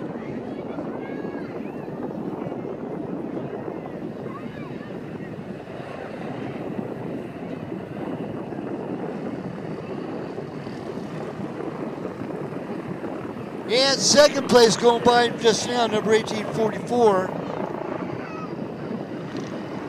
Brecken Beard.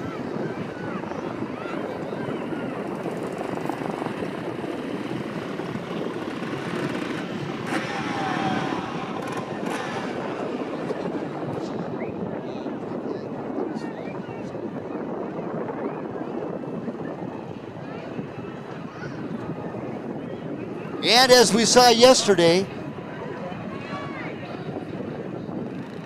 over here at the pond, hey, Tony Nolan, come on over here, buddy. Tony, get an interview with them real quick. Second place, 250B, one of your best, 125B, I'm sorry. Anyway, great race for you today.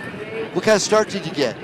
I got off to a decent start, pulled, I think, second in the corner, and then I believe I got past Caden and rode smooth, and we were both going back and at it real close, and I think he got past me, and then I just got, I think I made a silly mistake and just tipped it in a corner, and after that, lost all my momentum, got it back eventually, started pulling back in, and just couldn't catch up. So. Yeah, you still got second place. Great job on that. Hey, just as important as that, how cold is the water? It's cold, but it's refreshing after an hour race. Good job, though. And yeah, you'll be climbing up that ladder, hitting that A class here, probably not too distant future. So, good job, congratulations, and you gonna ride tomorrow too? Yeah, 1524B. Wish you all the best of luck. Thank everybody that helped you. Okay. I just want to thank my mom, family, friends, especially that get me here. Nolan Motorsports, Factory Graphics, Rugged Radios, Fast Company, and everyone else who gets me here. All right, Tony Nolan on the 201. Good job today. Second, 125B. And with that, I guess I've been waiting for Drake Hacker to come on by, and wanted to get a good chat with him. Great job. Led most of the race physically. Actually led the entire race physically. By adjusted time, Collier Martinez was able to get by him and beat out for those top positions. So our bubble sits right now. Let me figure this out real quick. Then I'm going to go on strolling down to podium. For those of you top 3 in class, up to race number 5. If you've got top 3, raced up to race number 5, I'll be coming down to podium here in just a couple of minutes. Thank you.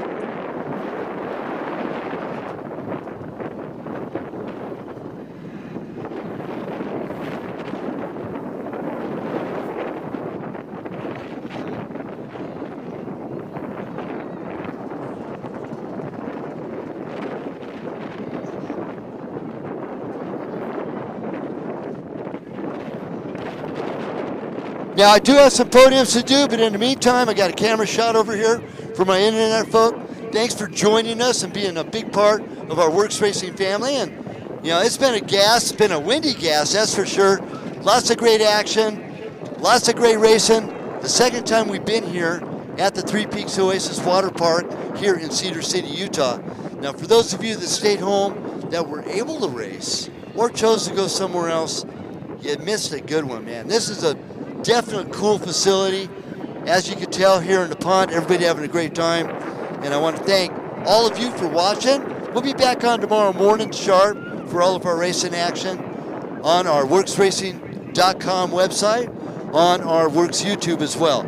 So with that, thank you to all of our fine sponsors, especially Rocky Mountain ATVMC, all of our vendors, Mad Moose, Dirt Nation, Caesar's Baja Grill, Precision Concepts, Factory Connection for suspension, Dirt Rider Design, our here in the house for our graphics, Hoosier Tires for our rubber on the ground, and Anybody else I might not have mentioned, thanks so much for being a big part of our WORCS Racing family. And with that, signing off on our internet, and we're going to be going on to podium. So top 3, all classes up to race number 5. Let's go down and do podiums right now. God bless. We'll see you in the morning, bright and early. Oh, here comes Drake real quick. Hold on a second. Drake, what a great ride, man. Checked out of the building. You led by physical and got second place overall with adjusted time. Good ride, bud. Thank you, Chris. I didn't get the greatest of starts, made quick work, and I knew I had to go because everybody's fast. And I put my head down and charged, had a few get-offs trying to get around lappers, and just got up as quick as I could and started going as fast as I could again. And I'm just going to say I'm pumped. Second overall, that's my first 450A win. I normally don't even top 10 these races. So I'm pretty pumped. I'm feeling good for tomorrow. It's gonna be fun. Practice makes perfect. You've been doing a lot of work this year, and it's really starting to show now. And in the meantime, look at this, man. Top 450A. Now you're going to go to the Pro-Am. You made your first Pro-Am podium at Prim. Now you're going to be heading to the top. So work on it. Sleep good tonight. Eat all your pasta. Get your carbos. And keep that smile on because it's well deserved. Thank you, Chris. I'll say I've been working my butt off lately. It's been a grind. I wasn't happy with my Vegas result. I was pretty confident going to that one. I'm here to get redemption. I want to go into this break on a high note. I want to go into the break on a high note, work my butt off, and come back at the end of the season swinging. But tomorrow's going to be a fun race. I'm ready to make a charge.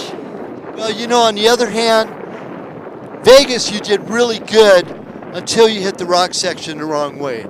That was your demise beyond there. But up to that point, you were leading the Pro-Am.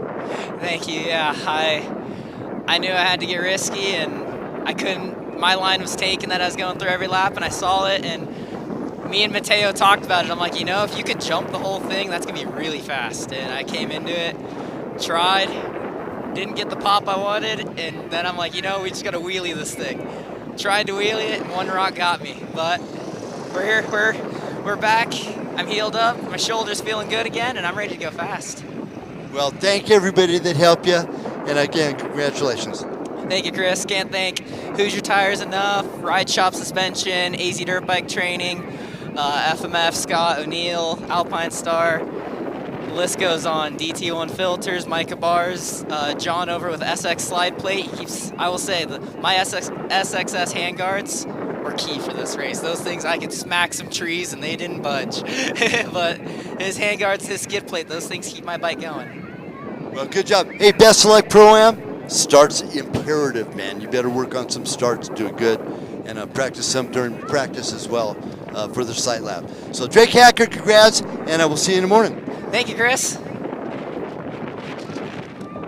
Yeah, Mason DeCuzzo coming in. Mason, real quick, how was your ride, buddy? It was good. It was good. I got a good first start, and then with the restart, we had to do it again, and I ended up hitting a down rider in the first corner, so that kind of set the tone for that second start. But we worked our way up to third and ended up pretty good, ready for the pro race. Well, happy qualifying. And where did you end up finishing? Third in class, and I believe around 10th overall. So not the best, but not the worst with what happened in the first corner. Well, the main goal is for all you guys is to get that top 20 in the A's, and you were able to accomplish that on top of that. And congratulations, and hey, wish you all the best of luck for Pro-Am tomorrow. Like I told Drake, get some good sleep, eat your carbs, drink a lot of fluids because you're definitely going to need it for tomorrow. Thank everybody that helped you. Yeah, thanks, Chris. I'd like to thank DCI, Maxima, Patrick's Graphics, IMS, GPR, MX Champs, FOS, everybody that helps me out. Thank you guys. Wouldn't be possible. All right, Drake Hacker and Mason DeCunzo, a couple of our top and our qualifying riders here for tomorrow's Pro-Am. So with that, I'm heading on over to podium. So we'll be over there in just a moment. Podium time right now. Races 1 through 5, all top 3 in each class. Come on down, let's party. Oh, and by the way, you know, we had to go interview some of our top riders here. Had a good time with it. Have a good time. Thank you everybody for watching us on YouTube and our WORCSRacing.com website. And we'll check you out first thing tomorrow morning. With that, Chris Johnson, off to podium.